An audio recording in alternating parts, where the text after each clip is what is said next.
Certified Real, back with another video. But first, I want to give a shout out to all my fellow Pisceans out there.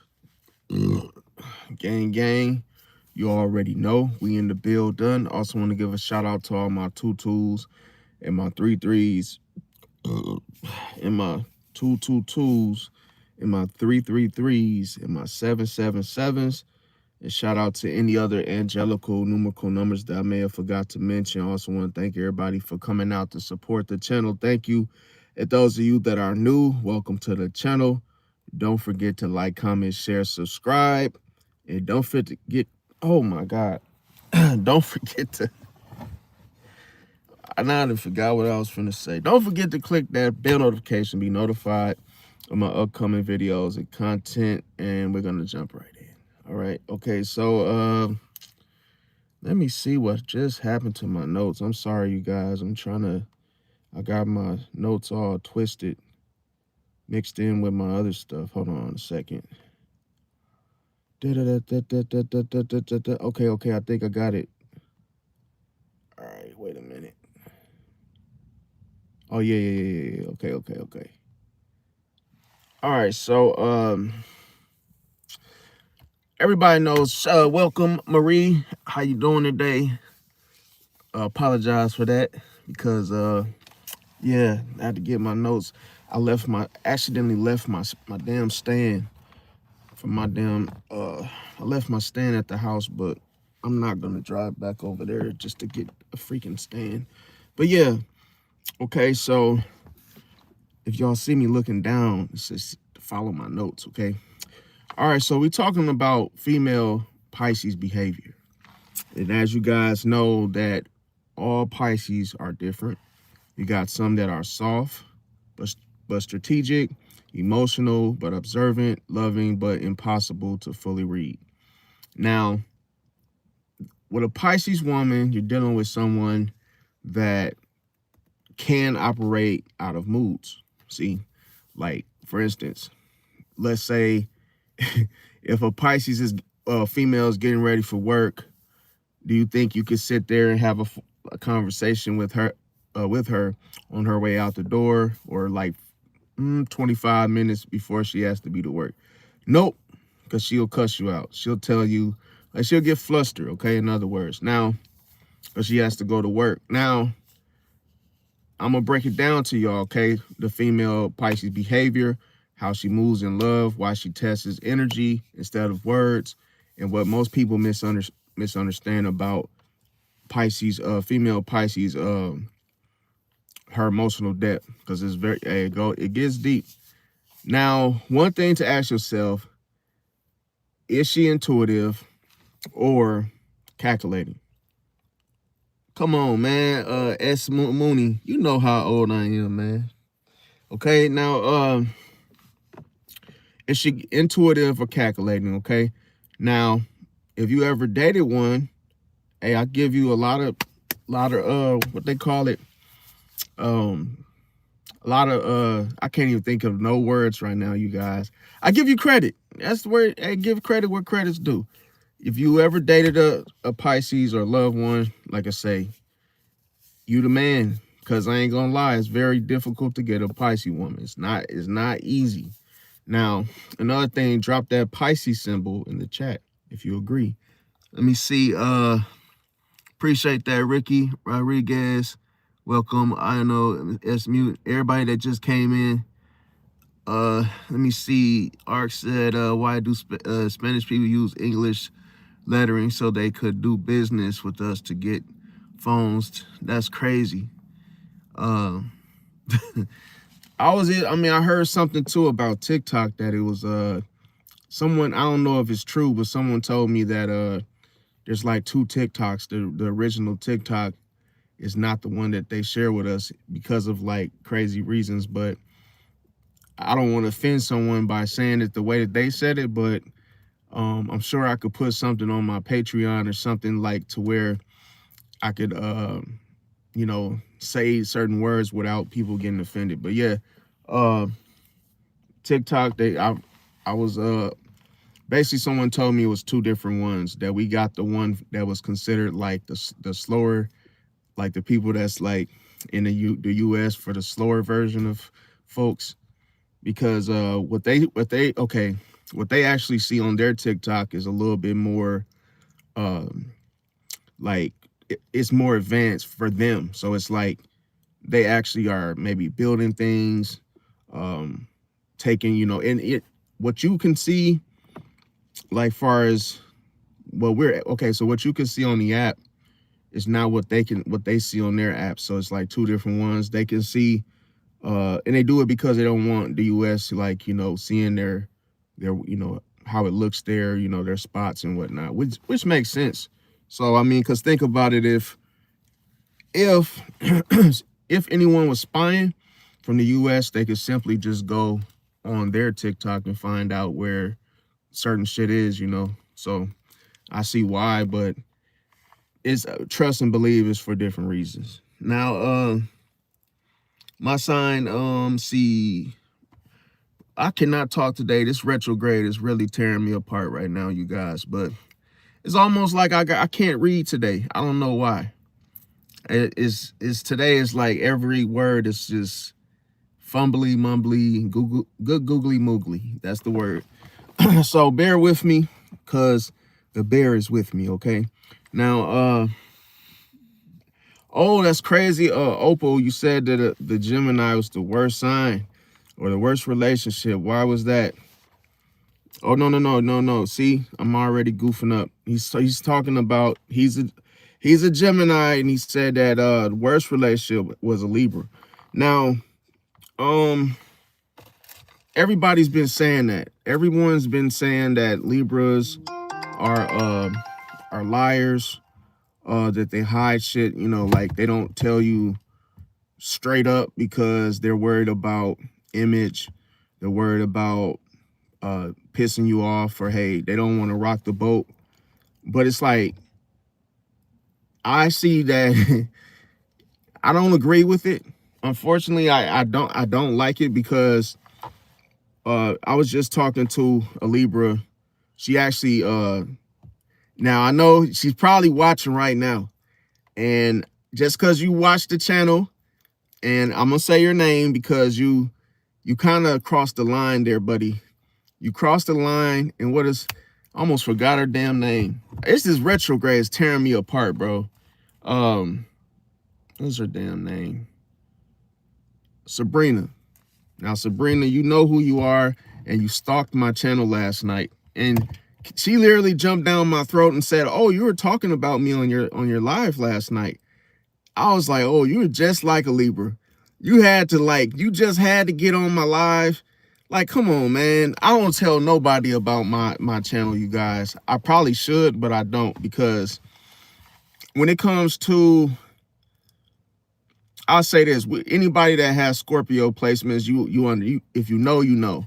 It's like anything that's related to the occult, I keep it private. It's like I don't want to share it to just anyone, because it's already it's already hard enough if people don't understand. They don't understand. Okay, they don't understand astrology. They don't understand any of that. So it's like, just to tell somebody about it, it's like it's my secret. But for the Libra to have quickly discovered it, I didn't send her any links. And she's like, "Yo, you're talking about me on your live, and oh, I didn't know you were engaged to a Leo, and I didn't know that, oh, thanks for telling me." And I'm like, "Look, I just met you. Sabrina, I just met you. We don't know each other. We only know each other for one day. Give me a freaking break. One day." See? So it's not fair. You need to, maybe your scales need a damn tune-up. Because listen, that ain't balancing of nothing. If you just met someone, you expect them to tell you the YouTube channel, your current status. Hey, and I'm like, what does she want from me? So it's like, that's why I said that Libras are the word I'm looking for, superficial. It's like, you just meet someone, you can't expect a person to be vulnerable and just say, oh, look here, here's my whole life story. Like, here's everything about me. Here's my YouTube channel. Subscribe. Yeah, I'm not doing all of that. If I don't know you, it takes time. Like, one, you got to go through getting to know someone, then maybe a friendship, if it leads to that. But you just don't get everything off the rip like the first day. You know, it's like, to me, you know, yes and no. I probably, you know, started it, but like, I think that I'm scared. I'm gonna be honest with you. I'm scared as shit with Libras. They just really, I feel like, okay, how can I say, the reason why I'm scared of Libras, not in the boogeyman fear, it's like I'm afraid of the information. Like, they're very good at betraying others, if that makes sense. Like, and it's because they're indecisive. They're very indecisive. They're very like a people pleaser. So it's like someone that's always agreeing with you, when even if you're wrong. You know, and that's the thing of them being diplomatic. They like to, you know, bend the truth, even if it keeps the peace, if that makes sense. They're more about keeping the peace than telling the truth. See, so they'll even start with those little smart little white lies that, like, they'll lie about those little small things, and those little small things really piss people off. Like, bro, you don't have to lie about, like, the truth. Like, if you know you don't want to do something, just say no. Don't talk about me behind my back. Don't go telling someone, oh yeah, I really can't stand this person because they always asking me for, you know, gas money or whatever it is. It's like, yo, at least let someone know, because, you know. And I remember someone just shared a story about how they I guess they had some sort of like religion or something that they followed, and the Libra came over, and the Libra woman told the friend that basically was talking about her behind her back to some other friends, and said, oh, her house is lame because she doesn't do, you know, these she doesn't drink or have liquor in her house because she follows her religion. But she went behind her back and told the friends, like, oh, don't go to her house. Her house is lame. Like, she's lame because she doesn't drink. But the lady found out about it, and it was like, yo, she thought that the woman was pathetic for it, because she's like, well, damn, you know, I could have possibly made an exception for you. Maybe you could have just drunk, but you know, hey, I could have went and got you liquor, but it doesn't mean I had to drink. But it was just like, damn, you just jumped the gun and just started talking about me to other friends of ours, like, and trying to make it look like I'm lame or something. So it's just little stuff like that. Let me see. Yeah, the white lie, definitely. Yeah, a lot of people right now in this retrograde, you know, the Libras are really cutting up. And I feel like what I've learned what I've learned is take your time. If you're courting a Libra, take your time, man, because listen, they're not consistent. It's like they're not going to tell you straight up. Like, they might say, like, and Sabrina, I'm sorry, I have to use you as an example. So if you watch me, you know, you watch, because you keep saying, see, Sabrina, this is the thing. You don't know me. See, and remember, as I don't know if you watch my other videos, it's what you can't see. See, and that applies even with your illusion. I don't know you, and I don't know if you're a nice person. I don't know if you're a good person. And you're telling me, oh, I'm a good girl, I don't do this, I don't lie. That was a lie in itself. Even I'll tell you, we all lie, but don't lie and say you don't lie. That is man, listen, someone tells you, oh, I don't lie. That's like saying, oh, you don't shit. Come on, man. I've like a woman tell you, oh, I don't fart, I don't pass gas. Come on, you know that's a goddamn lie. But it's like the way they package it up is like they'll say it such a way, because they're very charming and deceptive with it. We call them, you know, being manipulative. So it's like they'll say it in such a way, oh, I don't do that. I wouldn't do that to you. Oh, no, I'm not that way. No, I I would never do that. Like, I don't even like the reason, you know, I don't really like the fact that you feel that. It's like they just say, I don't like it because it's like, I know that they're hiding something. It's like, I know it. See? And it pisses me off because it's fake. It's like they'll do every little thing just to please you, but then you'll be left in the dark. The real, like the real story, the real them is like hidden from you. So that was just my experience. But always just say, be careful. He said, what did he say?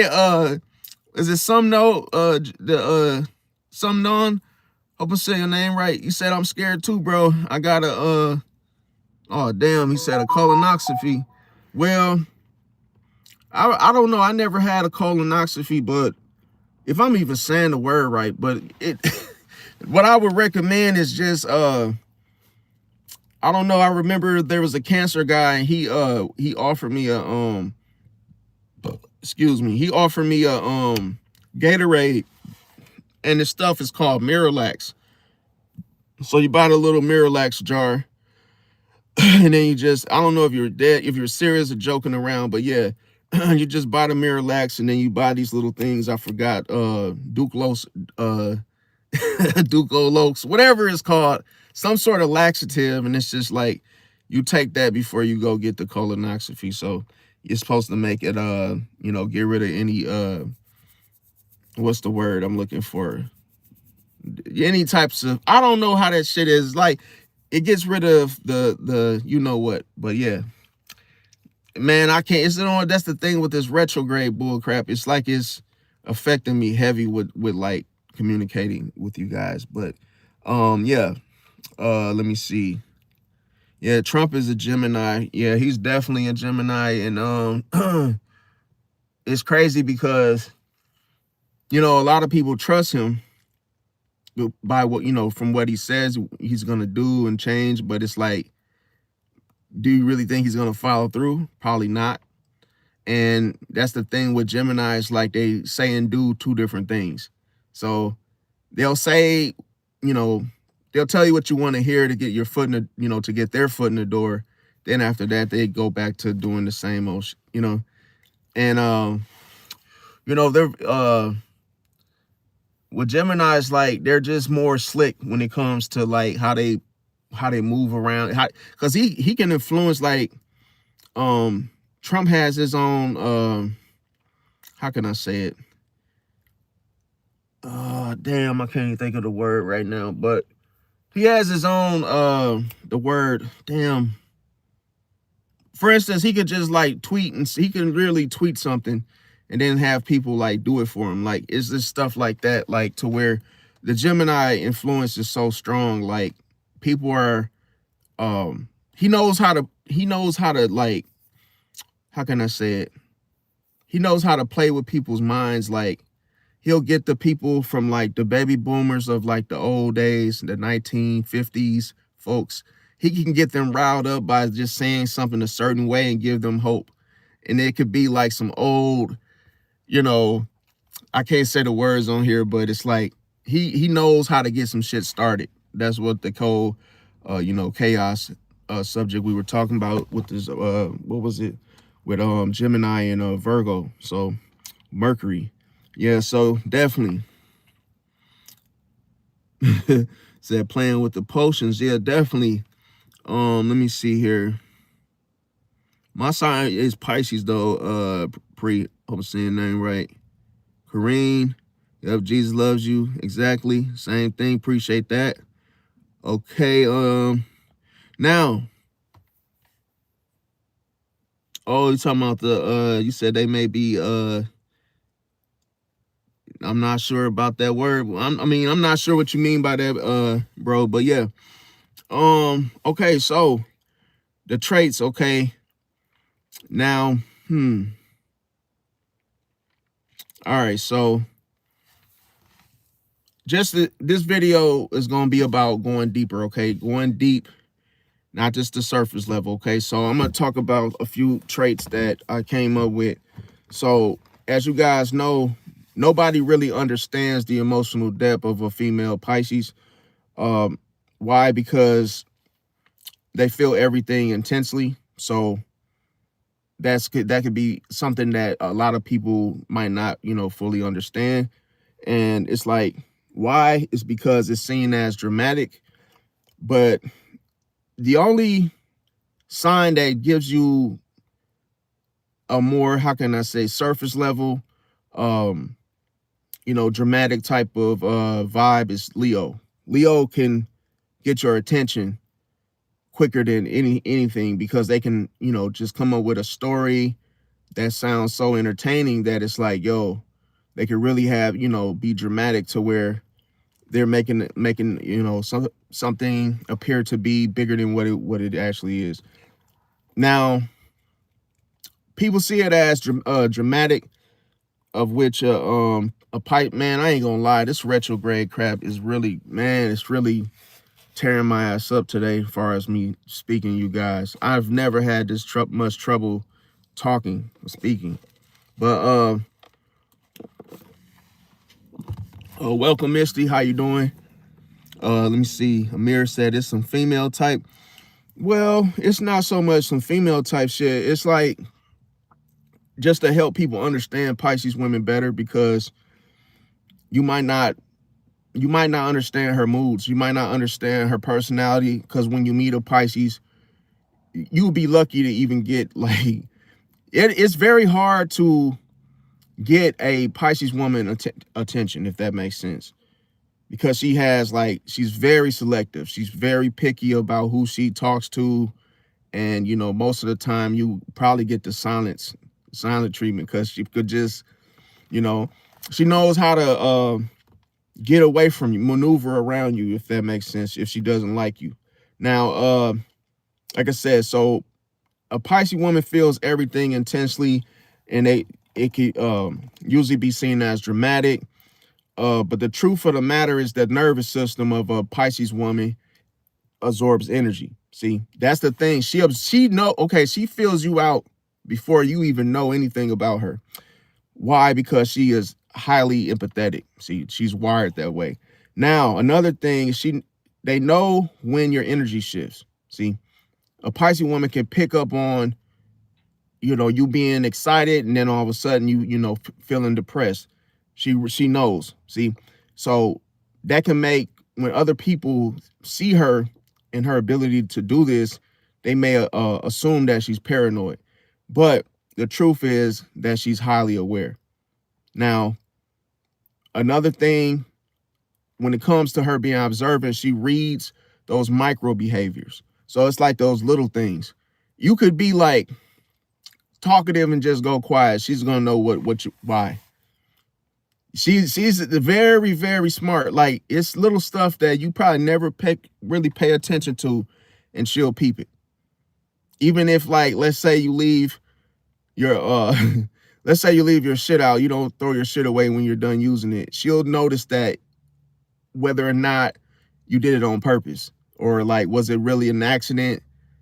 And then she'll know if you're trying to piss her off by leaving it out. So she'll get on you and say, yo, and she'll let you know, like, her emotional depth of trying to understand, whatever you're doing. She'll even ask you, like, yo, are you done with that? Why didn't you throw it away? Like, are you waiting for me to do it for you? Because I'm not going to do it for you. Like, it's little stuff, and you might get busted because you'd be like, oh, damn, I didn't even know she was even watching me like that. Like, I didn't even know she was even paying me any mind. But yeah, she sees every little thing, because she has she reads those little micro behaviors. Now, another thing with a Pisces woman is you will seldomly see her cry. She tends to cry privately, okay? She could cry on a plane, somewhere where she's away from people, where nobody notices, okay? And a lot of people, they see it as weakness, okay? This is why she does it privately. But the truth is, she's just self-regulating, okay? And she would rather process her emotions and feelings alone. She can get attached fast in relationships. This is why she's very picky. And a lot of times people may assume that she's being clingy, but the truth is that she bonds through emotions. See, now, And the reason why she bonds through emotions, because she seeks the depth of a the depth of the situation, the person, the personality. She, she wants a deep, real connection, if that makes sense. So she tries to weed out the difference. Okay, so let's say if it's a surface level situation, she's gonna be good on that. So, and that's the reason why you will have to take her out on a date, because it's damn near impossible to take a Pisces woman just to like think you could just come over on the first, and she ain't going for that. She had a lot of self-respect. So it's little stuff like that you probably could get away with it with the Libra, but not with a Pisces. See, now another thing is let me see, she could overthink text messages, so it's better to call her, because she actually can if you say something a certain type of way, man, listen, a Pisces woman is sensitive. She picks up on a lot, just so much, to where if you text her at like 1 in the morning, let's say it's 2, 3 in the morning, you text her, don't do it, because she's gonna say, why is Craig or why is such and such texting me at 3 in the damn morning? Like, she might say, you know what? When I talk to him in the morning, I'm gonna cuss his ass out. Like, she'll have like these. She has rules and different morals. And when it comes to overthinking the text messages, the man or the woman on the receiving end might feel it could look as insecurities to the other person, but the truth is that she's analyzing the tone of the text of what you sent. Now, why? Because of the emotional pattern detection. See, she's trying to pick up on the consistency of what you're saying. See, because if she hears one, like, she's gonna pay attention and watch your emotions from Monday to Tuesday to Wednesday to Thursday, and if she sees a pattern, then she's gonna say, okay, well, this person is serious. But if it's like, oh, you're one way on Monday, Tuesday, you're barely barely making any effort, you're barely putting any emotion, energy into, you guys' situation, she ain't gonna go for it. See, she gonna shut you down ASAP. Another thing is she remembers everything. See, from, if you tell her you're going to pay her back on Friday and you don't, she will know, and she'll keep records and say, oh, I won't loan you any more money because I had to wait longer, you didn't pay me on Friday. And it's like she's gonna mention how long, if you didn't keep your word, she's gonna remember that, every little thing. It's not even just like something of which you owe her. It could be something you said, any little thing. You were going to wash the car. You were going to, take the pets out for a walk. She's remember every little tooth and nail thing, to where just don't lie, fam. You can't just say a lie to her and then think that, she ain't going to really care. She's going to care. It's better off of you just not saying it at all. Okay. Now, another thing is, when she remembers everything, to others, they may assume that she's holding grudges. See, they may think that she's bitter or angry, and that's not the case. The truth is, her emotional memory is very strong.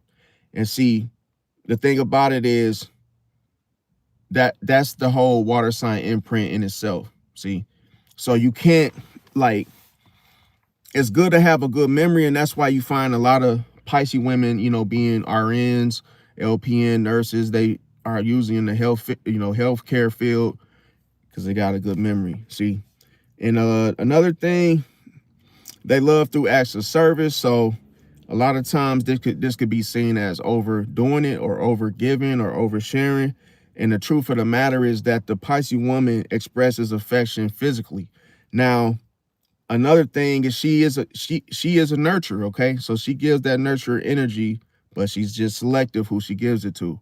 Now, another thing, which a lot of people, they don't realize this. This is why I said it's hard to catch a Pisces woman, even in a friendship, because this one thing, okay? This one thing is that she withdraws suddenly. without any warning. So if you let's say you just yapping and you just talking, you trying to get to know a Pisces woman, and something you say feels off, she's gonna withdraw suddenly. She's gonna walk away. She's gonna say, you know what, I gotta get out of here. Like if you're her son, you're her cousin, her brother, her friend, she's gonna be like, yo, I gotta go. And she literally, if she goes into a grocery store and she bumps into her ex, or she bumps into because listen, Pisces are so intuitive. They're just, as soon as they lock eyes on you, they know who you are. It's like they can literally not even be paying attention, because sometimes a Pisces woman can daydream to where they could just be, doing their makeup, looking in the mirror, and just be like all into their little makeup, little kits and stuff. And then all of a sudden, they can literally spot their ex pull up like in the back somewhere, and they'll be like, oh hell, oh hey, look over there, hey, hey, take the steering wheel and drive over here, because my ex just pulled in the damn lot. And you like, damn, you saw this mother, like you got some laser freaking spidey senses going on. Like, how did you know? Like, she just knows things. Like, and literally, if she goes to a grocery store and her ex or somebody she doesn't want to talk to, she will literally leave. She'll say, she just doesn't want to talk to this person. So she might say, oh hell no, that goes Frankie old ass. Like, oh, I hope he don't come over here. You know what? We're gonna leave, go to the other one. She'll really, she would rather drive 15 miles out just to have to avoid bumping into this person.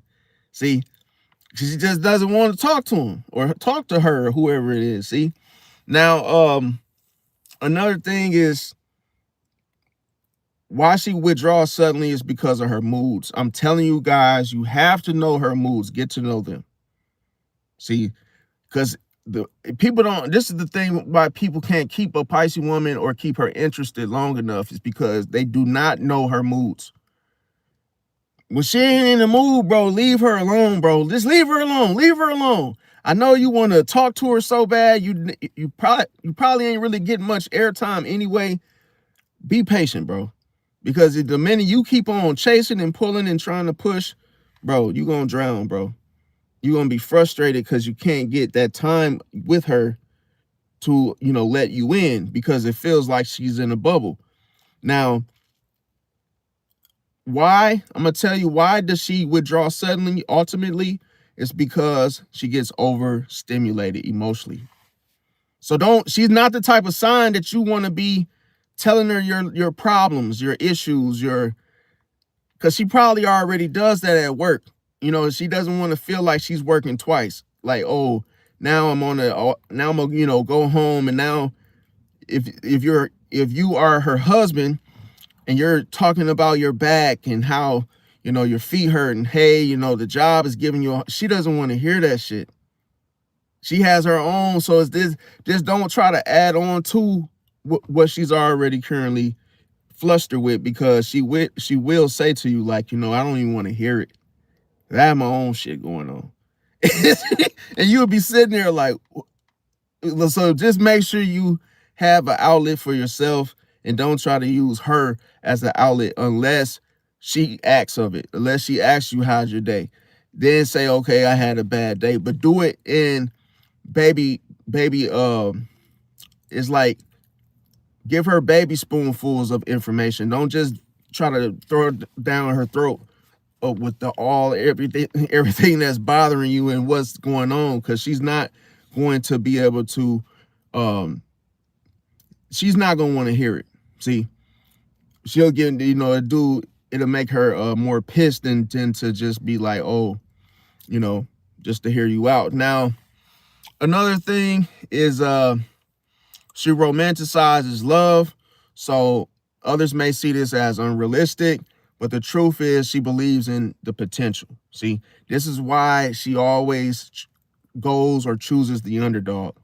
She always goes for a person that really doesn't know themselves, or they may have a situation where they're short, or let's say they have a disadvantage some way, somehow. But if she sees potential in you, as weird as it sounds, she will literally like you. Like she'll like someone that is she'll like someone that has disadvantages or things that he can't control about himself. But she'll like that person because she sees the potential in him. See?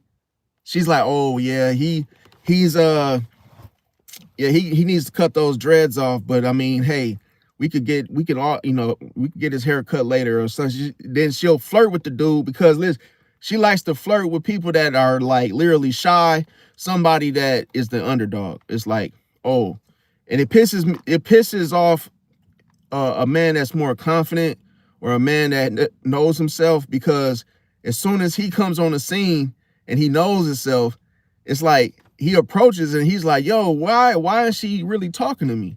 Why is she like not lit? What's going on? But then the shy guy, it's like, oh, she's hitting him up like, where, what you doing tonight? You doing anything? And the dude is afraid to text her. It's like, whoa, why do you want the dude that don't really know what to do? You love this dude, but the dude that really wants you, you don't want him. See? So that's the thing why it's like, now it's different reasons now. And we're not covering the dark side. It's like, that's not what I'm talking about, the dark side Pisces woman. So if it was a dark side Pisces woman in that situation, then it could have been for manipulative purposes, okay? Or reasons. Now, another thing, when as I said, they believe in the potential of that person. Why? Because they're using their imagination plus their intuition. Now, one thing about a Pisces woman, and she gets really, really, really upset about this. She doesn't like this. And it's not that she doesn't want to help you, but this one thing is that she feels unappreciated easily. See? So it's like if she feels people are trying to take advantage, and she feels like she's doing something and no one is like, really appreciating what she's doing. And other people may see her as being needy. See? But the truth is that she overgives quietly. And a lot of times it could be a simple gesture of her giving you, maybe some money to get, to eat, or hey, you ask to borrow something. She may chime you, cash app you, and help you out. But at the same time, she wants her stuff. She wants what she gave you back as she gave it to you. So it's like, don't try to, if she flat out loaned you $300, give it back $300. Don't try to give it back $50, $100, because that's gonna make her feel like you're trying to take advantage. See, so why is this all happen? When she overgives quietly, why does all of this happens? Because she doesn't ask for praise. Okay, that's just the whole thing. It's like, just give back. If she gives you something, give it back the same way. Now, as you guys know, the Pisces woman is a silent observer. She's the one in the card that's not saying nothing, but sees everything. Because she's scanning everything and she picks up on everything quietly. See? So it's like she watches before reacting. Her approach is to watch before reacting. See? She'll approach you in a more calm way. She might approach you like a patient at a hospital. See? She's very gentle, very, caring, and she likes to, hear you out. And even if you're angry, she knows how to approach you. See, she knows exactly how to approach you to calm you down. But not so much a Pisces man. So don't get this mixed up, okay? Now, another thing is she tests your loyalty quietly. She could ask you trick questions, but not trying, not as if she's trying to trick you, but she'll ask, playful questions just to see if you're loyal. See? Like basically in a flirtful way. Another thing that she notices inconsistencies. So she noticed if you don't call, like, maybe she noticed you call when it's time to go to bed, or hey, you call at a certain time and whatnot. Now, another thing is that she doesn't confront immediately. She waits. See, she's very precise on the timing of when she's going to go in on something. Or to, check someone, or hey, to find out information. Another thing is she lets people reveal themselves. See, this is why she rather, watch than just attack the person, or she'll let you reveal yourself. Another thing that she likes to do, she collects data silently. She likes to change her energy without warning. See, so she could be in a bad mood, and then all of a sudden, she'll turn some music on. That'll level out. That'll stabilize her mood. Then she might start cooking breakfast, and then all of a sudden, she's excited that she's gonna go to the gym and clean up the house. So it's like little stuff like that will be like she cleaning. That's like, okay, cooking, cleaning, and then watching TV, dancing, doing makeup, and then laughing at some TikToks or some YouTubes, and then going to work out. Or another one of her fun activities is talking about her job or talking about somebody that's extremely annoying to her. So it's just like, I don't think that, okay, I'll say this, my opinion, I don't think Pisces women are hard to deal with. See, it's just that if you have a lot of unhealed energy within you, then you're not going to like a Pisces. See, because as soon as you meet her and you got all these issues, you're going to hate yourself. See, and then you're going to hate being around her because she's not going to let you use that all that bull crap that you got, inside of you. She's not going to let you like dump it on her, if that makes sense. Now, another thing is, let me see, she doesn't like to explain things. And it's because she feels like you should already know. That makes sense. She stopped chasing, she doesn't, she's not gonna keep coming for you and keep, like a person that'll keep calling you and keep hitting you up and is like Libra. Libra will like literally blow your phone up. Leo will keep blowing your phone up. Let me see. Taurus would blow your phone up. And that's like some of the most impatient, zodiac signs. Now, another thing is, okay, she can be a loner, see, by choice. She doesn't need a whole bunch of friends. And a lot of times she likes to, become emotionally distant, see. So she may have relatives that may ask like, yo, where you been? Like, why aren't you coming around on holidays? Because she likes to be alone. Okay. Now, what other people aren't saying, okay, when it comes to, astrologers and whatnot, is that when she goes silent, she's already deciding something. See? That's what it is. See, with a Pisces woman, it's what you can't see, man. Listen, it's what you can't see. She's not like all expressive and like, yeah, I'm doing this on Friday and Saturday. This is happening and this. She's not like that Gemini, okay? She's not telling you anything, but she's in her head and she's making plans and she's deciding what she's gonna do. She's deciding what she's gonna cook tonight. She's deciding when she's going to the gym. She's deciding, what day she's getting her hair done, what day she's getting her nails done. It's like she's doing all that planning in here, okay? She's not talking, saying anything. So another thing is, and that's why she likes to be alone, so she could literally focus, okay? Now, another thing when it comes to her relationship behavior, she loves deeply but fears betrayal, see? That's why she's very selective. That's why she might go years without being with someone, especially, intimately. Like, she won't sleep around. She's not prone to sleeping around and that type of stuff. She may date, and it could be, she could take the dating serious to where she ain't gonna get into bed with you just because you didn't took her out to 3 expensive restaurants. All right, now another thing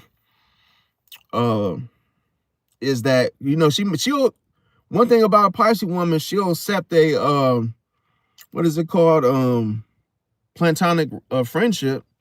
But she knows a lot of men ain't trying to do that, but she still was, still reinforce it. Another thing is she can feel neglected easily.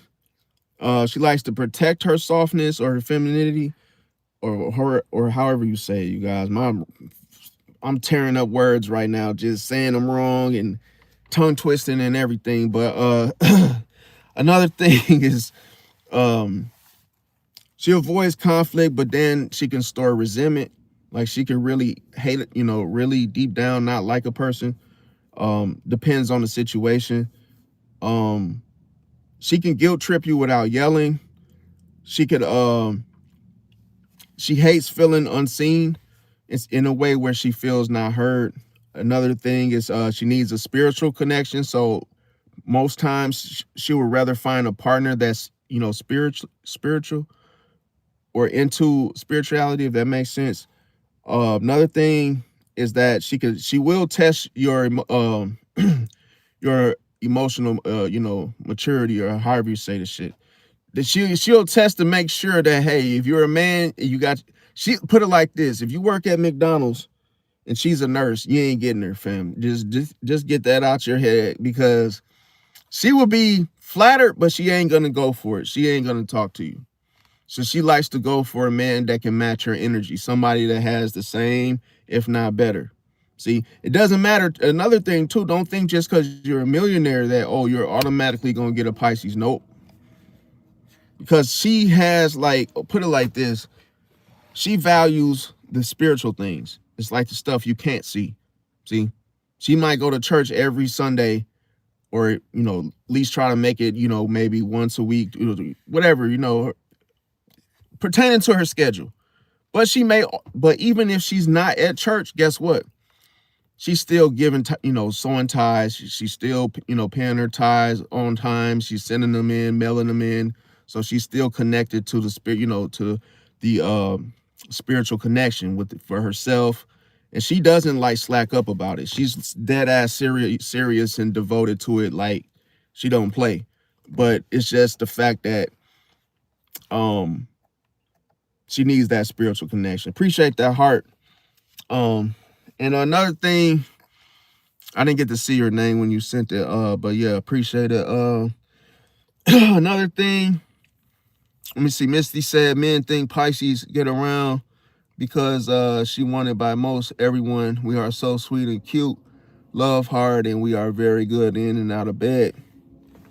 Yes, I agree, but it's crazy because I ain't gonna lie, I got my feelings hurt trying to talk to a Pisces woman. I ain't gonna lie, because I actually liked her, and it was like I made my move and I got rejected. I tried to throw that jump shot and she blocked my shot. I'm like, damn, whoo, didn't see that coming.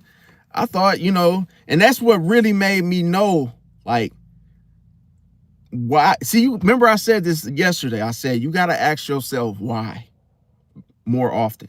See, instead of asking them why, ask yourself why. So if you get rejected, say, why did she reject me? Because you can't go by what you can't always go by what you see, because your eyes can deceive you. Your heart can deceive you. See, because you might think someone likes you, and you're falling for the illusion. The illusion is really pulling you in to approach. And then once you start talking to that Pisces, you're like, they ain't into you like you thought they were. You just gotta be careful, because I was like, oh, when I got rejected, I was like, damn. I had to like turn around and let it soak in. I'm like, whoo. I thought she liked me because she was always flirting with me. But then I asked myself, I said, damn, well, why did she push that box on me that day? It was a whole stack of boxes, and she literally she was my manager. She asked me to do something, and I said no. And then when I wasn't looking, she like pushed this whole stack of boxes, pizza boxes, on me.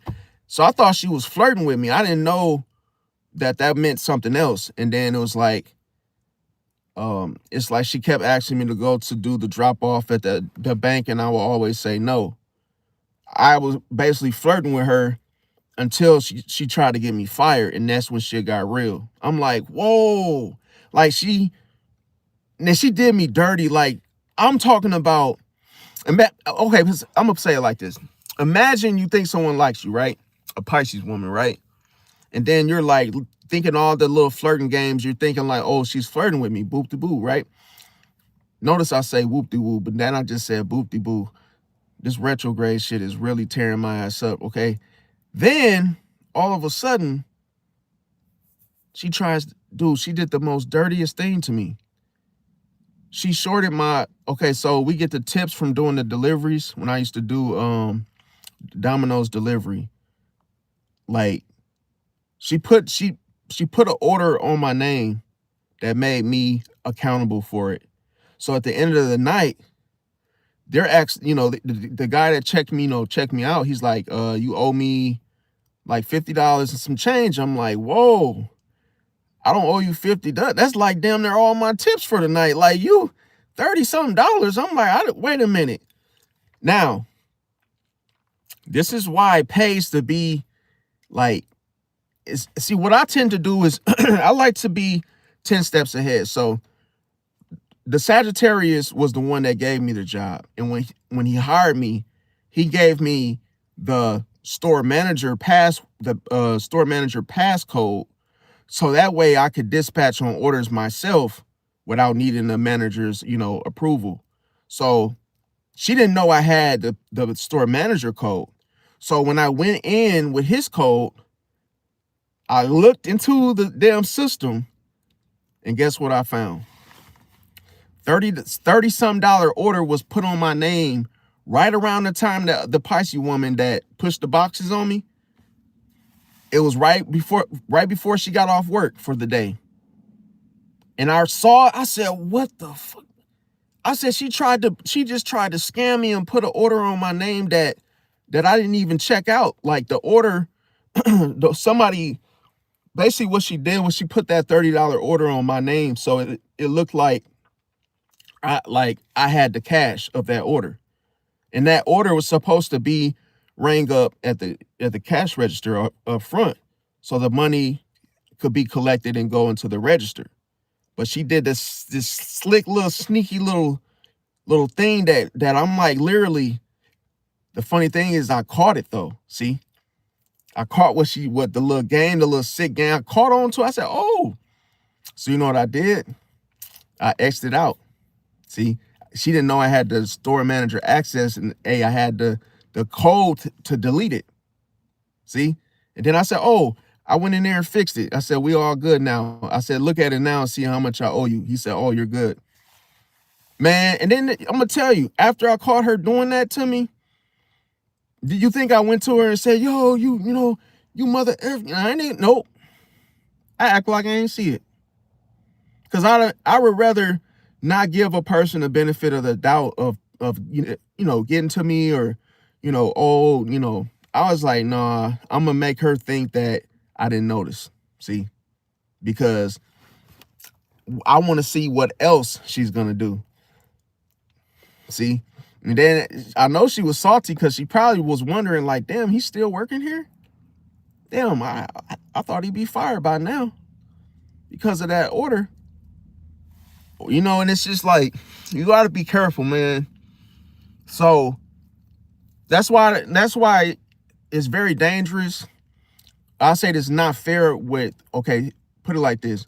Vulnerability is okay.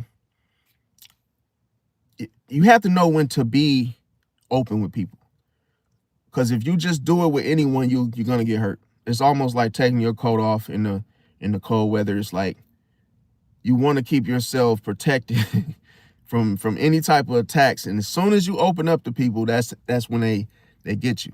It's like, as soon as so this is why I always tell people, listen, always be somewhat selfish. Always be somewhat selfish. Because I'm going to tell you why. If you don't, you're going to get hurt.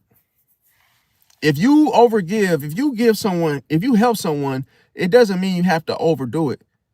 Like if you give a man $1, let's say a homeless guy is asking for help, and you're like, yo, you literally have $1 bill in your pocket. That's good enough.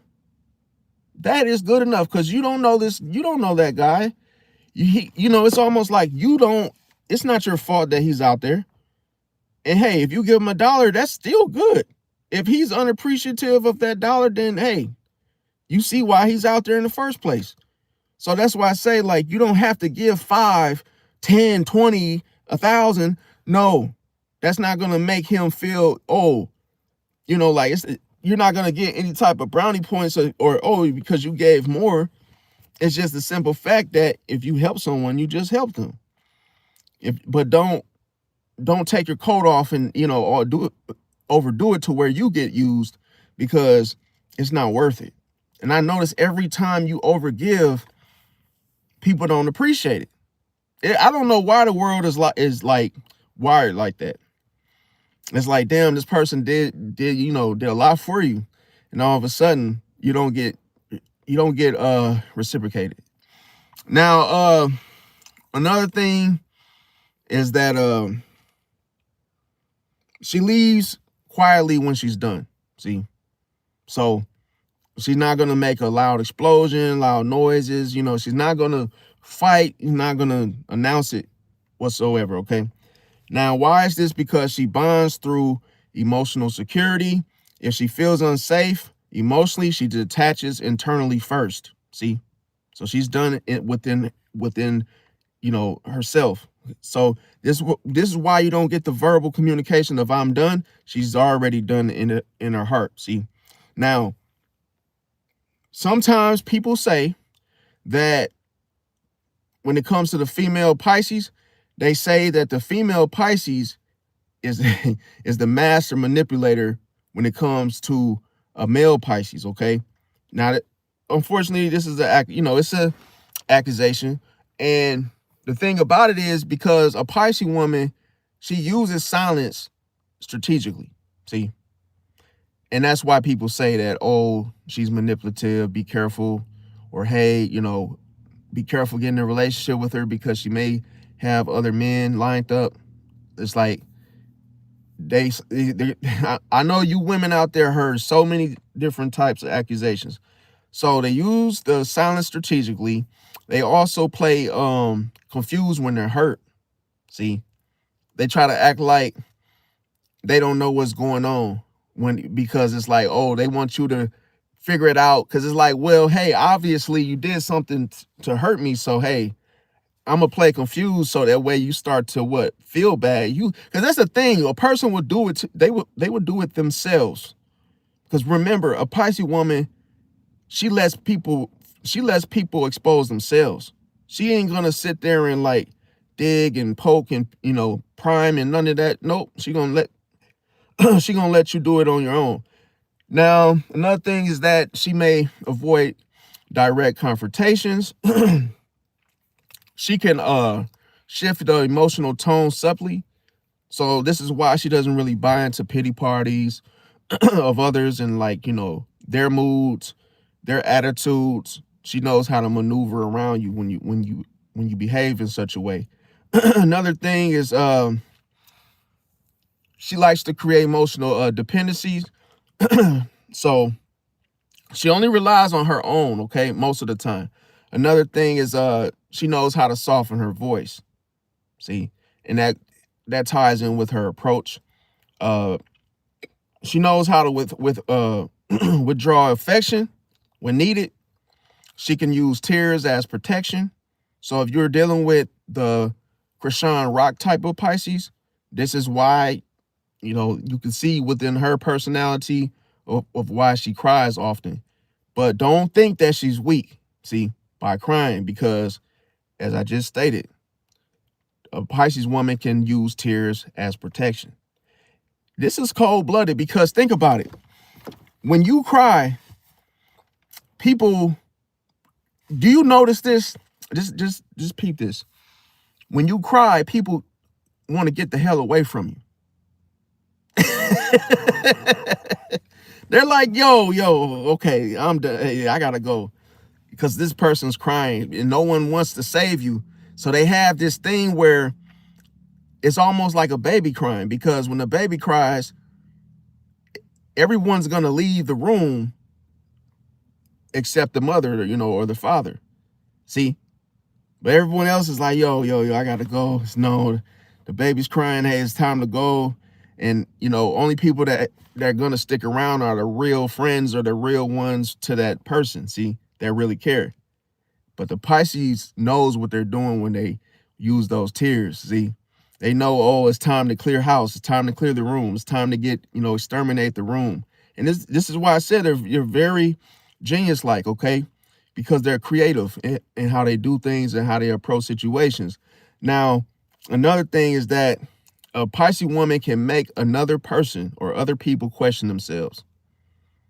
This is why listen, I'm going to tell you, a Pisces woman is literally like, there, man, I'm gonna tell you, like, how can I say this in a nice way? I just gonna say it, like, I'm gonna keep it real. It only gets realer from here. She don't play, man. She doesn't play, fam. So she really can make other people question themselves. So you gotta know who you are when you're dealing with a Pisces woman.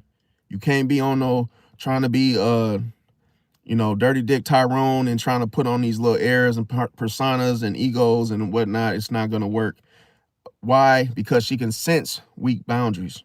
See, she knows when you're weak, when you're trying to act tough, when you're trying to act strong. See, and this should tell you a lot. That's why she chooses the underdog. See, because she sees more potential in the underdog than someone that looks like they have it together. See, she always will test you to see, oh, are you really like this, or this is some type of facade that you're carrying.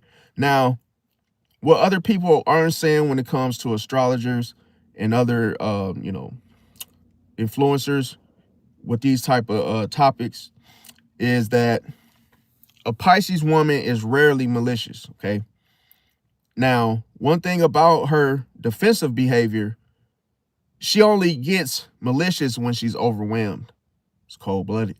See, that's why I said you can activate the shark within her, but she's not the shark that you think they'll just come after you for no reason, just because you're around her. Nope. You gotta literally overwhelm her for that malicious side to come out of her. Okay. So it's there. Just don't push her buttons. Okay.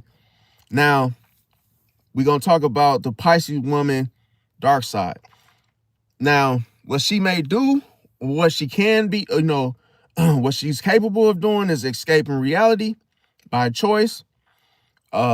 She can over romanticize toxic people. Like she might be involved with the toxic Capricorn, Scorpio, because a lot of times when she's operating out of her dark side, those are the particular signs that she attracts. She attracts that Capricorn that's always selling some shit, thinks he's a pimp, wearing the gaudy jewelry,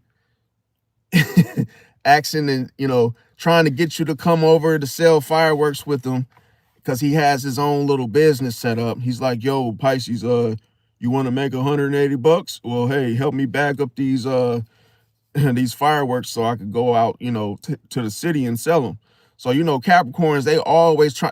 Listen, Capricorns are the master hustlers. Like they'll sell anything and literally get almost rich off of it. But the thing about it is what they do with the money is they could be, what do they call them? When they call them miners or something, where they actually like don't buy shit. They just keep saving. I forgot the name for it. But misers, I don't know. I forgot I don't want to say the wrong word, but yeah, they can definitely save, penny pinch.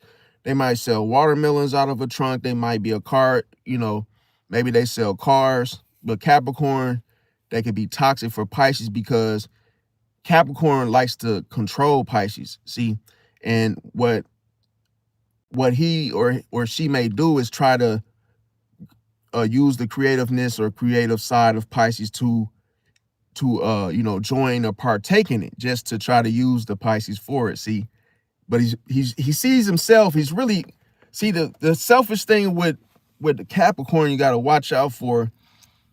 He can act like he wants to do a partnership, like a partnership business together, but then he may mention being a silent partner. See, he has little sneaky little ways that he may want to, maybe use your house as the business. You cut corners, to try to save money, in regards to taxes. Just gotta be careful. Appreciate the gift, Levy. Yeah. So it said the laugh and disco. Yeah, definitely. So Capricorn can be toxic, but like I say, when a Pisces woman is dark sided, she may attract one. Also, Scorpio. See, and Scorpio likes to have sleepovers. Scorpio likes to have sex. Scorpio likes to get you to do things you don't want to do, especially when it comes to, oh, come spend the night at my house. Oh, let me show you my furniture. Let me show you my carpets, any type of new type of thing that's a big deal to Scorpio. He knows how to manipulate and knows how to get you, to do things. Because that's the one thing about it. Even if you're not the type to do such a thing, be very careful, because the manipulation of a Scorpio is super intense. It's very strong. It's I'm gonna give you guys an analogy. Let's say you have a refrigerator and the magnet, or let's say you put a magnet on that refrigerator and it sticks like perfectly to where it won't fall. That's the strength and that's the pull of Scorpio. Scorpio is like a tight magnetic pull on your soul, to where if you don't have strong will, you're gonna fall every single time. See, because Scorpio can literally they're put it like this. With Pluto, it rules Scorpio, the genitals and all that type of stuff. So what this means is Scorpio, they can really pull you in those weak spots, those vulnerable spots of yours, to where it's like they have control over you there, if that makes sense. You almost feel naked when you're dealing with them. So you feel like you have nothing on, because the Scorpio will literally seduce you, will really manipulate you into coming over. It's hard. It's hard to tell them no, because as soon as you say no and you set the boundary, they will say why. And it's like they like to prime, they like to twist, they like to outmaneuver the situation, to work in their favor, if that makes sense. Now, another thing is she can avoid responsibilities. She could play the victim when she's hurt.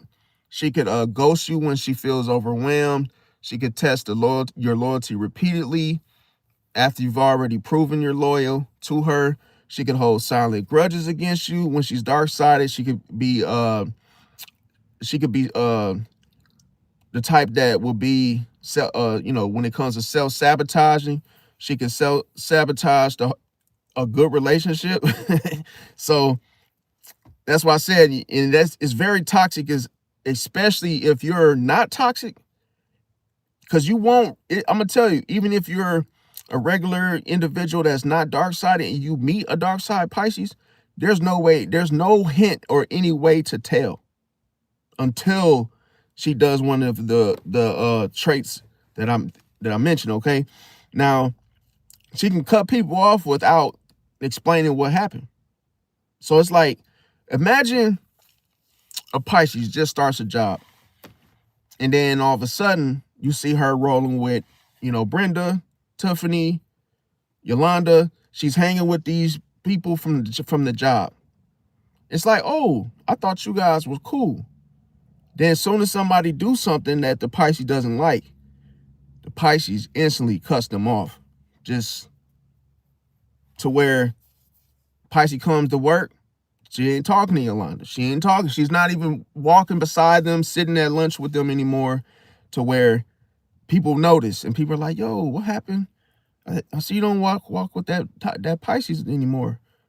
And then it's like, it's almost like the Pisces never knew you. They could just cut you off just like that and don't explain why. See, and why? Because the fear of being emotionally exposed. Because that's one thing what Pisces doesn't like, is people getting in their business. See, getting into why they left and why they're not friends with somebody. They don't want to talk about it.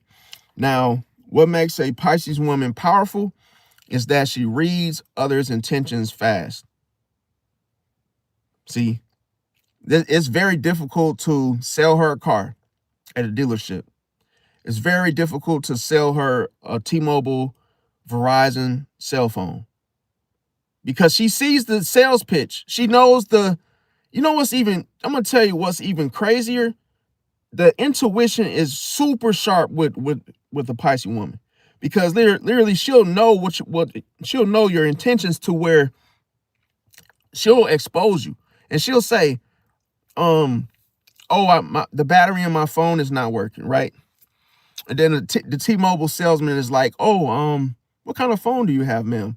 Oh, I have the old iPhone 8.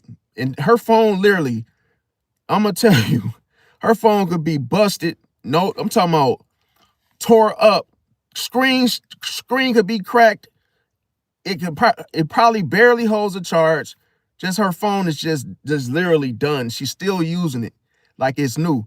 And then people were like, yo, you're eligible for an upgrade. No, I'm not. Yeah, I understand you guys got to meet your quota, and yeah, but I'm not buying another phone because the one I have works just fine.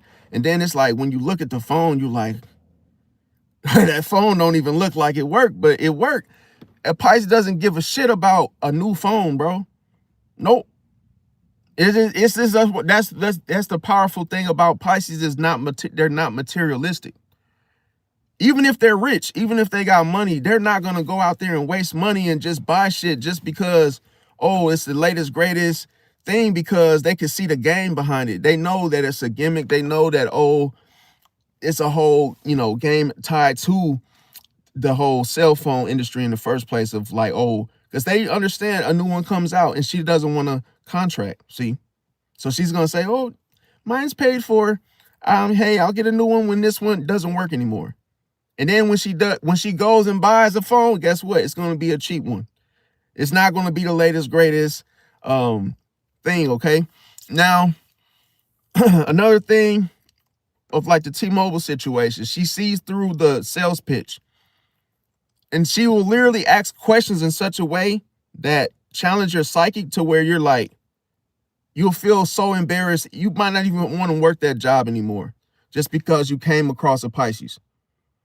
And she just hits you on every tooth and nail of the whole sales pitch. She'll say, oh, well, I don't want to be locked into a 3-year contract. Like, so what's the catch to this? Like, me buying this phone, is it going to put like $200 in your pocket? She could be dead on the money and literally not even like, she'll say it exactly how it is. And it's like, other people will be like, damn, how do you know that? Like, that's just how Pisces are, man. Like, they know, like, if you try to sell a Pisces woman a car, she's not going to fall for it.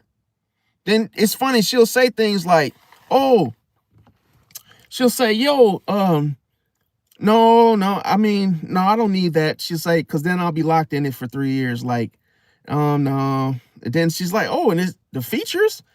Because, that's the thing. So the little guys get excited. They're like, oh, but this one has this and this, the sunroof comes in. She's like, no, that's not something I want. No, I'm not.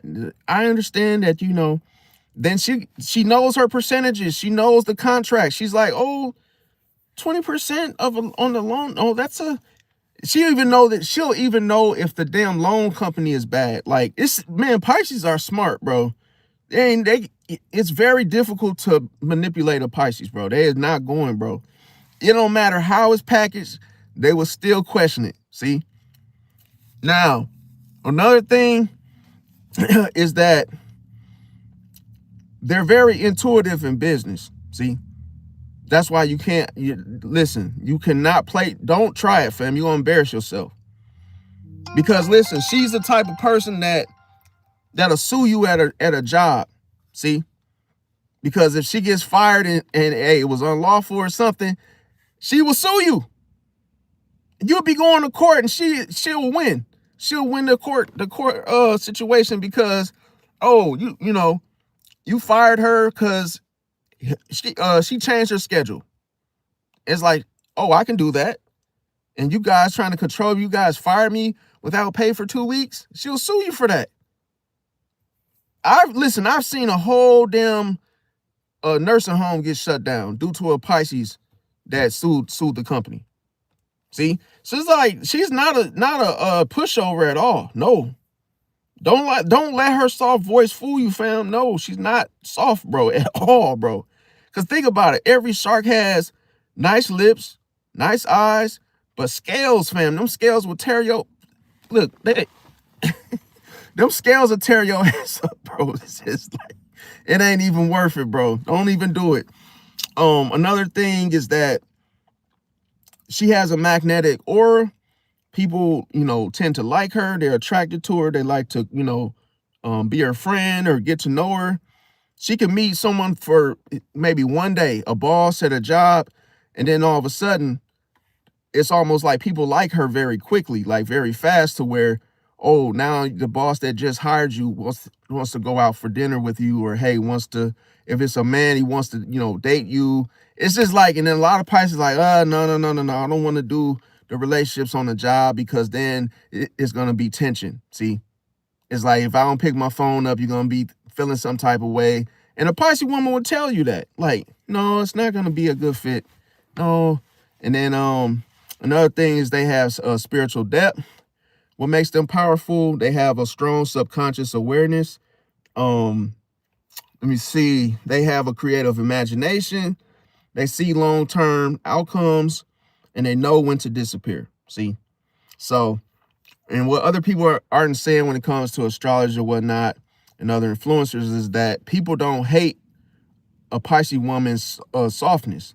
But here's the thing. People are uncomfortable with how deeply she sees things. It's cold-blooded. See? Really, man, listen, bro. A Pisces woman sees deep within a situation. She's like that dog that you have that has a good nose, that sniffs out people that aren't good people to be getting to know. She can literally pick up on things very quickly and say, oh, I don't trust this person. Watch him. They can't come to my house. It's just like she'll call it out too and say, oh, yeah, I don't really want this person around my son, or hey, be careful going over there with those folks. Like, if she be dead on the money, like she might not even like know those people, but she has like, it's like she sees the depth within a person so deep that she'll call it out what she sees, and it like unfolds exactly how she said it.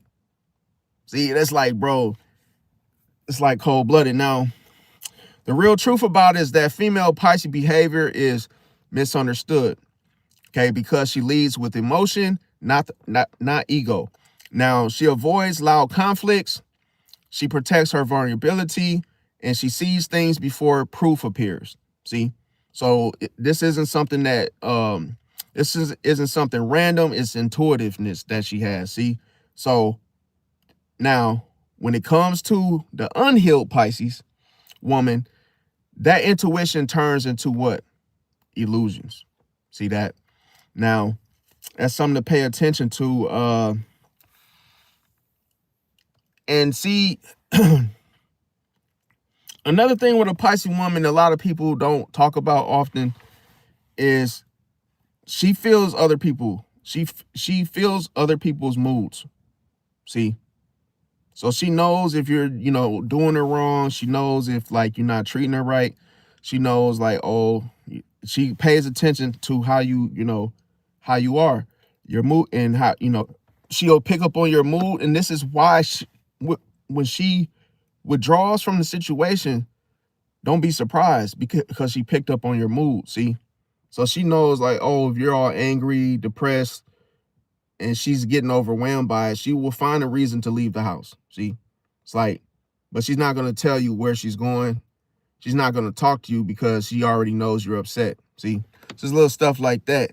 But then you can, you can misread into that and think that she's acting funny, she's being sneaky, like little stuff just because you didn't realize that she caught on to your mood. See? So that's a lot of times even the same case with Pisces men, that if a Pisces man comes around a person and a Pisces feels like that person is like, not with it for the day, just in a bad mood, a Pisces man will move around. See? But then it's almost like people that are going through things always want attention. So as soon as they see that the Pisces man is leaving, or hey, it doesn't really, want to be around the person that's going through it, people, they like to point fingers and accuse the Pisces man of, being, is like, they'll say it's his fault. Oh, this dude is weird. He's walking around. He keeps going outside, pacing back and forth. And the Pisces man is like, look, I was just giving you space. Like, I saw that you was upset, and I didn't even want to like get in the middle of it. I didn't want to hear about it. So that's why I was walking. But Pisces, it's weird for a Pisces to explain their emotions, to be like, oh yeah, I'm gonna be pacing just so you know. Don't think anything. I'm gonna be going outside too. That's weird. Like, why do I gotta say all that shit? Don't, like, if you have an attitude, that's why. See, you started it. You had an attitude. I didn't make you have an attitude. You chose to have an attitude. So a Pisces is like, just gives you space, because you don't want that Pisces to feel cornered with your inner, just because your projection of you being upset. Because then you're going to activate the shark energy. See? And I'll do a video about that activation of the shark energy and how that looks, because you won't see it coming. You never think about it. When people are swimming, they don't see the shark coming, but they do something that it's like an initiation. It's like you're in the environment of the shark in the first place. So why would you corner someone that is just like a shark? So it's like, you don't understand how a Pisces will behave in that shark energy, see? Because it's not like the other fish. It's not like the soft side. So it's like, when all that softness goes out the window, then what are you dealing with, see? And then you got to be careful, because if a Pisces is dark-sided and they're using their intuition as an illusion, then you know what that looks like? That's when the Pisces, that's when they think that everybody's after, out to get them, in other words. They're like, oh, why are you looking like that? Why are you saying that? Why you say it like that? Why you say, I know y'all heard of Pisces say that before. Like, why you saying it like that? What's that supposed to mean? Or why you coming at me like that? Why are you looking like that? Why you smell like that? Why your shoulders, why are you so tense? Or it's like they just, every little thing, they're like, why? To where they're so intuitive, they're picking up on so much, but it's almost like they're seeing things. They're like calling out what they're seeing, but it's at a very fast rate. So it's almost like a person just sitting there shooting targets, and it's like you will start to feel like, I can't do nothing, man. If I sneeze too hard, I'm in trouble. Like, I can't even look at the damn Pisces without them questioning my facial expression. So that type of Pisces that, they basically catch on to your facial expressions. You lick your lips, you sneeze, you cough, you do something, and they're like, yo, you own something. Like, man, don't look at, bro, what you own? Like, I know a Pisces like that literally, I thought he was crazy, but it's because he's so intuitive that he picks up on everything. See, from the look of how you're looking, he knows exactly that face. He knows how you feel. Like, and he to say something cold-blooded like, man, don't look at me like that. Oh, hey man, hey, watch that, bro. Hey, don't be looking at me like that. It's like, damn, bro, how you know the man is looking at you like in such a way? Because he's intuitive. See, and the more intuitively sharp you are, that's how it is. You become like them Cyclops. You almost like, soon as you look at somebody, you quick to like go in on their ass. To where it's like, damn, bro, damn, I ain't trying to hurt you or do nothing, bro. I'm just chilling. But Pisces can pick up on shit that hasn't been what? It hasn't came out yet. See, a Pisces can speak on, listen, a Pisces is intuitive enough to know what you're going to do before you do it. It's cold-blooded. You might not have done nothing yet, but you're going to do it, though, the way that Pisces saw it. So when that Pisces be like, oh, everybody can come over, but you can't come over. Why, man? What's up with you, man? Damn, why can't I come over? Man, I don't trust you. Then it's like, yo, why you don't trust me? Man, I don't even know, bro. But you can't come over. See, the intuition, you can't question it. It's like, it is what it is, man. And that the Pisces ain't gonna explain it to you. They're just gonna tell you, hey, they're gonna set the boundary and that's it. See, I've seen that happen as well, where, because one thing, a Pisces, they're very territorial. They're not gonna just let people, any old Joe Blow, come over, watch the kids, just be up in their house, period. They're not gonna just let anybody. They have to know you. They have to smell you out first. And what I mean by smell is not literally. It's like they have to just intuitively merge with you and feel your vibe first before you can even get that close up on them. Because if they feel like they have yet to do so, they're gonna sum it up and say it's a reason. Oh, it's not meant to be. Oh, you haven't got to know Joe yet. But every time we have a chance to meet, it don't happen. Then the Pisces knows that, oh, there's some type of spiritual thing going on. It's not meant to be. See? So, and the reason I'm sharing this is because some people don't understand Pisces. No matter what they do, they're like, yo, the Pisces, they might assume the Pisces is paranoid and like, oh, the Pisces always thinks someone's trying some shit. And I'm going to tell you, more likely they are. See, the Pisces Pisces is like the messenger. They get the whiff of everything first. But as soon as they tell people what's going on, people don't believe them. People are like, oh man, you always thinking somebody, you always thinking some shit. You always thinking someone trying to do something to you, or think somebody's trying to, pull a fast one.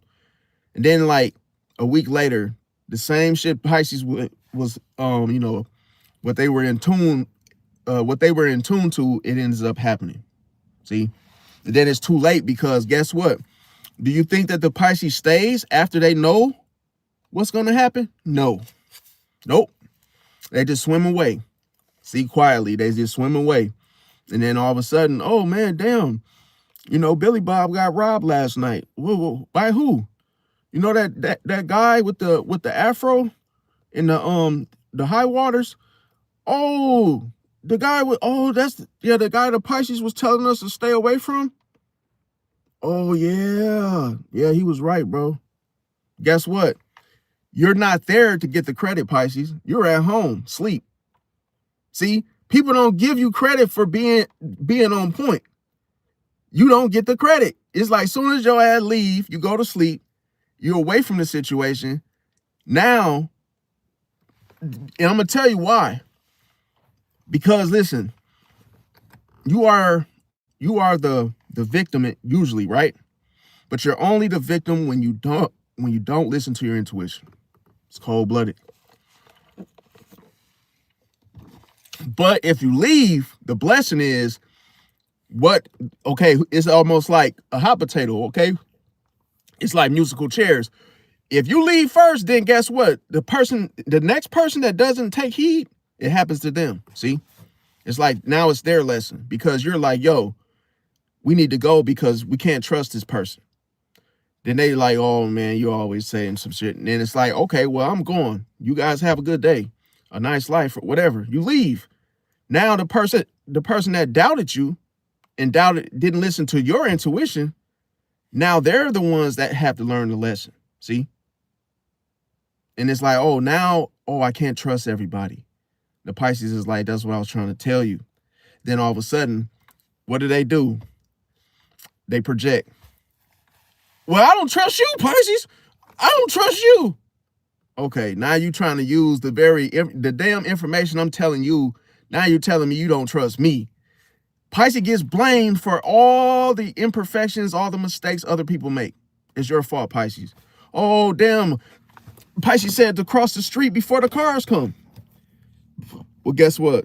Little Tommy got ran over. because he didn't look both ways. It's like, damn, you think if a Pisces cross the street, do you think they look both ways? Of course. And I had a video about that, about looking both ways. When you listen, when you a Pisces, bro, you have to look both ways. You have the enemy, and then you have hidden enemies. See, you always are cornered with two questions. See, it's always somebody trying to do something to you. There's always somebody coming against you, and there's always somebody that you got to save. See, and seldomly do you find someone that's straight, that doesn't need none of that.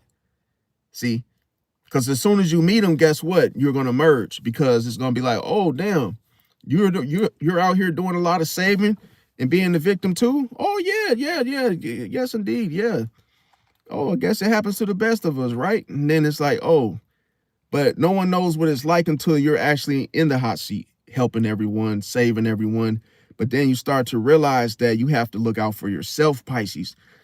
That's what I mean by looking both ways. Sometimes you wouldn't have to look both ways if you just focus on yourself first. See, then help everybody once you take care of yourself first.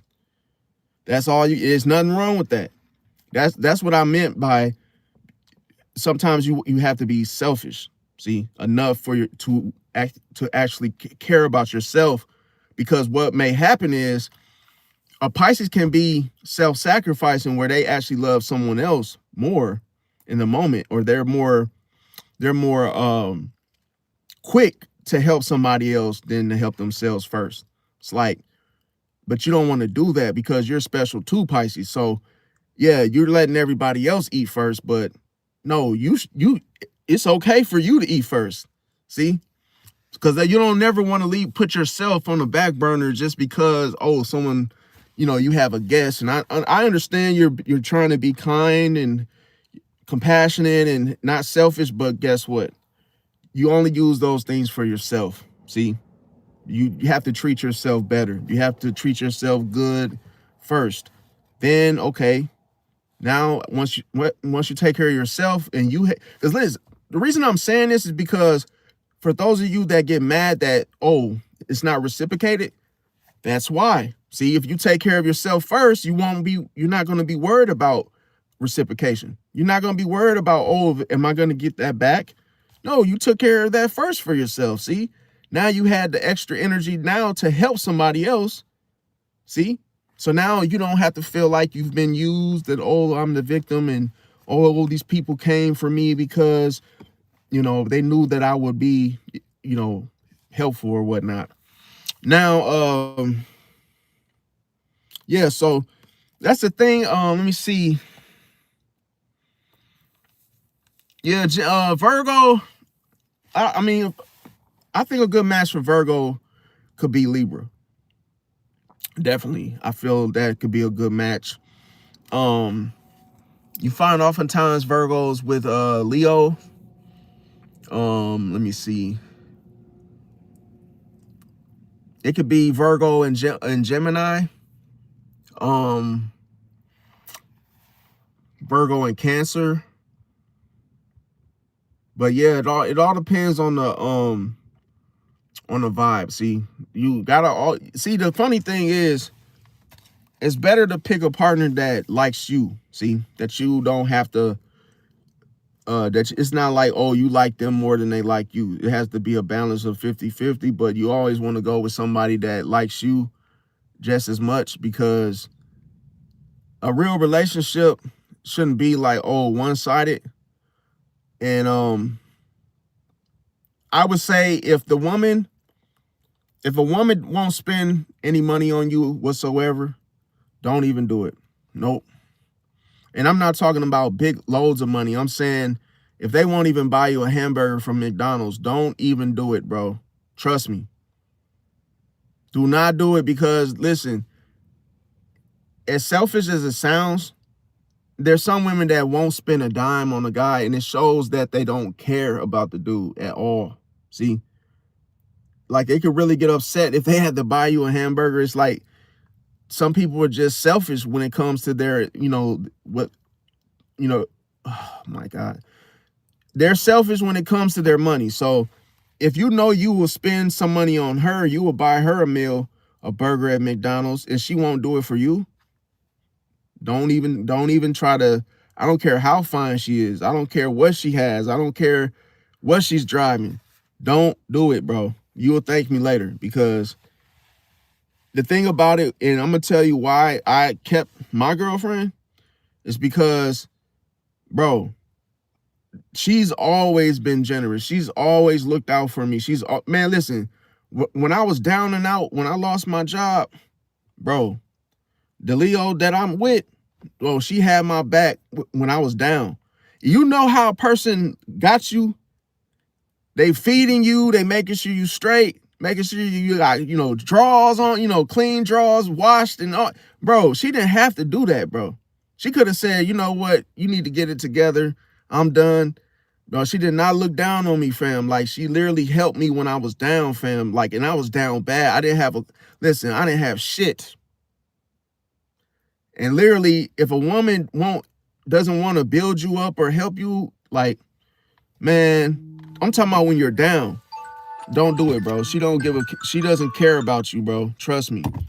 But if a woman will buy you a hamburger, I'm talking about a $2 burger, it's potential there, because that you don't want to do. The last thing you want is a selfish woman, because let's say you get her pregnant, she's gonna throw you on that child support. The one that won't get you the burger, because she's money hungry. She's all about the dollar bill. She doesn't care about you. But that's the thing, like, because this is the thing, if you know you'll do it for her and she won't do it for you, don't do it. And it's a huge test, because I even did it to the Libra. I said, and Sabrina, if you're watching this, you need to hear this. When I asked you for that, I said, yo, I need some gas money. If I'm gonna come see you, you live 25 miles away. See? And I'm talking about on just a friendship. I ain't talking about no screwing around. This is just, hey, because I don't know you. I don't even know. Hey, you might not even want to be my friend after watching this video, like you said before. But I asked you for $10 for gas. But you thinking that I really needed the $10. No, I didn't need the $10. It was a test to see, oh, do you even give a damn about me? And you said, oh, I got it, but you got to come over to get it. And then when I asked you again, you said, oh, I don't got it. I don't have it. See? And then you offered to give me a BJ in the car, and you don't even know me. See? So I'm confused. I'm confused. You wouldn't give me $10, but you would do the BJ. No. And I didn't, you know what's crazy? I didn't even want it. I said, know what? You know why I don't want it? Because for one, I'm with someone already. For two, you listen, man. This is why I said I'm scared of Libras. Because listen, listen to me, man. Listen, you've already stalked me. You stalked the shit out of me. That scared the crap out of me. Could you imagine? Listen, man, I'm not trying to get sympathy. I'm just like keeping it real here. For you men out there, if a woman literally found your house or found your Facebook and you didn't give them the address, that's creep energy, fam. That's creep energy.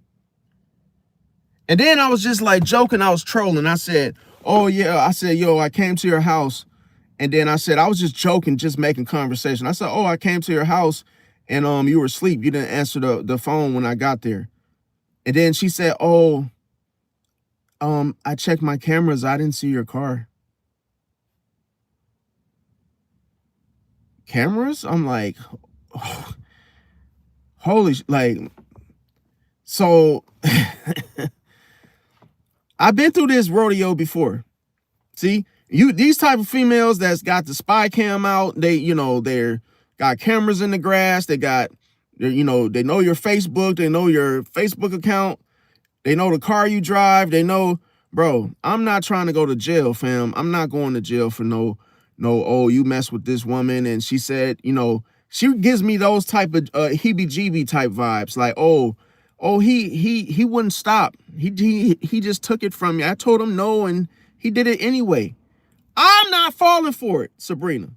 I'm not that dude. I'm cool. I'm cool, man. I'm cool on all of that shit. I don't want no BJ. I am good, fam. Nope. You could, because you got all those cameras. I'm good. I don't even want you touching me, fam. Nope. You done scared the shit out of me. OJ did it. And I'm being dead ass serious. Because, bro, if a person would literally camera this, camera that, and you're a Libra, bro, you trying to hide. You're hiding some. See, listen, you're trying to hide the fact that, oh, cameras and all that stuff, that's evidence. See, that's for evidence purposes. You trying to take me to court? You trying to, say I did something to you? It's like you're trying to build up a case. I don't trust it. I just don't. And Sabrina, I'm sorry. It's just like, bro, you can't do that, fam. Like, don't mention camera. Any man will be afraid. It's not guilt. It's this. I'm gonna tell you this. As a Pisces, both man and woman, or female or male, make sure you feel emotionally safe with somebody as well. I don't feel emotionally safe around Sabrina. Nope.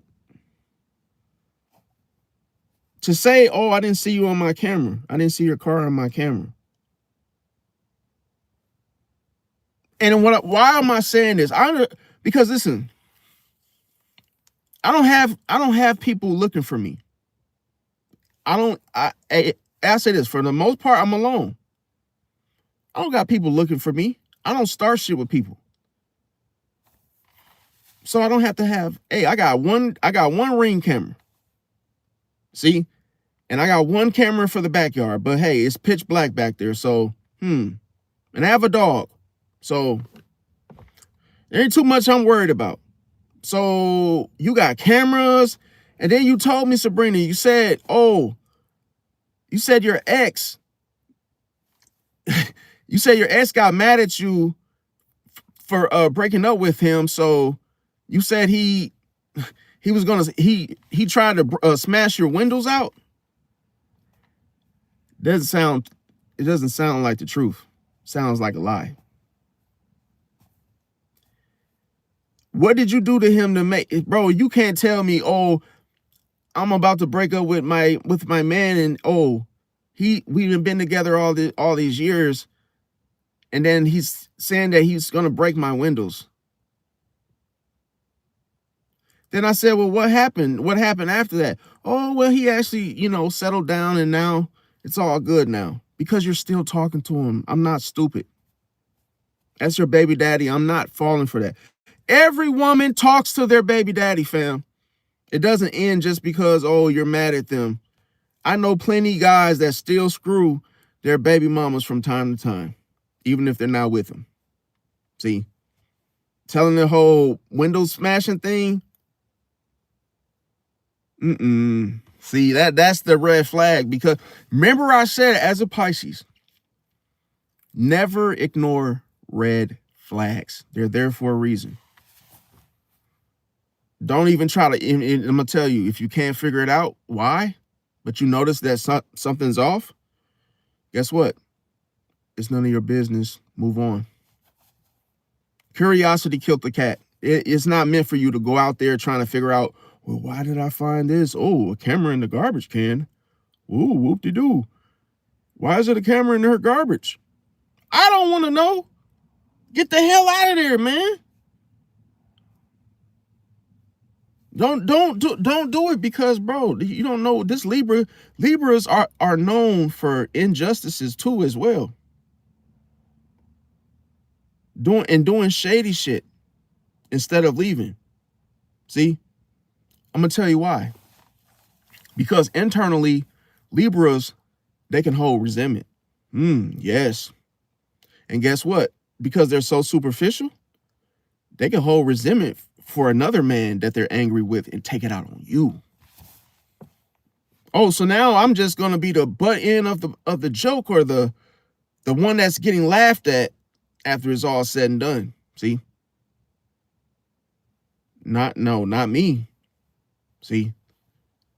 And I had a scary ass dream last night. I had a dream that I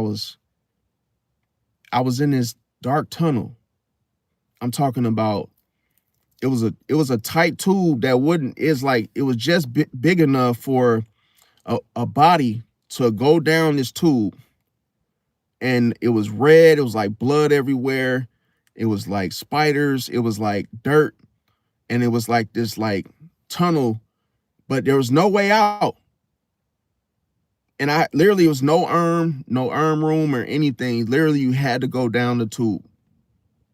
I was breathing in this tube like you know when someone's claustrophobic, they can't breathe because the whole space is so goddamn small.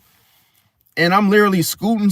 I'm on my back and I'm scooting till until I get to the ending of the drop. The drop didn't have no lights.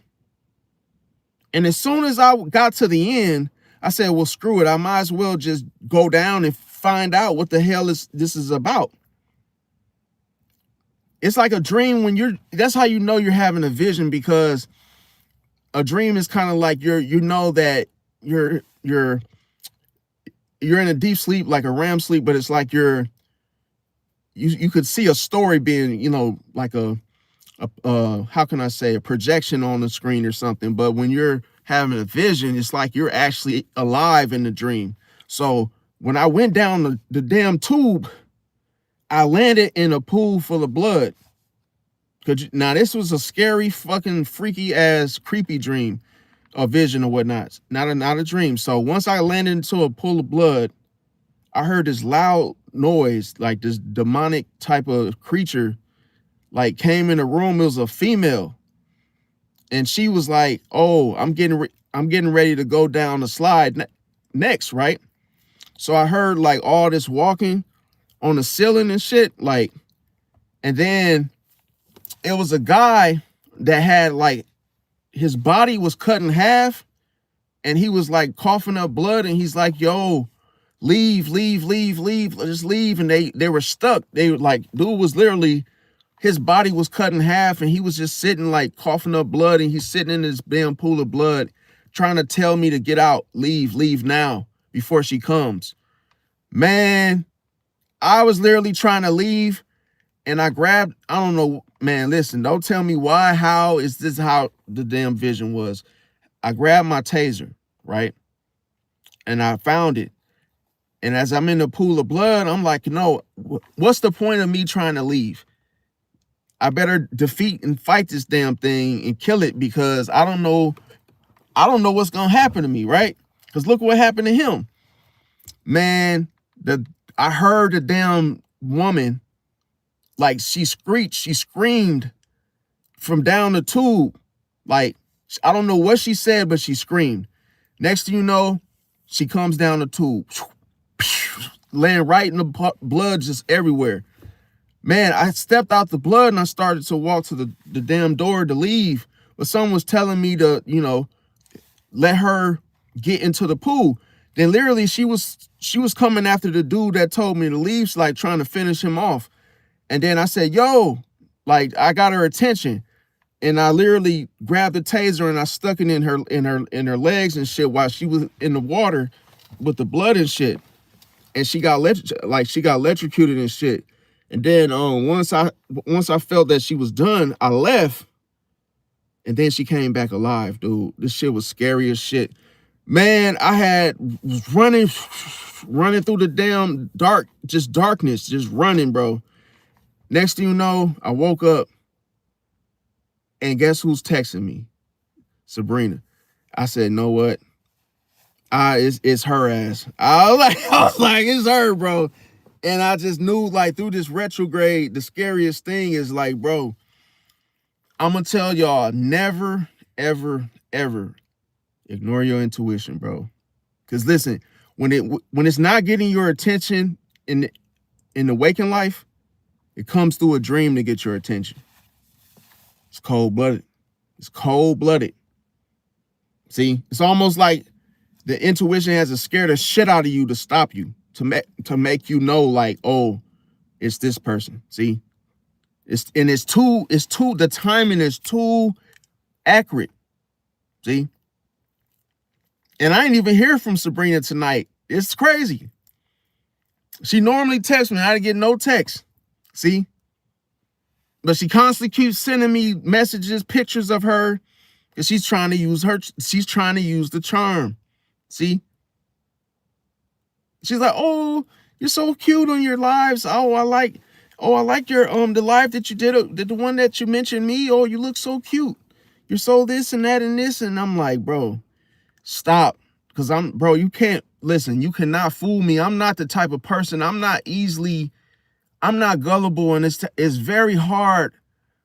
It's very hard for me to like do something that I don't want to do. I have very strong will. I say no to stuff that other men would probably do right away. Like, if a woman is throwing it at you and she's like, yo, you can have it right now. I'm up here, all this meat on the shish kebab. All this meat you gonna just let hang out? You don't want none of this? Man, I'll pass it up. Man, I'm good, bro. Maybe he might want it. I'm good. See? Why? Because I see that. I know if you're already in a relationship and there's nothing wrong, why mess it up? Why mess it up? That's the first thing. Then ask yourself, why would you betray? Why would you betray your girlfriend? She ain't done nothing to you. And you know it's going to be karma behind that if you do it. See? And she ain't even done nothing to you. So that's another reason why I say no. And then just being able to distract yourself and go play the game or go do something. Go get on BandLab, do some music, go do something else. Don't be quick to give into temptation. See? And I always tell people, and it's very sad, it's emotional, because, bro, you just don't know, like, people have gotten killed through temptation. People have lost their lives. I'm going to tell you a true story. There was a kid that he's like 16 years old, right? He was a gamer, always on the game, PlayStation, playing PlayStation every day. Boom, boom, boom, boom, boom. Parents already knew what he was doing. Like, oh, he's just in the room playing this game, right? And then all of a sudden, one of his friends calls him. Hey, man, let's go hang out, bro. I got the car. Like, I guess he had his mom's car or maybe his own car. I don't really know for sure, but he basically called the dude and said, yo, I'm gonna come pick you up. And then all of a sudden, he didn't want to do it because he was tired. He was like, yo, I'm tired. I don't really want to come. But dude kept pulling and pressing, trying to tempting him to go. Come on, man. Get out the house. You always in the house playing that game. Come on, bro. Man, I tell you, bro. Little dude ended up caving in and going, right? And he lost his life that same fucking night. Why? Because the kid that had the car, he was driving like 100 miles an hour on the highway, swerving and doing all that crazy driving, and got into a car wreck and killed the dude. See? It's like little stuff like that. It's like, bro didn't even want to go. But because dude kept egging him and pulling and, hey, man, come on, get out the house, man. You always in the house. It's like, bro, you could have just been in the house just playing the game. You didn't even have to even go. See? And that was something that you wouldn't have even done anyway. But because you listening to this dude, he got you killed. See? That's why I say, like, you could easily lose your life from these type of people that just be doing stuff we call this doing hot shit. It's like, oh, because think about it. Why would a woman sleep with you on the first date? Why would she sleep with you on the first date? She doesn't know you. You don't know her. Her husband, she could be married already. She could, man, listen, she could have she could have a boyfriend that's a sheriff, a cop. You don't know. It's not to say you're going to do anything illegal, but I'm just saying, like, it could be anything brewing and setting up for you that you don't even see coming. See? But remember, the devil comes to entice you before he strikes. Think about it with Adam and Eve, and I'm not trying to, I know some of y'all trying to go church with it. No, I'm just saying, like, giving you an example.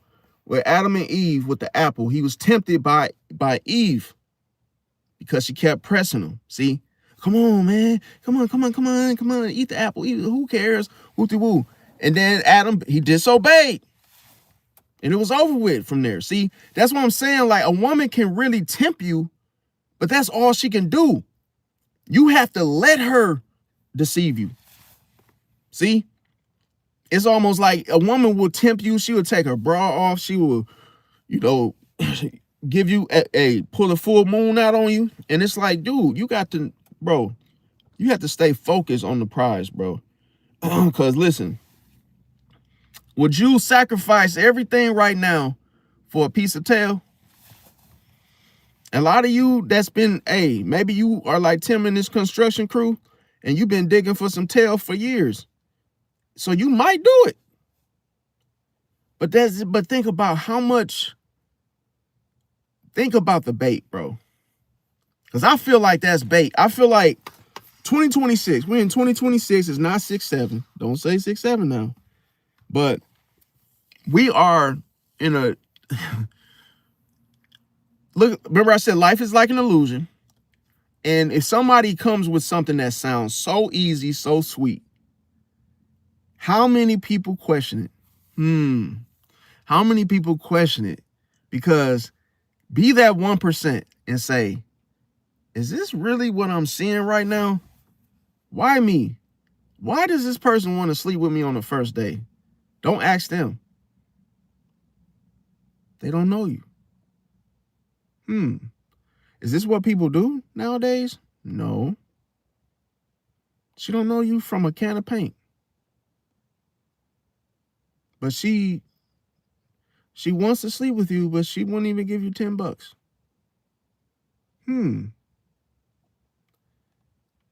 Maybe she has something.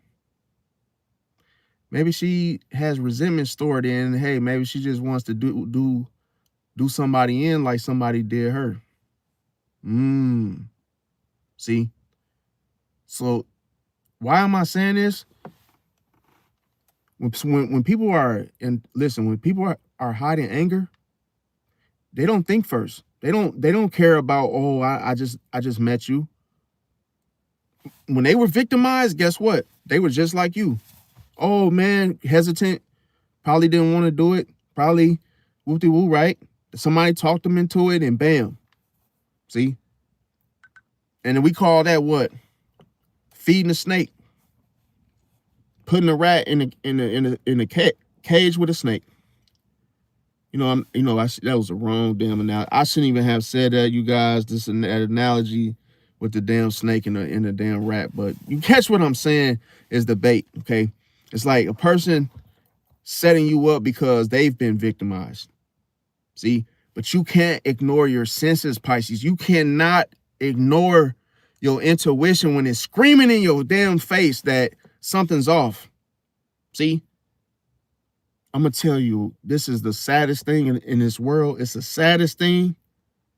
You know why people get taken advantage of in such a way, victimized? They get victimized because of charm. Charm is the worst enemy in this world. It's not always what it looks like. You're not missing nothing, dude. Just because it's easy. See, just because it's easy doesn't mean it's good for you, bro. It could be a trap for your soul. It can ruin your life. A person can literally pass on something to you that you wasn't looking for. You didn't sign up for it. And just ruin your whole damn life just like that. Just off of one mistake. That's why I tell you, man, listen, bro. If you can master your self-control, bro, and say no, like literally, if somebody presents something to you and you know, like, man, this is way too, it's a trap. It's a trap, bro. Because think about it. That ain't normal, bro. But remember I said the rat, he'll do anything for that cheese on the trap, bro. He want that cheese, and he don't see the trap because he want the damn cheese, bro. And see, as soon as he goes for the, man, listen, a rat will literally tiptoe, tap dance around. Listen, you know, hesitating. This is what I'm getting to. Charm makes you hesitate. Back and forth, back and forth, back and forth. Pasting, because what you see is something you want. But here's the question. Do you need it? Remember I said, start asking yourself why more often, not the other person. Why is this being presented to me so easy? Why so easily? Why is it coming to me so quickly? It's coming easy. Let me tell you why it's coming so quick. So that you won't question it. See, it doesn't give you a chance to. You have to slow. You have to be like Iron Man. You have to slow the shit down. You literally hovering and pushing it back so that you could observe and see what the hell's going on. Because the enemy don't want you to know it's the enemy. Come on, bro. Wake up, bro. The enemy does not want you to know that that's your enemy. So it's gonna come to you like that. Well packaged. But here's the thing. I didn't order nothing. Oh, this package came to me out of nowhere. I didn't ask for this shit. So why am I going to just open it if it's not mine? See, just because somebody willy-nilly to do something with you so fast, so soon, bro, don't be quick to sign the damn contract. Don't be quick to link up with this person, bro. Because listen, you got to know that could be the hidden enemy, man. And that hidden enemy come run up on you so fast you won't even have a chance to observe it, know its name and know where it came from. It's like that's the archons, bro. That's what I'm saying. The archons, bro, they come after you. And it's so quick and so hurried. They come in different forms. So you don't recognize them. Could you imagine if a person is out to get you and it could have came from way out west somewhere? It could came from, what I'm saying is your enemies, listen, they come out of the woodworks, bro. Like your enemy will come after you because of your purpose in this life. See, to stop you, wound you, make you sick, give you something to slow you down so you can't do your purpose. Think about it. If somebody give you something like a venereal disease and now you can't even like talk, get up, stand up, do anything, is permanent. Now you what? Now you at a disadvantage, see, regarding your purpose. Because the enemy tricked you, trapped you, and you didn't see it coming. See, you had no reinforcements, you had no shield, no, hey, wait a minute, no questioning. Listen,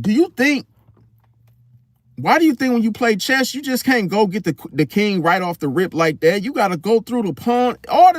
You got to be set like a fortress, bro. You have to have boundaries, dude. The boundaries is what stops the enemy from getting close to you, bro.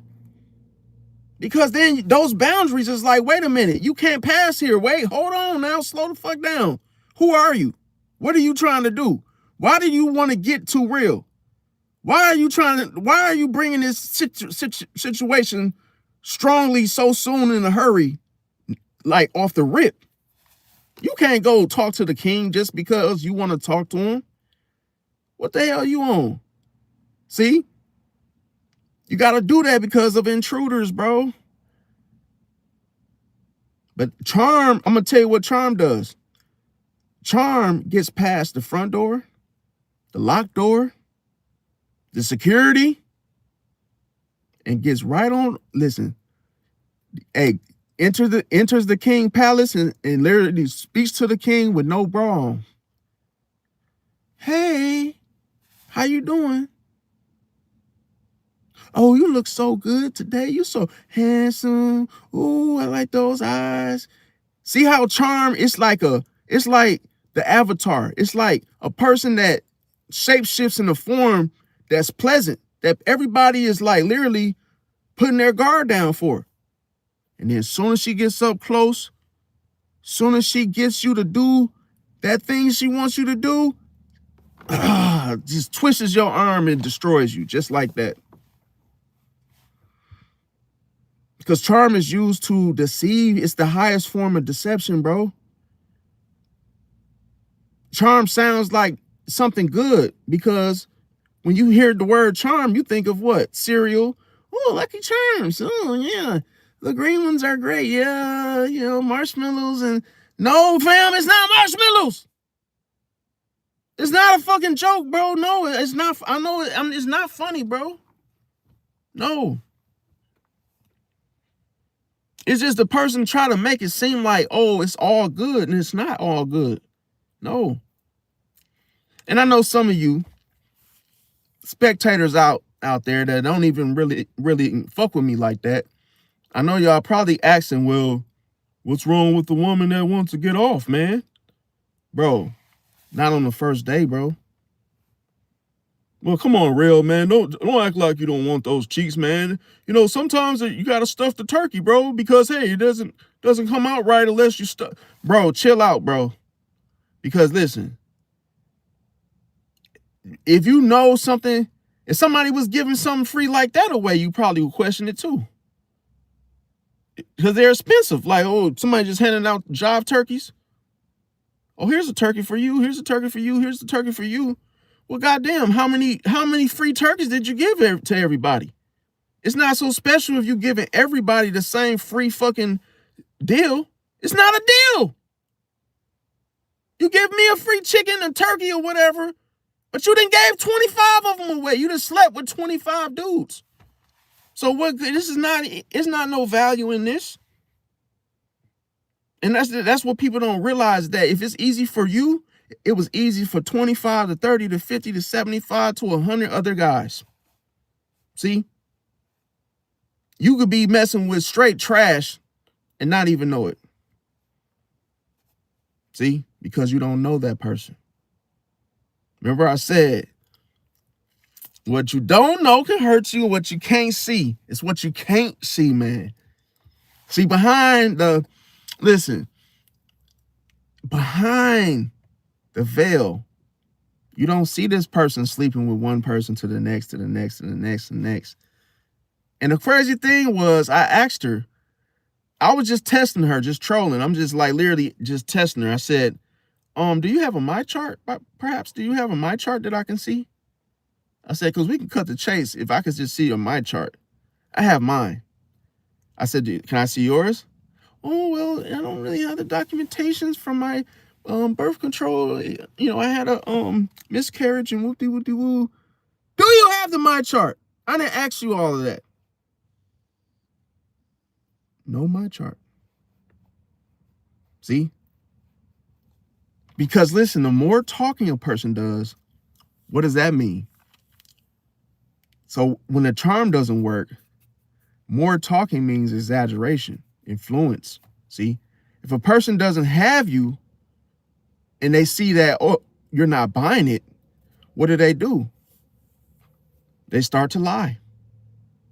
Oh yeah, well, I went and got checked, or my last physical was done right before I became single, or hey, and I'm on birth control. So I asked you, do you have a my chart? Yes or no? And this was irritating me because, Sabrina, if you're watching this, every time I asked you a question, You're trying to play dumb. You're trying to play as if I'm asking something difficult.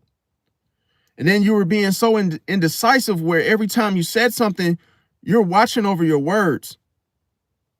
And that to me makes me know that definitely you're trying to watch what you say because you don't want to say the wrong shit because you might tell on yourself. Just be careful with Libra, bro. At the end of the day, bro, it's like I had to ask her like yes or no or this and that because it seemed like she was just unsure with every single thing I asked her. She was just like unsure. I'm like, bro, is she this dumb? I'm gonna keep it real. Is she this dumb or she just don't want to answer it? See? And I felt like I had to hang up on her because it was like last night, she was like, now drop my mouse and shit. Last night, she was like, oh, you coming over? I said, I was like, yeah. But I wasn't gonna sleep with her doing none of that stuff. I'm just like, oh, I'll just come over. And then when I said, oh, should I come now? She was like, well, I'm sleeping right now. I'm like, man, I give up. I just hung up the phone. Cause I'm like, just say no. What's so hard about saying no? No, I'm asleep. Cool. Okay. Maybe another day. She said, oh, I'm asleep. I'm still asleep. Instead of saying yes or no, that's that shit that I'm talking about with Libras. It's like they don't just answer the question. They always give you the, well, I'm asleep. Well, my son's up. Well, this or that. And it's like, come on, bro. And then I'm gonna tell you what was pissing me off. And if you're watching this, Sabrina, I'm gonna tell you. Every time, it's like, what was she doing? I almost forgot what I was gonna say. Basically, it's like, damn it. Oh my God, I forgot, you guys, what I was gonna say. But yeah, definitely missed these charm facts. It's like,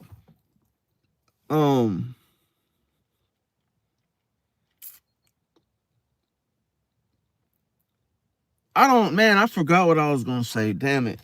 But she was doing something. She was doing something that she was annoying me with something she was doing. Oh, okay, now I remember.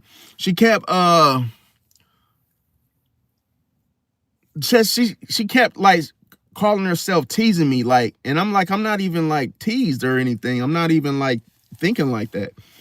And then she's like, oh well, oh, I'm just giving you a hard time. I'm just teasing you. And she was doing that quite often. But I realized that wasn't the truth. See, because it was really her hiding something that she didn't want me to know, that she didn't want to tell me. And she's like, oh, I'm just teasing you. Yeah. And oh, I'm just giving you shit. Oh, and she did that. Like, if someone's just giving you shit, it'll happen once or twice. It's like, where it's believable. But if they do it like every single thing they say is like, oh, I'm kidding, bro, that makes a person not trust you. See? Oh, that was a joke. Bro, no, it wasn't. Stop saying that. Like, it was like little stuff that, see, Pisces can feel you until there's nothing there to feel. See? Because a Pisces can feel when you're purposely or intentionally closing that gap to where I can get to know you, see, and get to know the real you. Because the counterfeit or that superficial side of yourself, that's what I kept seeing, and that's who I kept meeting and getting on the phone with. And I'm like, bro, this ain't the real you. So stop it. See? I said, because I see insecurity. I see that you're hiding things, like, and how I psychologically tested her was by saying, oh, let me see your feet. Let me see your toes. And she's like, why? I said, let me see your toes. She's like, she showed me one toe, and then one of her She showed me one foot, and then the other foot was like balled up like this. And she's like, oh, I don't really got my feet done. Like, I don't really do the nail thing. I'm like, I'm like, why did it take you so long to show me your toes, bro? Like, you really took a long time. And why I say you test a person's psyche when you ask them things indirectly is because what I began to observe was that she was the type of person that hides things, because it took you almost like 20-30 minutes to show your damn toes. Anybody else would have been like, oh, you want to see my feet? Okay, boom, here. They're not done though, but hey, here they are, just toes, whatever. It's like, damn, you got one foot out and one balled up. It's because that's how you're wired. See, people are so freaking stupid. Is that they don't understand that when you hide things, you close off things. You're probably more the type of person to keep your fist balled. You know, when you walk around, you're at work, you're all like, you know, closed off. You're all like this, and your body language, your nonverbals, your body language, and that's how you really see the real them. Never fall for the mask. See, because the person that uses charm, they will always try to put the smile on and you know, it might be something they say to you. But when you actually look at those little nonverbal cues, you're like, oh, you are the type to hide stuff. Why are you hiding yourself? That's your image, that's your body. Because there's something deeper going on that they're hiding from you. See, when a person is already doing that, the whole body reacts first. See? Of which is hidden. So let's just say if I was a shyster, let's say I was just a sketchy son of a gun, right? And I really had something to hide that was like, that I felt was a problem or bad. I probably couldn't get on this live and talk to you guys because I'll be trying to hide everything about me. See? Oh, I don't want this to get out, or I don't want somebody to discover or find out, because that's what people do. So it could be something simple. Let me see your toes. Oh, let me see your tattoo on your chest. It's anything you can get defensive and say, why? What do you want to see that for? What are you asking that for? Because they're hiding something. See? Oh, I like your phone. What kind of phone is that? Oh, can I see it? No, I don't really let people hold my phone. It's because there's something in that phone they don't want you to find out. And if you found out about it, you probably wouldn't want to talk to them anymore. So that's why I'm just saying that. That's my whole point. So be careful, because you do have to, people aren't going to tell you what their motives and intentions are. Nope. So the only way you can get it out is by doing the little things that I mentioned, and it will show. Because one thing about confidence is that if you're confident, you don't need charm. See, charm just hides the things of which you conceal. See, because it's like, oh, I don't want to. A person doesn't want to be themselves, because now it's like, oh, they don't want to just keep it real, even with those defects or anything about you that you probably don't approve of. But then if you're worried about how other people feel about you, let's say, because put it like this, that's kind of like people pleasing, because if you're worried about what others think, then that lets you know more about them. At the end of the day, it just makes you. See, because you're living for someone else other than yourself. See, and that's why I say, if someone is always nice to you, there's a high chance that they don't like you. It's a high chance that they don't like you, but they'll never tell you to your face. They'll never tell you straight up, because they're trying to what? They don't want to rock the boat. It's like a person that compliments you on everything that you wear. The whole, you're so cute, you're so this, you're so that. That's not, they don't mean that. Trust me. Because think about it. Does your own mother tell you that every day? Does your own sister? Does someone close to you ever tell you that 1,000 times? Nope. See, if you know, you know. You don't need someone to tell you you're cute or whoop-de-whoop-de-woo. It's like, you're trying to make me feel, you want me to drop my guard. That's what you're trying to do. You're trying to get me to put my guard down. That's why you're telling me, oh, you're so cute, you're so this, you're so that. So it's like, oh, maybe that person feels like you're questioning them too much, or, oh, you don't trust them. They can feel it.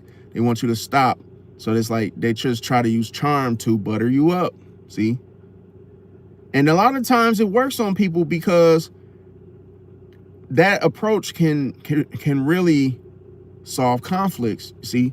Because you're basically trying to be more like that person. See? And then all of a sudden, even if you don't like them, you're like, yo, you're the coolest person ever.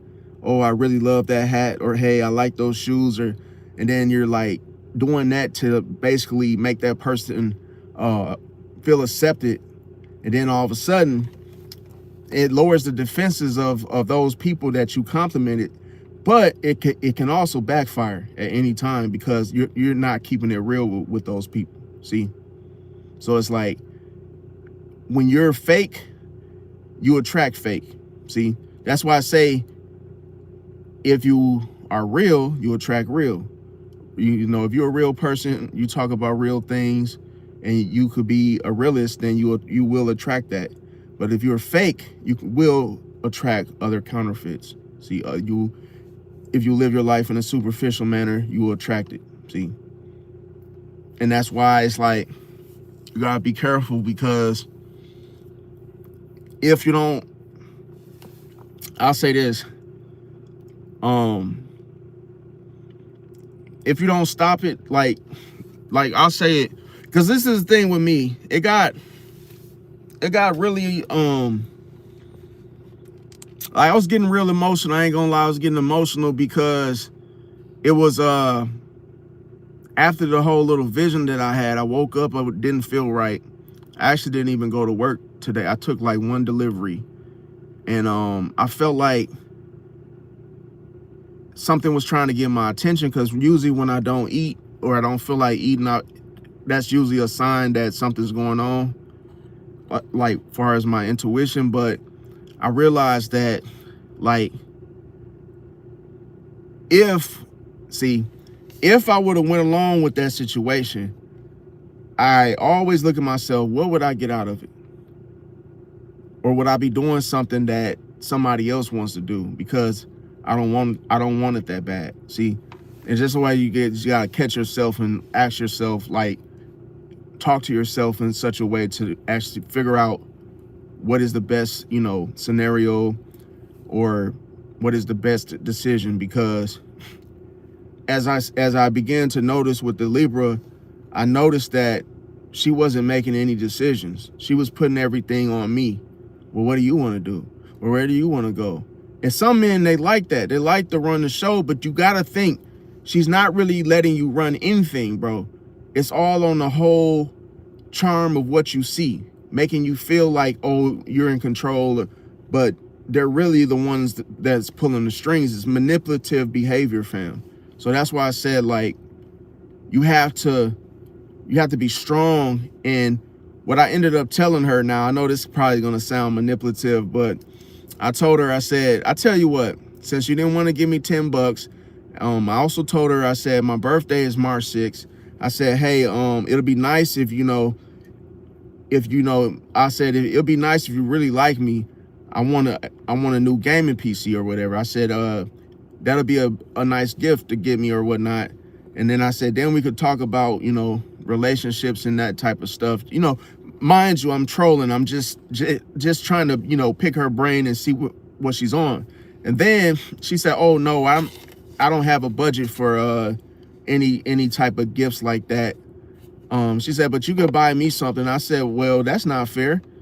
Why would I buy you something? You wouldn't even buy me something, and then she said, well, not in that price range. I'm like, damn, okay, it got to be a price tag on it. But then I was like, oh, you got your taxes coming. You got like 3-4 kids. I said, damn, I know you probably gonna get some thousands. And then she got quiet. But then I'm like, see, that's the thing. So I told her, here, I said, I'm gonna tell you, my Leo girlfriend, I said, don't even worry about getting me the gaming PC, because my Leo girlfriend, she's already gonna get it for me. So I said, you know what? I don't even, and I said, that's how I know that she really cares about me. You, on the other hand, you don't give a damn. But she was like, but I can use my hands. Bro, that's when I was like, I'm done, bro. I'm done. Like, why? Oh my God, bro.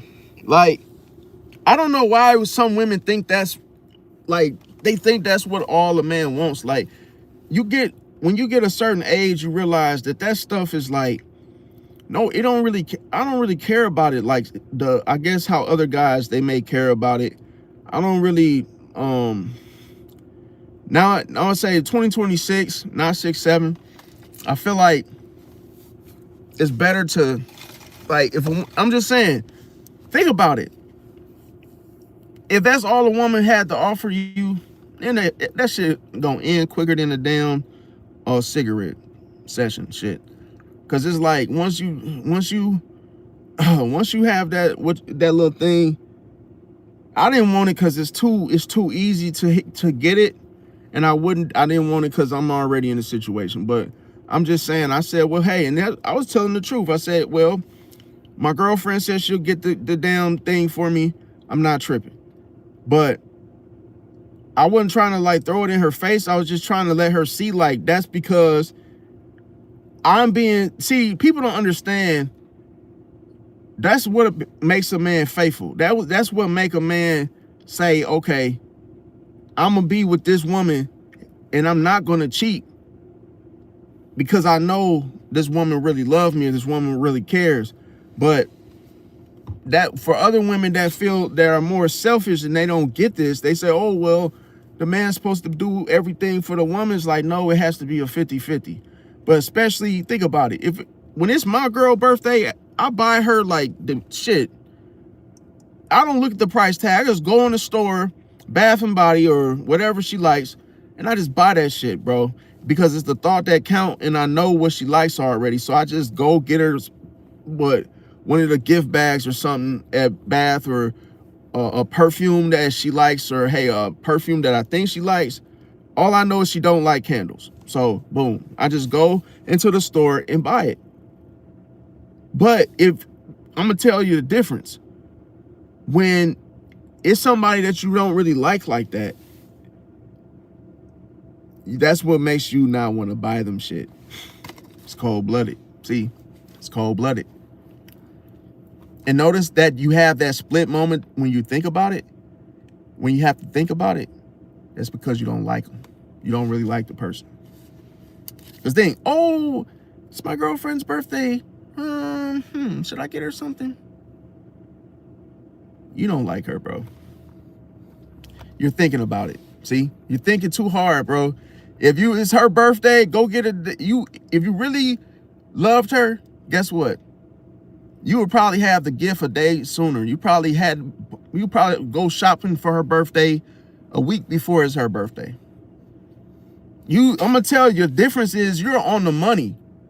When it's your girl's birthday, you don't waste no time. I'm gonna go to the store and buy her this shit, man, because I want to surprise her. You be really trying to surprise her, not on some, oh, I'm trying to F, like, is that all you care about? Like, bro, it's more to that's not why you get with somebody, is just the F, bro. That's some lame. It's lame to me because it put it like this. It's an illusion to, those are illusions. Because illusion is like you get lost into it and you keep looping, you keep thinking that, oh, that's how a relationship's supposed to go and just that only. Then all of a sudden it's like, let's go watch a movie together. And it's like, no, I ain't going to watch no movie, man. I'm gonna tell you right now, You know, if we ain't effing, man, I ain't going to no movie. Bro, then you gonna be alone, my guy, because guess what? A woman will cheat on you with a guy that wants to go to the goddamn movie. That's why I say, bro, it's literally an illusion, because bro, you thinking that you playing her, you really playing yourself, bro. Because listen, she gonna go to that movie, bro, that she want to see, whether you want to go or not. See, and then that's when, oh, you just gotta be careful. And what I'm really saying is, you gotta know what you want instead of falling for the illusion. But here's the main concept. How do you know it? How do you know it's an illusion in the first place? See, you got to know that it's an illusion that's even trying to trick you. But if you know what you want, guess what? You won't fall for the illusion. See, because you already know what you want. No matter what it looked like. You like, man, I don't give a damn if it's Beyonce telling me, come here, handsome. I ain't doing it, because that ain't what I want. See? And that's why you have to make sure it's what you want. Don't settle, fam. Don't settle just because, oh, I'm lonely.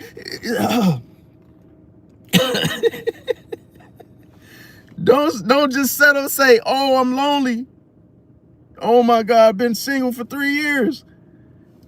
Don't settle, bro. Just wait. Wait. Till the right one will find you, fam. And you will find the right one. It's like a give and exchange. But rushing it, bro, don't do it, bro. Because you're going to regret it. Because everything's about timing. You might meet somebody, and then maybe you were lonely, and then all of a sudden you meet them, and then you end up missing the one you was really trying to get because you was rushing it. See, it's like, damn, I wanted to be with this woman. I hurry up and got with this other woman. Damn, like I just missed the damn opportunity. Just like, just wait, fam, because it's gonna come to you, and you gonna know that it's for you. So it's like, and see, the thing about it's not about money. It's just about a person not being selfish. It's like when I say a woman will do something for you, just like you do something for her. See, that just shows she's not selfish, because that selfishness, that's what will end the relationship. That's what will create a divorce. See, is because of the selfishness. But yeah, you guys, smash the like button. Let me read some of y'all. Let me see. Yeah, definitely. And what's his name? And the couch said, don't settle down with the wrong woman just because you don't want to be single, or because you're attracted to them. Facts. Yeah, don't want to just lay down with them. Yeah, because the problem is that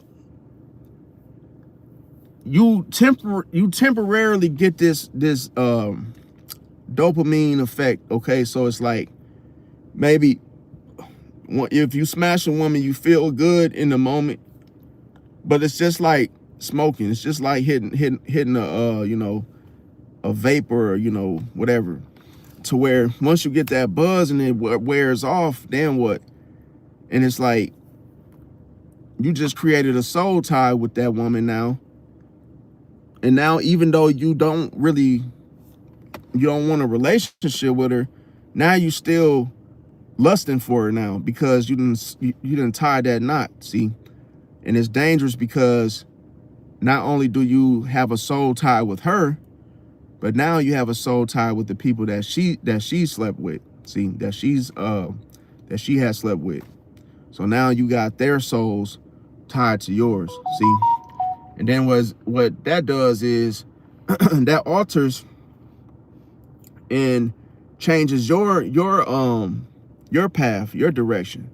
See, you start to these spirits from these other people, those soul ties, they distort your thinking, distort your purpose, your path, like your path. In other words, is that you start to think more like them. See, and then the same is like an interchangeable situation, where how you're wired, and everybody you slept with goes to those people.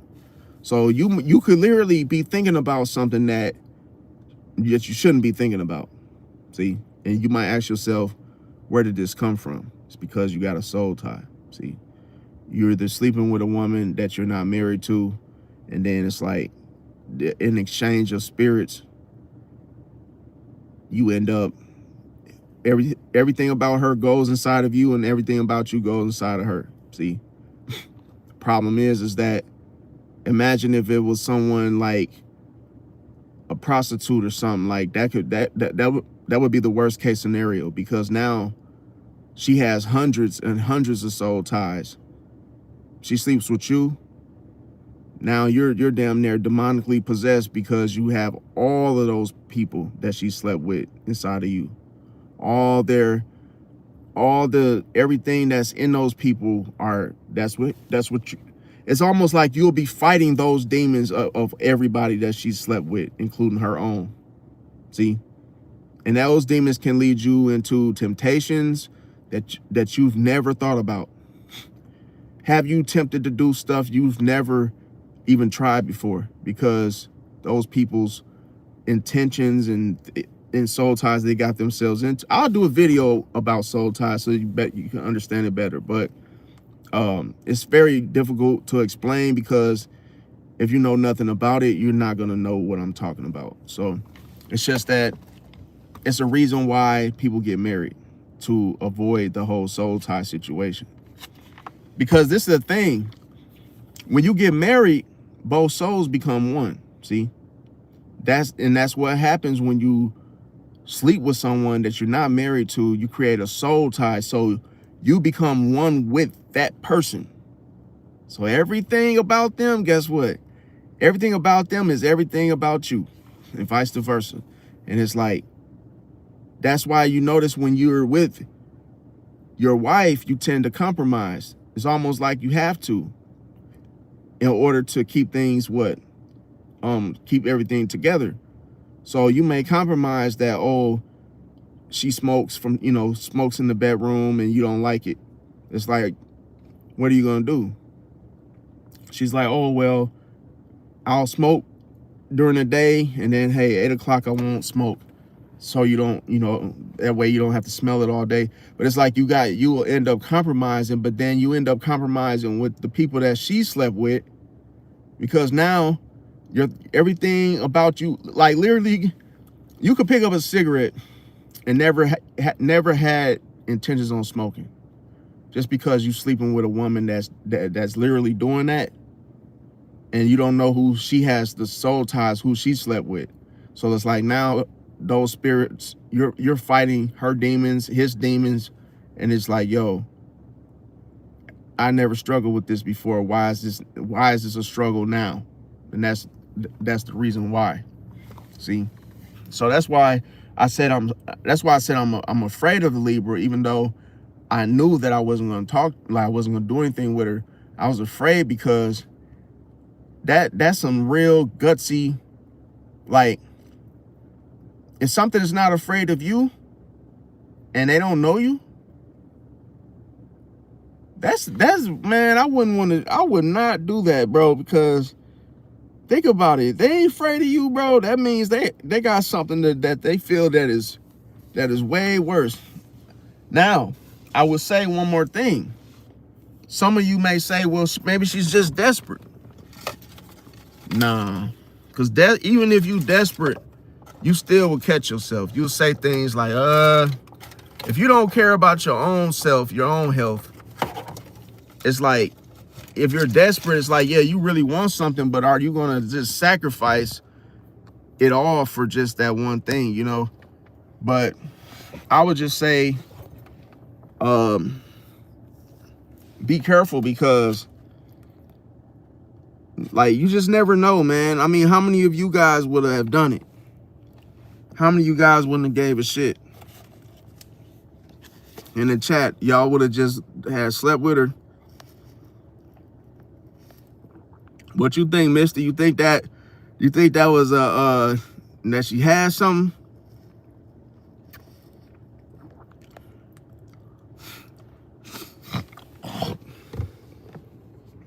Because you never, like I say, hold on.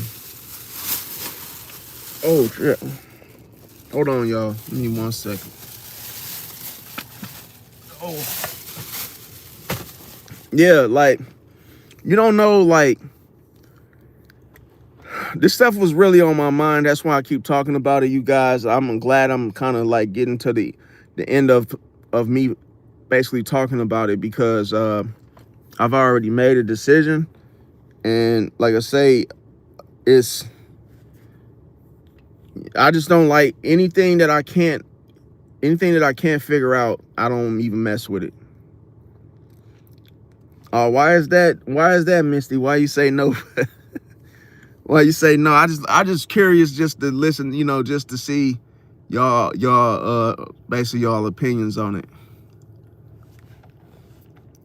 And like I say, do you think the camera thing was like crazy too? Because she said, no, I didn't see your car on the cameras. And I'm like, yo, you got shit filming it? Like, you got cameras going and whatnot? Like, damn. Like, I'm very understanding of maybe a Ring camera for your doorbell or something like that, but the way she said it was like, I got cameras outside, and I didn't see your car. And I'm like, whoa, like, is that, I don't know. To me, it's just, it's like a conversation that a person doesn't tell you about. Like, for instance, if a person has cameras, but they never tell you what they're for or why they have them, it's like, well, damn, tell me about that. Mate, when you're getting to know someone, people tend to tell you what happened, why you have the cameras. Oh, a guy broke into my garage and stole my lawnmower, so now I have cameras out. Like, say something right away that kind of X's out the whole creep vibes, like, to why you're doing it. Oh yeah, I have a camera on my bathroom door because, a squirrel got in once, and hey, he managed to lift the damn window open, and I couldn't believe that he done it, so I put a camera in the window.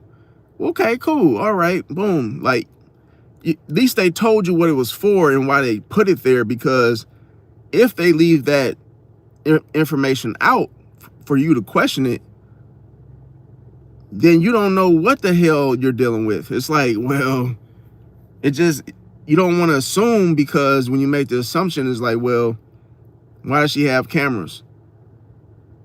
But she doesn't live in the hood, so why does she have cameras? It's like, I know what you guys are thinking. Well, shit, she can have a camera, man. Dude, damn, calm down. But it's like, well, I know she can have cameras, but dude, the way she said it to me was that was just the weird thing about it, was the way she said it to me, man. I went through this before, and I remember I went to go see this girl. She was a Gemini, and this is when I didn't know no better about Gemini. So this was years ago, and she wanted me to spend a night. Okay,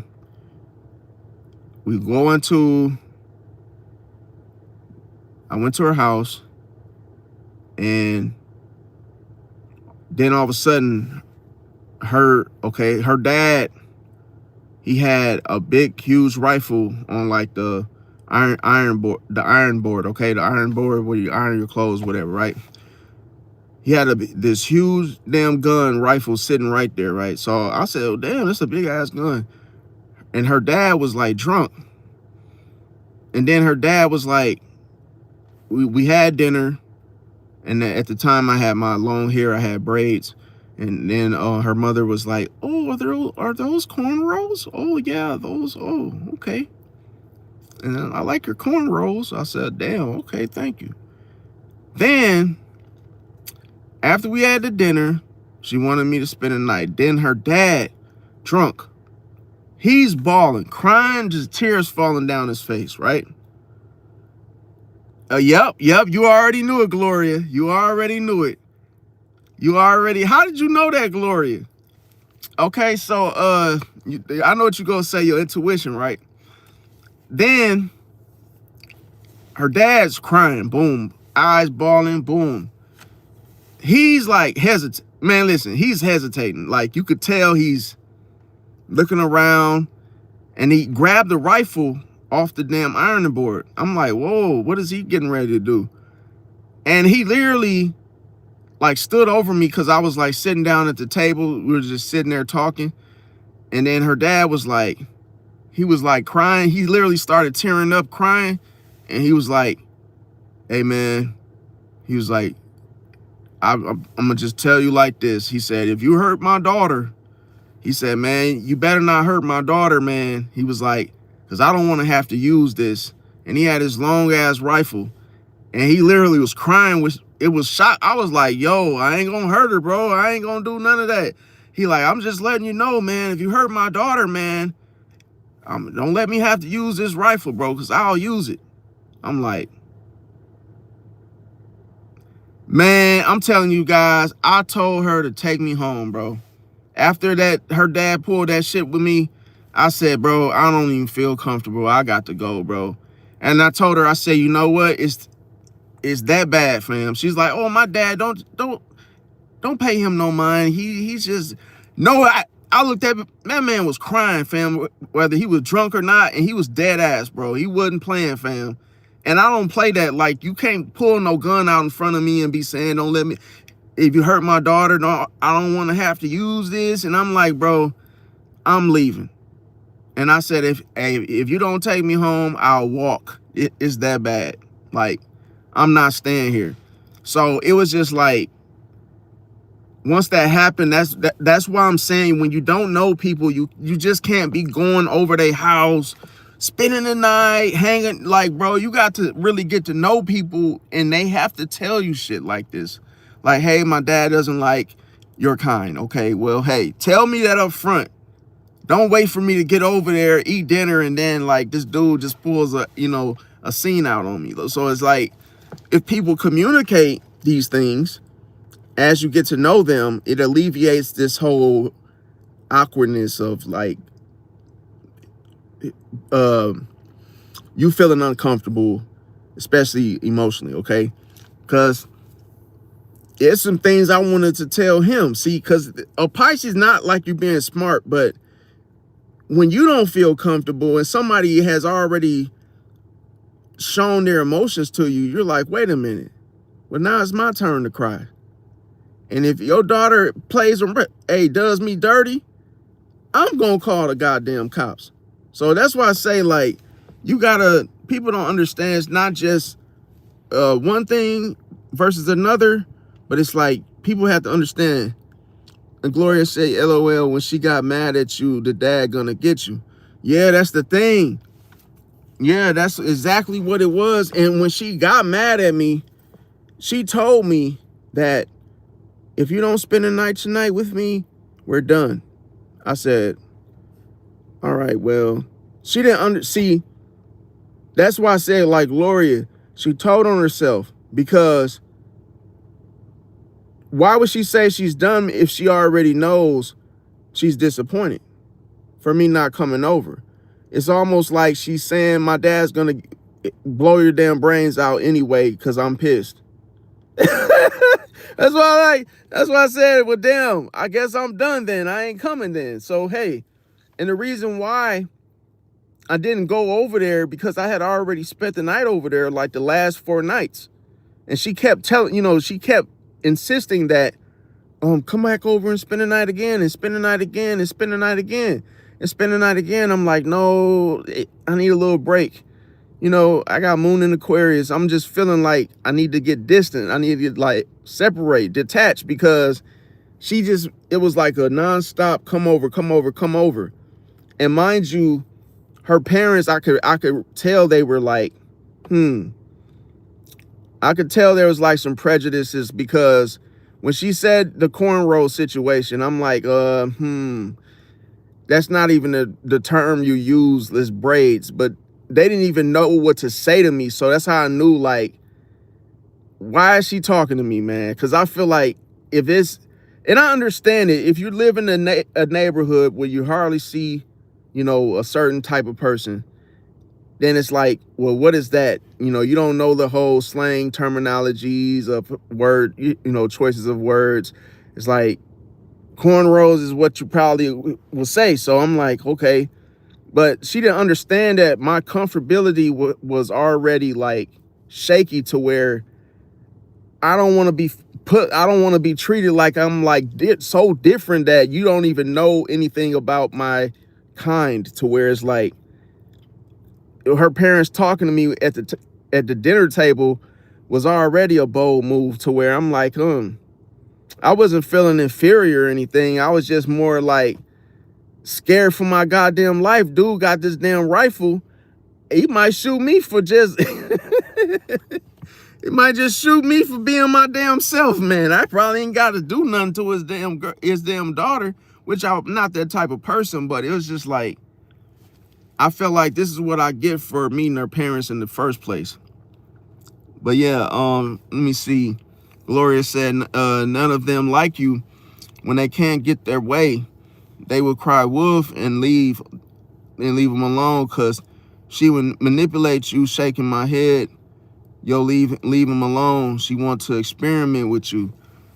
Yeah, I felt like I was an experiment, but I felt afraid to talk. I just felt afraid to talk to her because there was a situation too that she had, and she kept saying she had to go get surgery done because something personal going down, something happening downstairs, that she said that something, the whole flow, her little flow or whatever, wouldn't stop.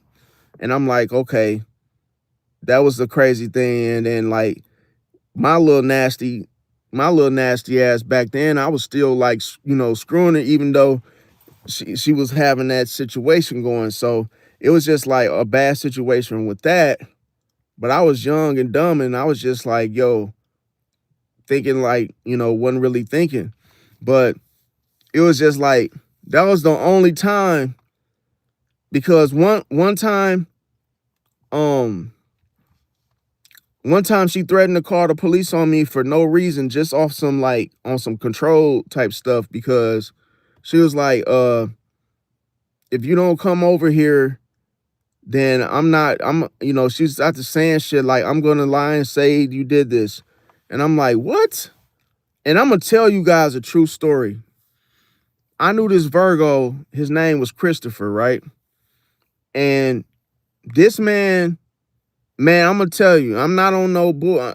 I love all types. Hey, I love, put it like this, I love all kinds. I don't got no prejudices in my blood towards anybody. But I remember that one of my friends, his name was Christopher, man. He started talking to this, it was like a teacher at his it was a teacher at his school, and he started talking to this woman, right? And the woman got mad at him, like super pissed. I don't know what happened between them two, but she was pissed. And all Christopher did, he was like a very friendly, how can I say it, bubbly, goofy like type of guy. He was always cracking jokes, always like he liked kids, but not in a creep way. It was like he was just more like the with the youth, and like to play, play basketball, coach, and that type of stuff.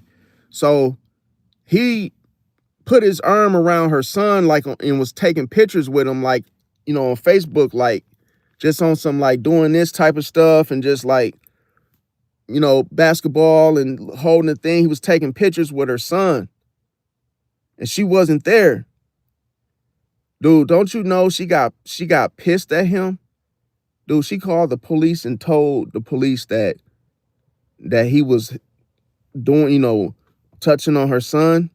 That she felt uncomfortable, that he was basically posting pictures of him and her son on his Facebook, which I did tell him. I said, bro, don't do that, bro. I said, bro, don't be taking pictures with her son, putting it on your Facebook. It just doesn't look right.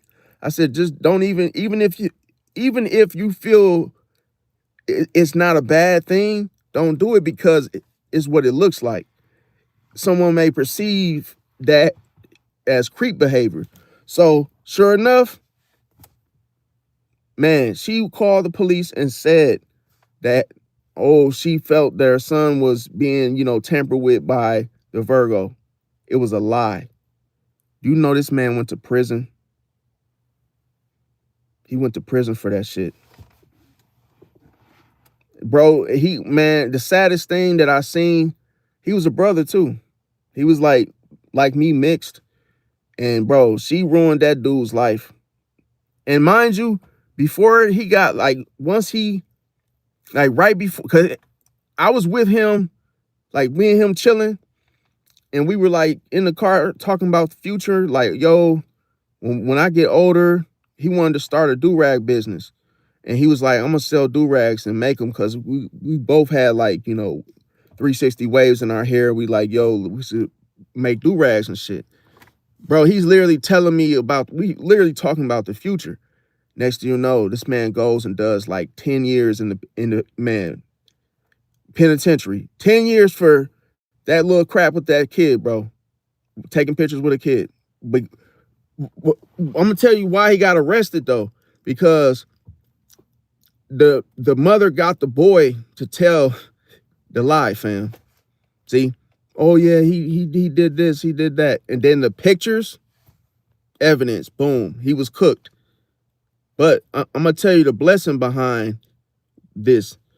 This is why I know when somebody, okay, put it like this: when somebody ruin your life, it's not always ruined. See, because God got the last say so. But don't you know, this man Christopher gets out of prison, right? This man literally started one of the most, man, I'm talking about this man this is why I say Virgo, bro, ain't nothing to play with, fam, because Virgo will fool you. Man, listen, Virgo could have an idea 10 years ago, and then literally when they start doing that whole career thing, it blows up to where it's almost like this man didn't even do no damn jail time. He got out, this man started the do-rag business. Boom. I'm talking about, I seen him again. This man is literally, he had hundreds of invoices of people ordering fucking do-rags. Just got out of prison. And just instantly started manufacturing do-rags.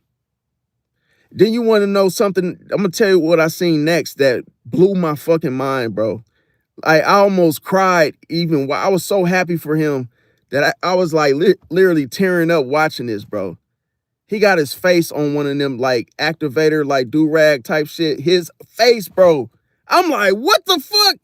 I said, bro, you got your face on the damn, but you guys missed my whole point is that I was with him when he said, I'm going to start a do-rag business. And we was just laughing about that shit. It's it's funny when somebody actually does it.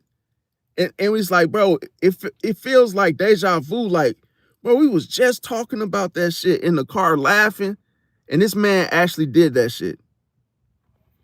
More of the story is bro, something bad can happen to you. And then all of a sudden, bro, it's like a flower. Your ass end up sprouting and growing huge. This man that got rich selling do-rags. I'm bro, that's what I'm saying. Damn, bro, that shit's crazy, dog. I never saw, bro, I didn't even think he could, when I seen them, he showed me the picture of the manufacturing shit with all the little things rolling down.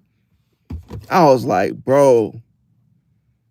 But he was already, I knew, I'm going to tell you why I like Virgos. At least the men are cool. I don't know about the women, but I ain't got no hate towards the women. I'm just saying, I don't really know too many Virgo women. But one thing about Chris, bro, this man was like a genius when it came to tech, bro.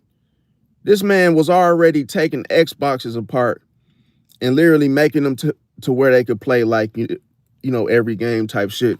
But bro, this man was literally doing all kind of shit. But I'm gonna tell you, he did have that illegal side to him. Even though he was doing his own thing, he was doing a whole lot of tampering with brands and shit. Like I told him stop doing that shit. Like, yo, bro, you gotta chill out with that because you can't do that. But it was just sad to see, like, damn, bro, that girl did him like that. And I told him, like, bro, you can't do. I know you mean well, Chris, but I'm like, bro, you can't do that, bro, because how it looks, bro. If it ain't your nephew, your son, don't do it. Don't take no damn pictures with somebody's kids, bro. Just don't do it.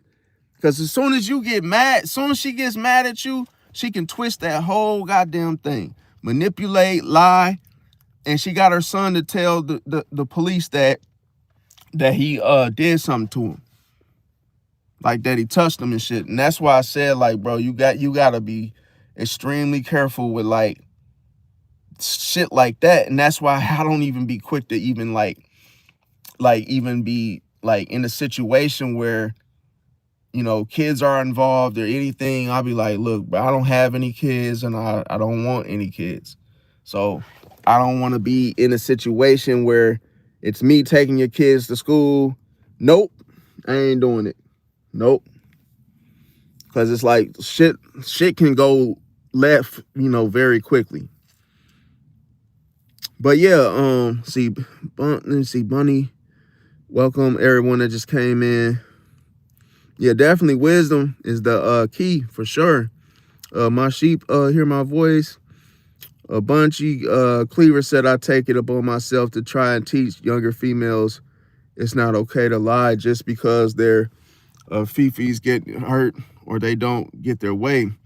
Yeah, and that was just evil because she knew, I believe, like Chris, I think that changed his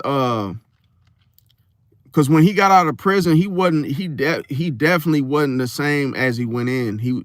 I know that changed him, but like even when he was getting it, like, because he was ashamed to tell me what happened at first, because it was like when he was still going to court, you know, when he was out, I mean, right before he got booked, he was just like he was just started crying about the whole situation because he was frustrated. He's like, yo, I didn't do it. And like, bro, like, I literally just had the picture on my Facebook, but they're saying that, oh, you know, the boy said that I did. It was just like, bro, it's just sad because, bro, it's nothing he could do. Like, this man was trying to get, you know, a lawyer. He was trying to fight that shit so tooth and nail. And it was just like, bro, he was just cooked, because you got to understand, I'm not trying to say it in a way that makes it look like a whole, like, you know, you guys know what I'm trying to say. Not in a race way, but it's like, you got to understand, when you have, let's say you're the only one, put it like that, and it's a female that called the cops on you. Then you're in the suburb community, bro, you're cooked, bro. Like, you're gonna take her side over yours, whether you were like innocent or not, bro. You're cooked, bro. It is what it is. And he's not aware, not factoring all of that. He's just thinking about the fact that he didn't do it. I'm like, bro. But I'm like, I'm gonna be 100% honest here though. I think he did it. I know you guys are like, what? That's your friend and you think he did it? I think he did it because he was too worried about the whole situation. Like, you could tell when someone's guilty because they're trying to get out of it so fast, to where it's like they're like, yo, I ain't do it, and I just want to sit. He kept saying, I just want this over with. I just want to get this over with. He was like, I didn't, man, listen, bro. Why would I do? I'm like, bro, I don't know. I'm like, why did you take the picture in the first place? He's like, because, man, like, you know, it wasn't even like that, bro. I was just taking a picture, bro. Like, it was just a damn, you know, my classroom and whoopty woo. And then these, you know, he's like, these kids. I said, bro, you don't see what they're talking about. Like, bro, is that your son? No. Is that your nephew? No. Is that your brother? No. Like, you're taking a picture with some kids, bro. Do you see what they're seeing, bro? He's like, no. I'm like, bro, they let me know like you are a creep, bro, but you got caught. See, that's what I sense. And maybe she knew, but didn't say nothing because maybe her son told her. And hey, you don't know how to shit, but hey, once she got pissed at you, she said F it. And then she just ended up telling on him. I don't think it was done like so much in spite. I think it was done so much as in she couldn't take it no more. Like, it's like hearing something and then saying, "Oh, I can't live this way knowing that this happened." See, so she's probably was just fighting her own thoughts of trying to protect him at the same time.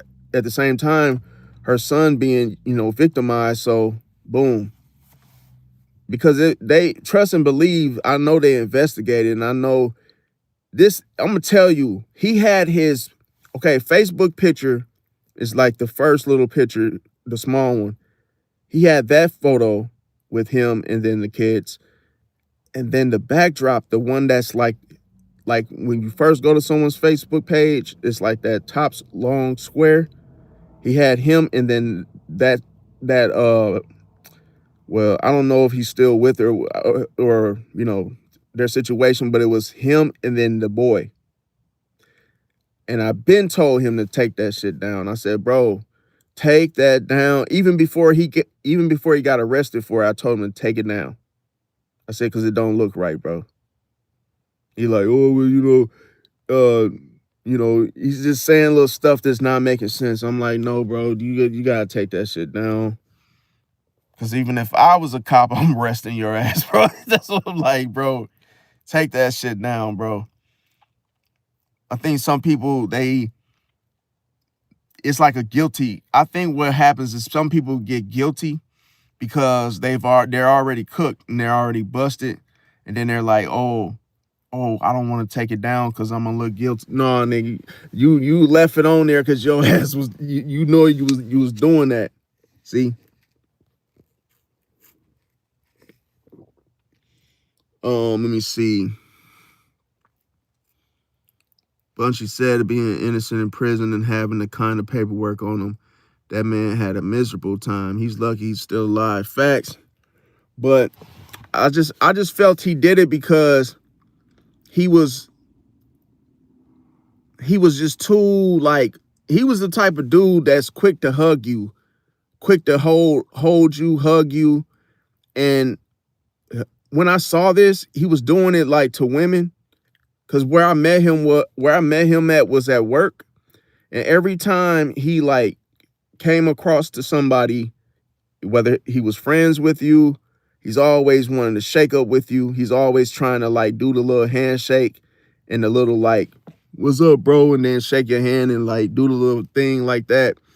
And then he's always with the females. He's always quick to hug the females. He's like, hey, such, hey, boom.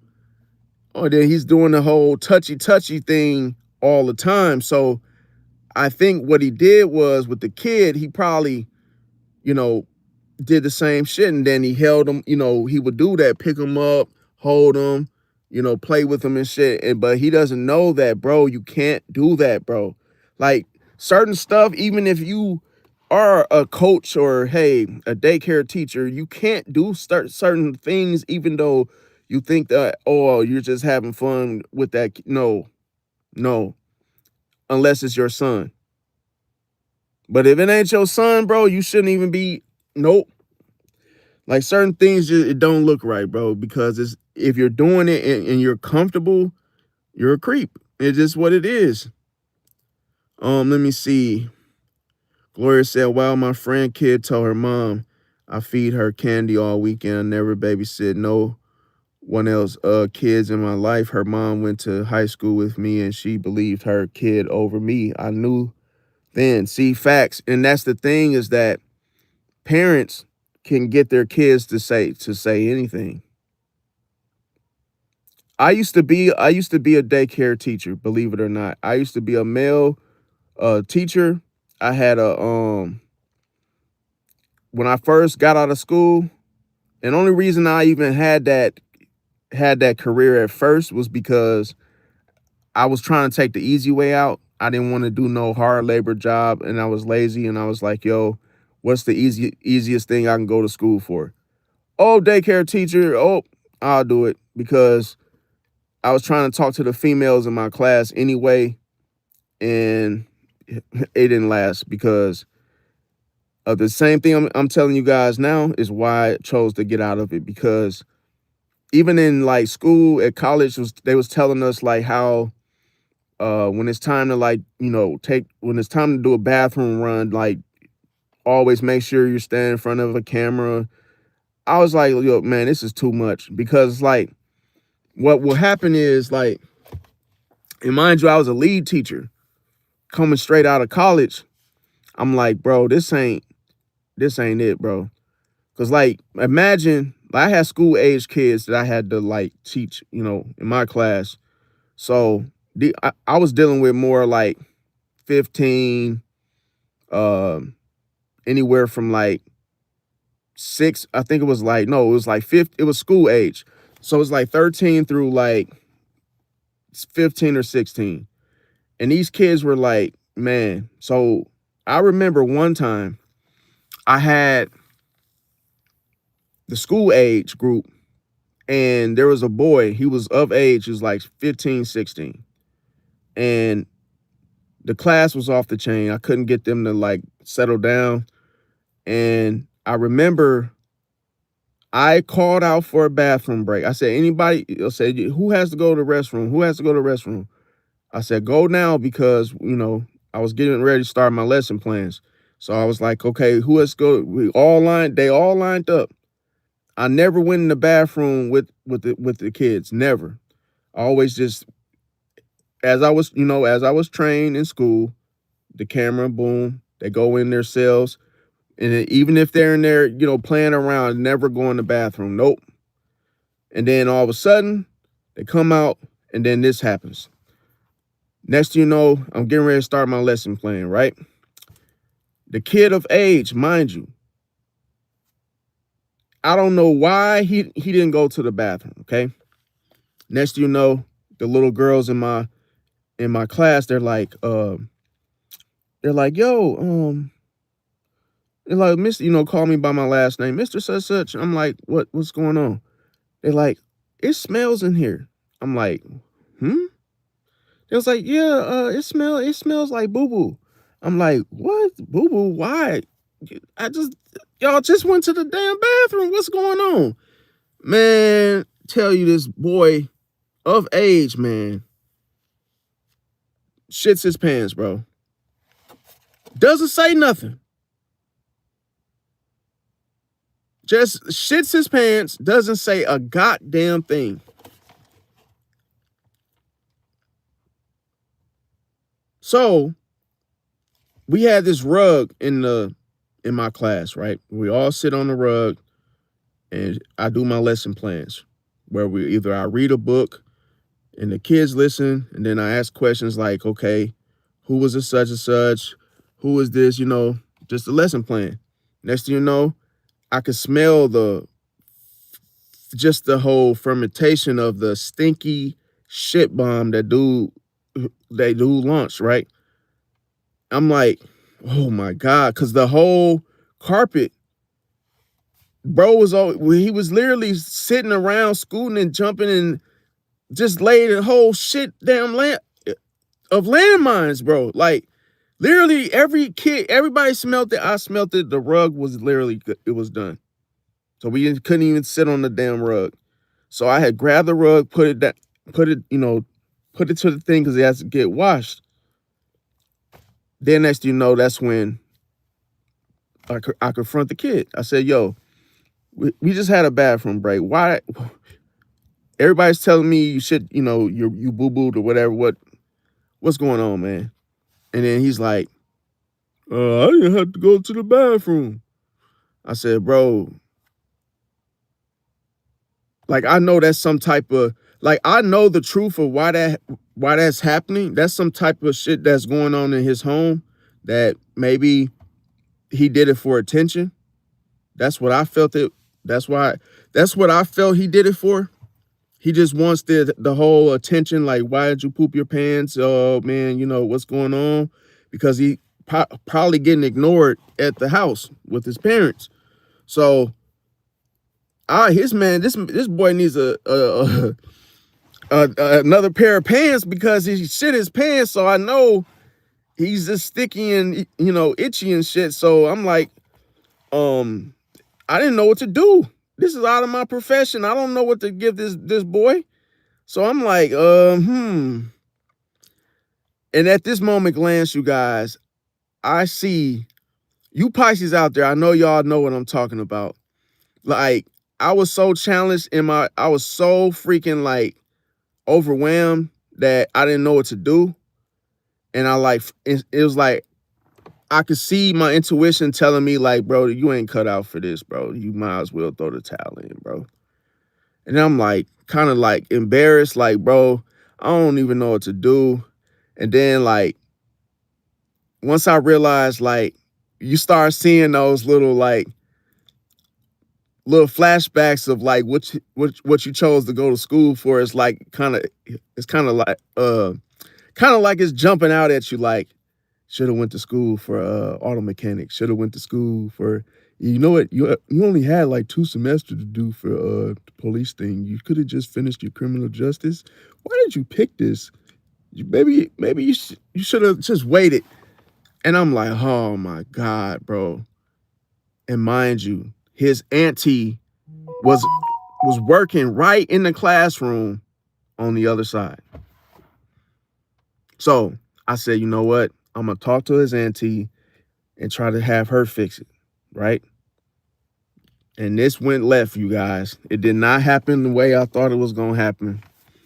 Went over there. She had her own little classroom. I said, excuse me, such and such. I said, your nephew. I said he, crapped his pants, whoop-de-woo. I've already went for it, told him the whole. I called out the bathroom break situation. He didn't go. Okay, this is what I tell her. Don't you know what she did? Her ghetto ass, what she ended up doing. Why you ain't tell him to go to the bathroom? Why you ain't take him to go to the bathroom? Oh hell, you don't know what you doing. They done made you a lead teacher and you can't even do the. I'm like, man, I started getting mad, bro. Like, remember I told you could activate the shark in the Pisces. Pisces ain't trying to step on nobody's toes until you push them. And then I'm like, I told her, I said, man, I'll walk out this motherfucker. You got me fucked up. Shit. Y'all ain't paying me enough anyway. Like, I'm on the, listen, us Pisces be quick to end some shit, cut some shit off ASAP.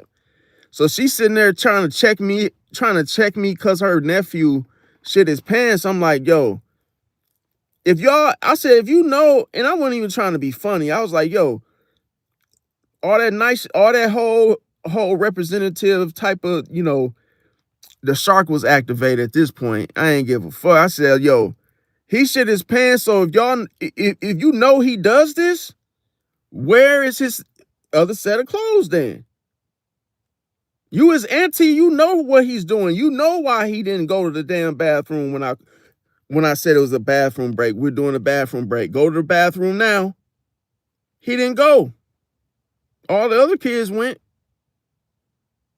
So then I told her, I said, well, maybe he need to be in your class. No. He's gonna stay in your class because you ain't running your shit. You ain't running your shit right. Man, what y'all think I did? I went back to the classroom, and because I had like this little treasure chest, treat little thing, because when I couldn't get the kids to listen, the only way I could get them to listen is by like doing candy deals and shit. Like, hey, if you be good today, I'd give you four Jolly Ranchers. But you gotta be cool, because by the time I get off, I basically like kind of say, I was being manipulative with the candy, like, hey, you chill out today, man. I give you 4 Jolly Ranchers. But you got to do it to 3 o'clock though, They ain't know that's when I get off. So I'm like, yeah, you make it to then, I give you the 3 Jolly Ranch. Oh, yeah, I got it. Okay, cool. And they'll chill out. But it's like I had to use the candy because them kids was bad, fam. They was bad as shit. And I don't got no kids, so I don't know what it's like to be like watching some kids. That's what it feels like when you're a teacher. So the lady was the lady was on my ass, and she was like, see, you got them. You can't control your classroom. Look, they standing up on the tables and shit. I'm like, bro, leave me the hell alone. Worry about your own. She had the little infants in her classroom, the babies. I had like the school age, the baddest ones, and the ones with special needs that was off the chain. I said, you know what? I can't control. Yeah, you're right. I can't control all them other kids. I have 20, man, listen, I had over 20 freaking kids in my classroom. Fresh out school. Fresh out, I was supposed to be a damn the assistant. I wasn't supposed to be the whole lead teacher out of school just like that. But they put me at straight lead teacher, fresh out. And I wasn't ready for that. I didn't have I'm supposed to be a damn assistant teacher. But nope, they didn't want to give me the assistant teacher. But anyway, the lady wouldn't stop. She was just on my ass, bro. Then she told on me. And then the lady that owns it, that gave me the job there, because my pops, he knew her and shit personally. She got in my face, and me and her got into it. And then I told her, I said, man, you know what? I said, I ain't coming back. She was like, what? You gonna quit? You just gonna quit just like that? No 2-week notice? I said, no, I ain't giving no notice. I'm done with this career. This whole lead teacher shit is over with. I'm done with this. But the sad thing was the kids didn't know it was my last day working there. So what I did was I told the whole damn candy thing, because I had a huge candy little treasure chest thing. I just gave all that candy away to all them kids. Like, boom. That was my last day. Because I'm like, I ain't going to take it out on the kids. It ain't their fault. You know what I'm saying? But I can't do this type of job because it's too much.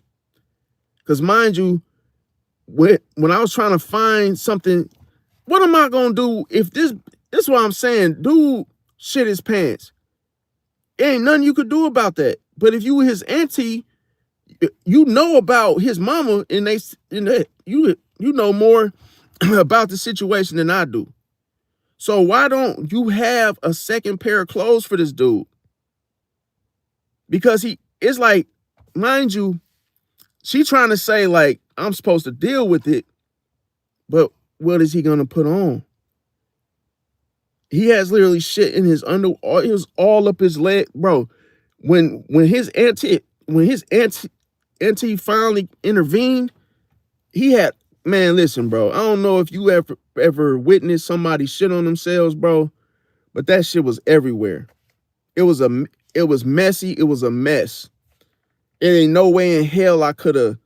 No, even if he had a set of clothes, I still wouldn't have changed them. So I said, you got to come get him, man. And then she just ended up coming there cussing me out and shit like, mother effer, what you even doing this for? What you even in here for? You ain't running your damn classroom. You got them all on the tables and shit. And what you can't really have them doing the worksheets, because the worksheets, they ain't learning nothing. That's why they in there tearing up the whole damn classroom. And then she got on me too. She said, and why you giving them, they only supposed to get 1 graham cracker. She's talking about some, because this the thing, man. People don't know that these kids was coming to, man, listen, they was coming to daycare hungry, starving, fam. They coming, listen, these kids was coming in starving, fam, to where, bro, when it was like snack time, I'm giving them like 1 graham cracker and some milk. Bro, they literally like, Mr. Such, can I get 2? I'm like, oh, yeah, bro. You know, give them the 2. They inhaled both of them ate both of them things like, damn, is his parents even feeding him at the damn house? What's going on? Because it was like, these kids are starving, bro, and I felt bad. See, the thing about it, when you're a Pisces, you feel more than what's going on. So it hurts your heart to be like, damn, they ain't feeding. Like, damn, his parents ain't feeding him? What the fuck is going on? Because if he asking for more graham crackers, you know he's starving. I'm like, bro, I'm just handing out the graham crackers because I'm like, it's for the kids. The auntie get whiff that I'm giving out more than what they supposed to get. She like, oh, you ain't supposed to be giving them no 2 damn graham crackers. They only supposed to get 1. I'm like, man, I'm telling you. I said, hey, yo, dude at the front desk, I said, hey, man, I got to go to the bathroom real quick. I'll be right back. What y'all think I did? I never came back. I said, fuck this damn job. Got me fucked up. Left out that motherfucker, man. Didn't look back.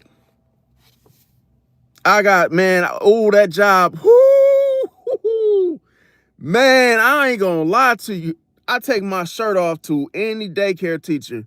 Man, you can have it. I'm proud of you. It ain't for me. I can't do it. And I hated that I even signed up for that shit because, bro, man, that shit was like, that shit was hard. It was hard and it was like stressful. That's what the best word for it was, stress. Because it's like, it's so many things when you dealing with somebody else's kids, it's only so much you could do. You can't yell at them because they not your damn kids. And you gonna be stressed doing that. You know? Let me see, yeah, and that's the thing. She wasn't talking to me outside the class. She was trying to embarrass me. She was like literally like ghetto. I don't know, some of you, like, I grew up in the hood and I know what ghetto is and what it's not. And I grew up, I done been on Section 8 and I done had roaches. I done been through it the same. I done been through the same things any other person that may live in the hood or has lived in the hood has experienced. So I know when somebody getting ghetto with me because they don't approach you in a way that's respectful, and it's like they don't approach you in a way that's respectful or like they got some sense. Okay, so she was trying to bust me out to where she was just talking loud and all the teachers looking like damn, bro, y'all. So y'all just like, in my mind, like, now you trying to embarrass me, bro. Like, trying to make it seem like my class is off the chain. And it was off the chain. But it's like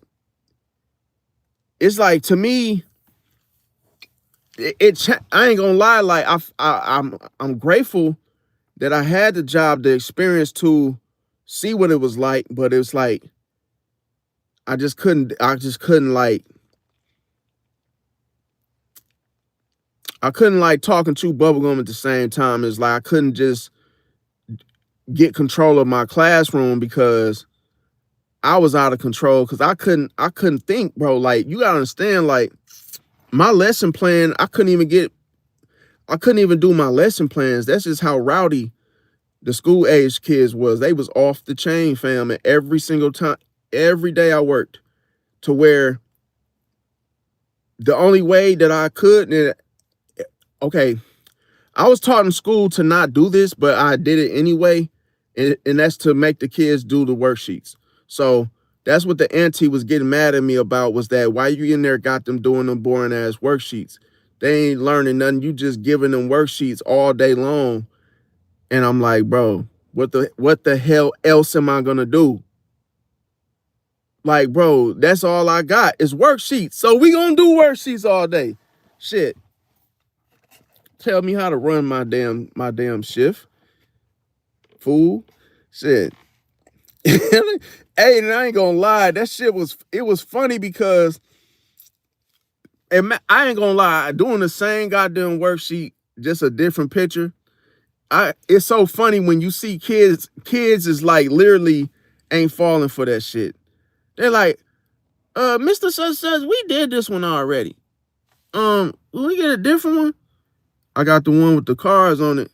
Nah, nah, I'm good. I don't, you know what? I ain't doing it. It's like, damn, so you know when kids catch on that they getting the same damn worksheet. You ain't fooling nobody, Mr. Such and Such. I'm like, damn, maybe can I, hey, see, I try to get, it was like I was embarrassing myself at the same time I started seeing like that kids are smarter than how they come off because it was like even when I was doing the little candy thing, they saw like the whole game behind it. Like, oh, he trying to get us to act, he trying to have an easy day at work. We giving them a hard time, so people can see like, Then what kids do is they try to get the candy and still misbehave. So that's why I was like, nah, you got to get to 3 o'clock. Let's see how long y'all could be good to get the candy, but y'all don't get the candy until 3 o'clock. So at like 2:30, 2:45 hit. That's when I'll be like, okay, such, here's your, you know what I'm saying? I start passing the candy out because I'm finna get off work. See that? And they didn't know that I was doing it because I was trying to have a good day and not have a shitty day. But it's like I had special needs. I had special needs kids too. Like one of the kids was he had like, he wasn't he wasn't bad, but he was just getting into it with everybody because of his situation. And it was like, one time he ended up like walking right into the classroom and just swung off on another kid. He was little too. He was just punching other kids and shit. I had to call his parents. Man, I shit y'all, bro. Man, I almost shit my pants shit because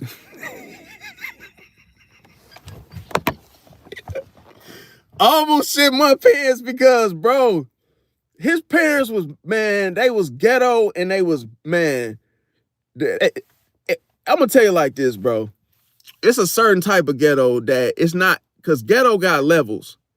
It's like you got ghetto parents, then you got ones that just they don't give a F, man, to where they was they was pissed at, okay, so they son came in the classroom hitting on others. You can't do that, right?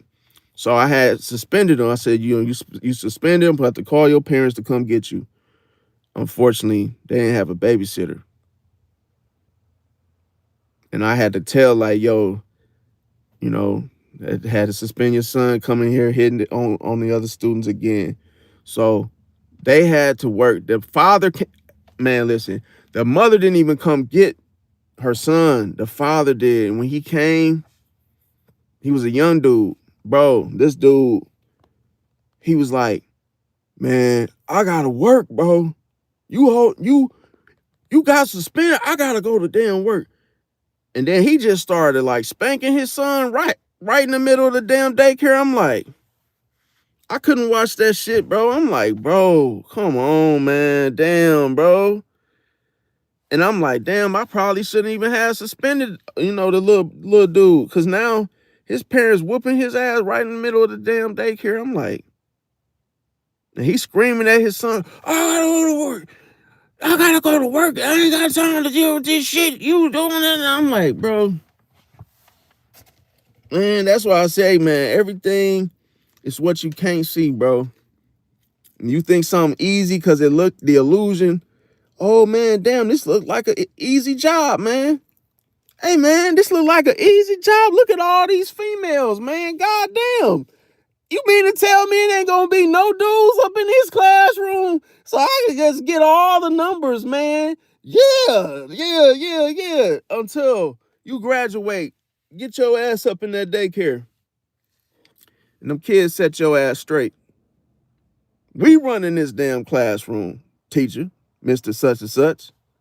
And now you like, damn, this ain't what I signed up for, man.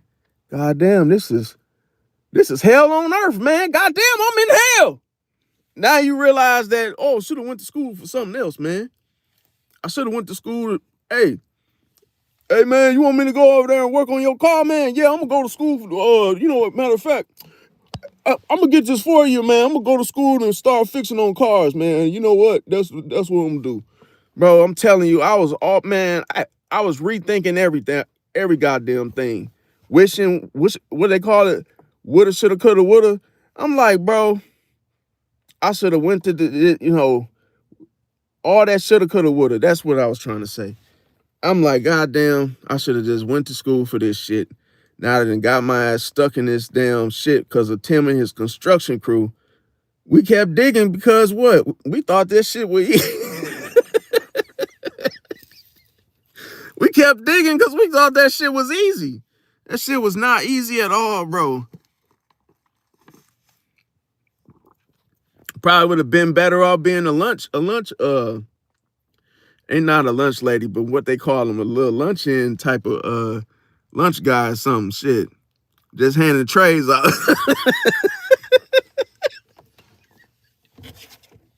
We all be trying to do the easy shit, bro. And what we think is easy is like really the hardest shit. It's a bottom feeder type of job to where, damn, bro.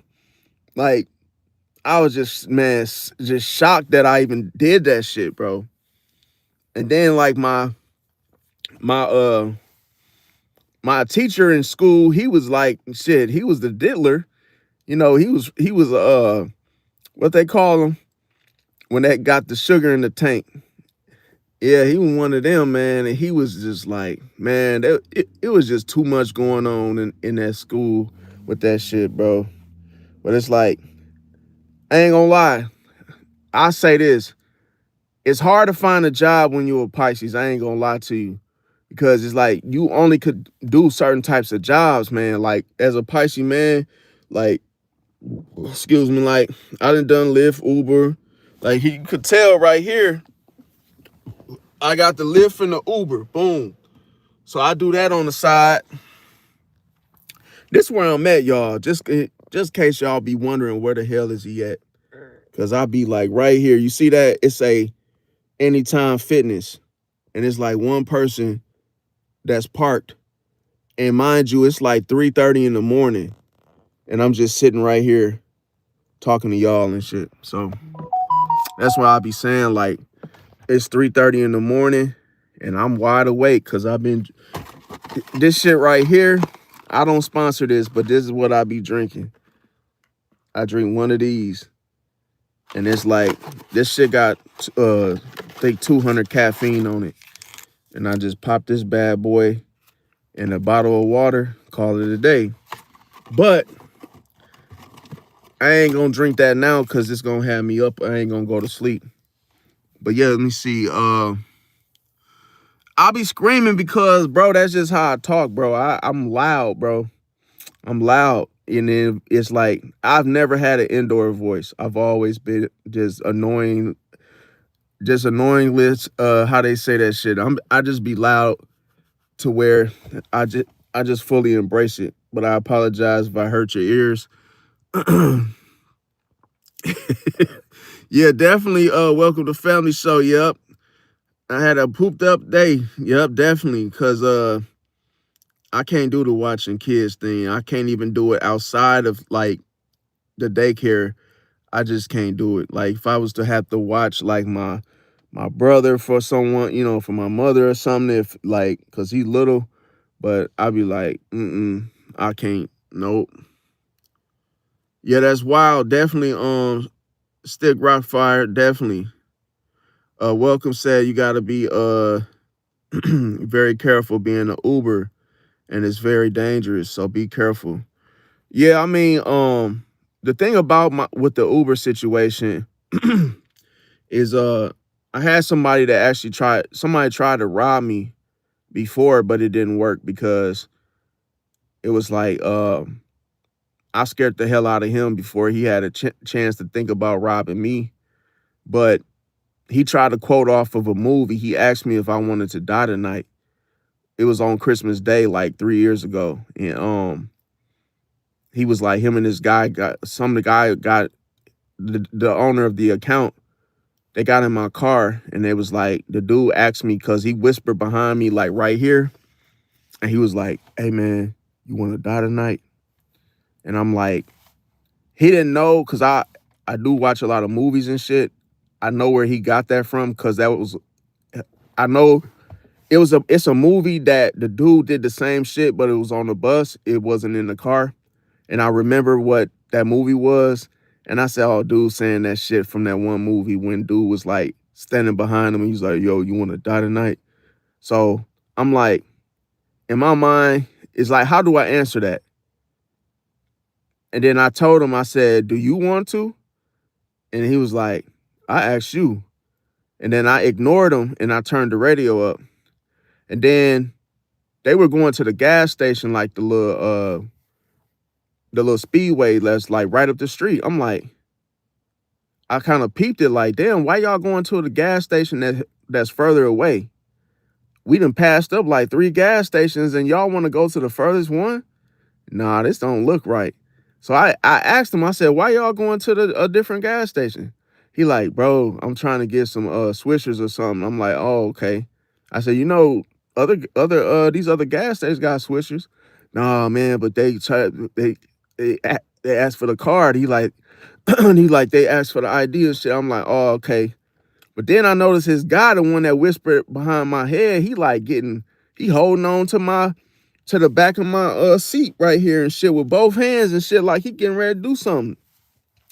So I just listened to my intuition. I'm driving, y'all, and I literally just hit the brake. I hit the brake right in the middle of traffic and told both of them, I said, y'all, hey man, this ride is over. I said, I'm not taking y'all, bro. I said, y'all own something. We done passed three damn gas stations and whoop-de-woo. And he was like, just staring at me. I said, man, look, don't look at me like that, bro. I said, man, get out of my car, bro.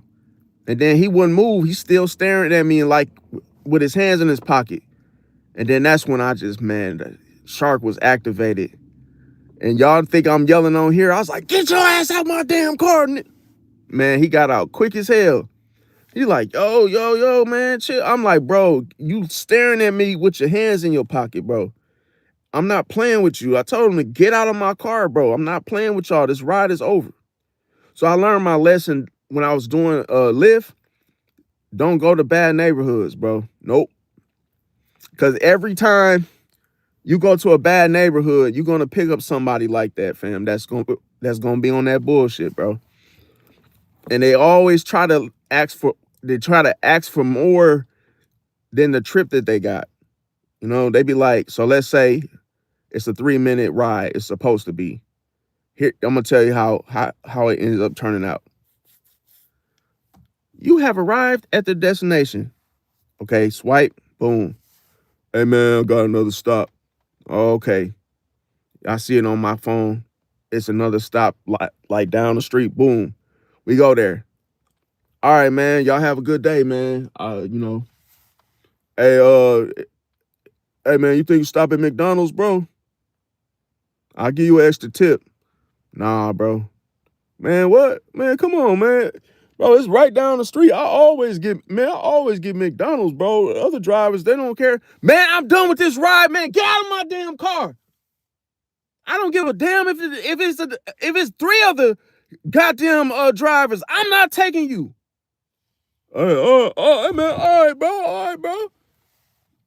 Hey, you know I gotta give you a rating. I don't give a damn. Get out of my car. That's how people be trying to really like make you do something in your own damn car. That's why I stopped doing it, y'all. I started doing Instacart, bro. I got tired of yelling at people, bro. So that's just what it be like. Nah, man, stick rock fire. I don't smoke, bro. I just drink water, bro. I'm a fish, bro. Look, boom. Hey man, I'm gonna tell you why I don't smoke. I'd rather deal with my problems face on, bro. I'd rather get into the fire instead of run from it. Because that affects your intuition when you smoke, because it clouds your judgment. You can't think straight. And it actually makes you dumb. See, makes you lose it. Put it like this. It shuts your memory, like your memory and shit. It affects your memory very heavy. So I can't be like, I can't be having my freaking brains fried, or like I gotta remember my passwords. I gotta remember everything, because that was one of the first things to go when I used to smoke. I couldn't remember my passwords, and I got locked out of My social media account a couple of times. because I was smoking. But to each his own. It's like my thing anymore. I used to smoke, like I used to smoke weed. I used to smoke vapes. I used to smoke blunt, all Black and Mild cigarettes. I used to smoke, but I just stopped because it didn't do. I realized that everything you can get through, you don't need to smoke. People smoke because they want to smoke. It's not like it does anything special, if that makes sense. But to each his own. Some people just like it because of the taste, or the smell, or whatever it is, but it don't do nothing for me. That's just the difference. He said he got me hyped now. Yeah, definitely. Welcome said, next time please, my friend, when you picked up the next person, go on live so we can see if you need to get help. Why you say that? You talk about me? I don't know what you mean by that. Okay, but yeah. Stick said, Rockfire said, I can respect it. And Barracuda said, the funny part about it is I had no drugs on me, neither did my. Oh, wait. You talking about all the horror stories, facts. Yeah, okay, I see what you mean by that. Welcome. You said next time, please, when you picked up the next, go on live so we can see.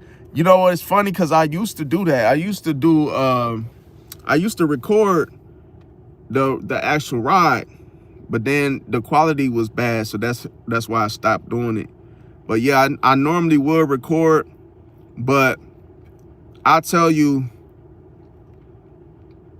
I'll tell you guys, like how can I say this? When I used to do Lyft and Uber, I used to be high, fam. And I didn't smoke, but I used to I used to pop pills and shit when I used to do Lyft and Uber. And that was the only way I could do the job, is by being like high like that. I couldn't do Lyft and Uber sober, because if I was to do Lyft or Uber sober, I would probably be in jail right now. I know I would have been locked up, bro.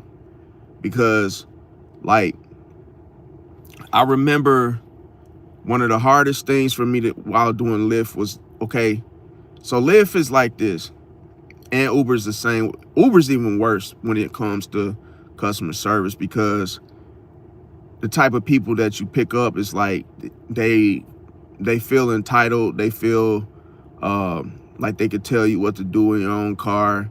They try to get in your car, tell you to turn the heat up, turn the heat off. It's cold, it's too hot. All these little nitpicky little like things that are like stupid, because in my eyes, it's just a ride, bro. Like, I can say if it's like scorching hot, I'll crack the window, I'll put the air on. But then like some people that's only going 5 minutes away from where I picked them up at, they're asking for, chargers. Oh, you got a charger? Oh, and can you make all these extra stops?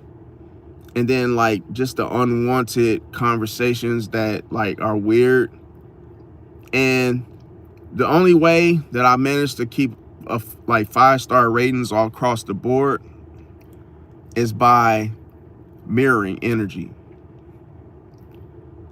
Like, the reason why I believe the reason why I believe in an illusion always outweighs a facade is because I've done it for years.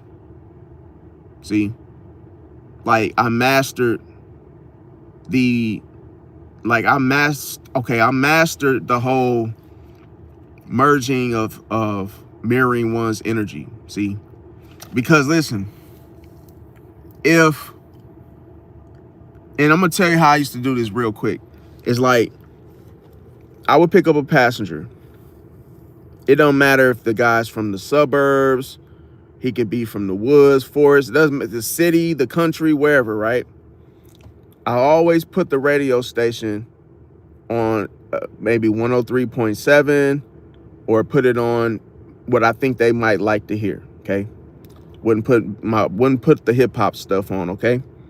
They get in the car. I say, "Hey, how you doing? How's your day?" And then maybe we'll start talking about sports eventually, race cars, monster truck, whatever the conversation would be. But here's what I would do is every time the customer would say something, I would say, right, right, right, right. And I never gave my opinion. I was just like, oh, right, right, right. Because this is what I learned. When you agree with people, even if, okay, put it like this. If you agree with people, even if you disagree, they will give you 5-star ratings, right? And that's the only way you can keep your job with Lyft and Uber. You gotta keep that high rate so you make the same money. So what I managed to do was that's what I did. Is that I said, oh, right, right, right, right. How your day going, man? How you doing? Oh, I'm all right, man. Like, yeah, it's a beautiful day outside. I just do these little things, and then I wouldn't say shit. Like, if you were the type of passenger that gets in the car, you don't say nothing. Oh, I loved you. But then you want to know the strangest shit that would happen from it is that the people that get in the car and you don't say nothing, then you guys start competing for, attention. See? So if you get in my car as a passenger and you don't speak to me, you're in your phone, you're busy, whatever. Well, I'm like, okay, cool. 'Cause I didn't want to talk to you anyway. I just want to drop you off and make the money.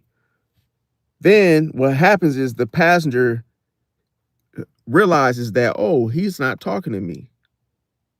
Oh, I'm the customer. Oh, he's not going to say anything. But your body language, I already can read the fact that you don't want to talk.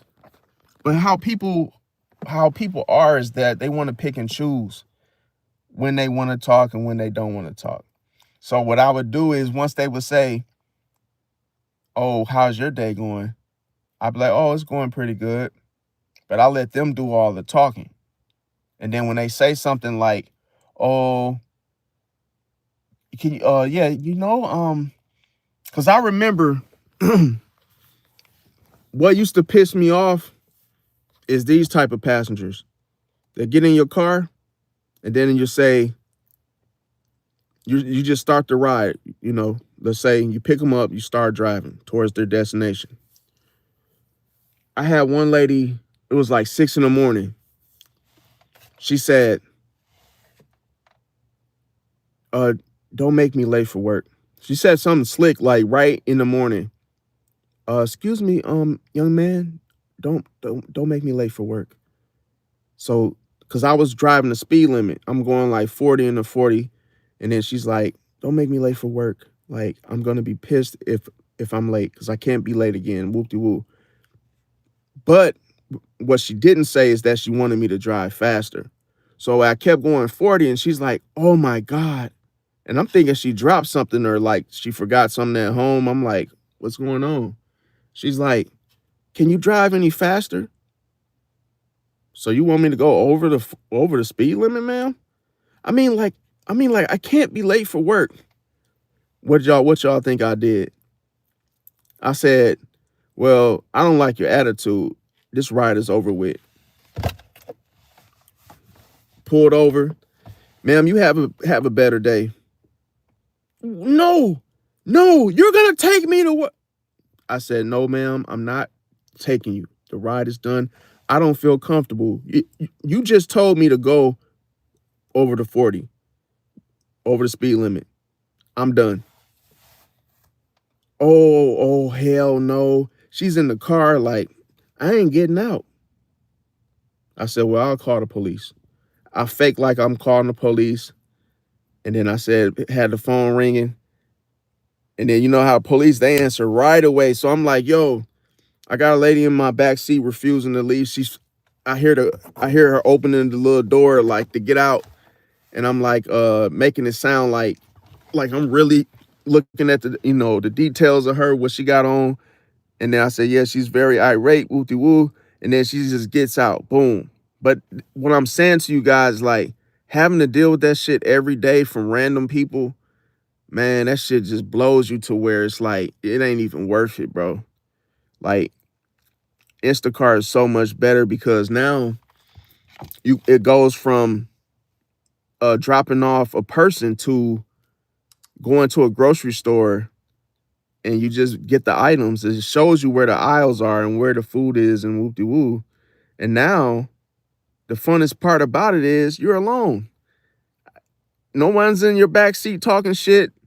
You don't have all that shit with all the awkward conversations. It's like you're not out to please anyone. And see, I still have 5-star rating. Boom. See that? And I've been doing this job since what? Damn, I've been doing this job since 2020. See? 2020. So I tell people like this, man. I tell people that the best thing to do when you're doing Lyft and Uber, it's not about you. It's all about the customer experience. See? So what you end up doing is you end up kissing ass. You end up being a freaking slave. You end up being a freaking pushover, chauffeur, just to keep the damn job, just to keep that type of income. Because listen, the minute you disagree with listen, I'm gonna tell you a true story. I picked up this one guy, right, going to the airport. And he didn't say nothing to me. He pretty much stonewalled me all the way until we were like 10 minutes away from the airport. So for the first 30 minutes, he's not saying a damn thing. I'm just driving. Next thing you know, we're almost to his destination. The man tells me, he starts talking about the NBA, whoop-de-woo. Such as gets traded to such and such. I'm like, okay, what? I don't even watch basketball. So I'm just like trying to keep up and trying to focus on the road and still trying to like, I'm not trying to ignore him, but I'm like definitely not trying to talk. So anyway, he said, oh, what's your favorite team? I make up some shit. I say, oh, Milwaukee Bucks, whatever, where I'm from, whoop-de-woo. And then he say, oh, what do you think about, them trading such and such? I'm like, I give my 2 cents.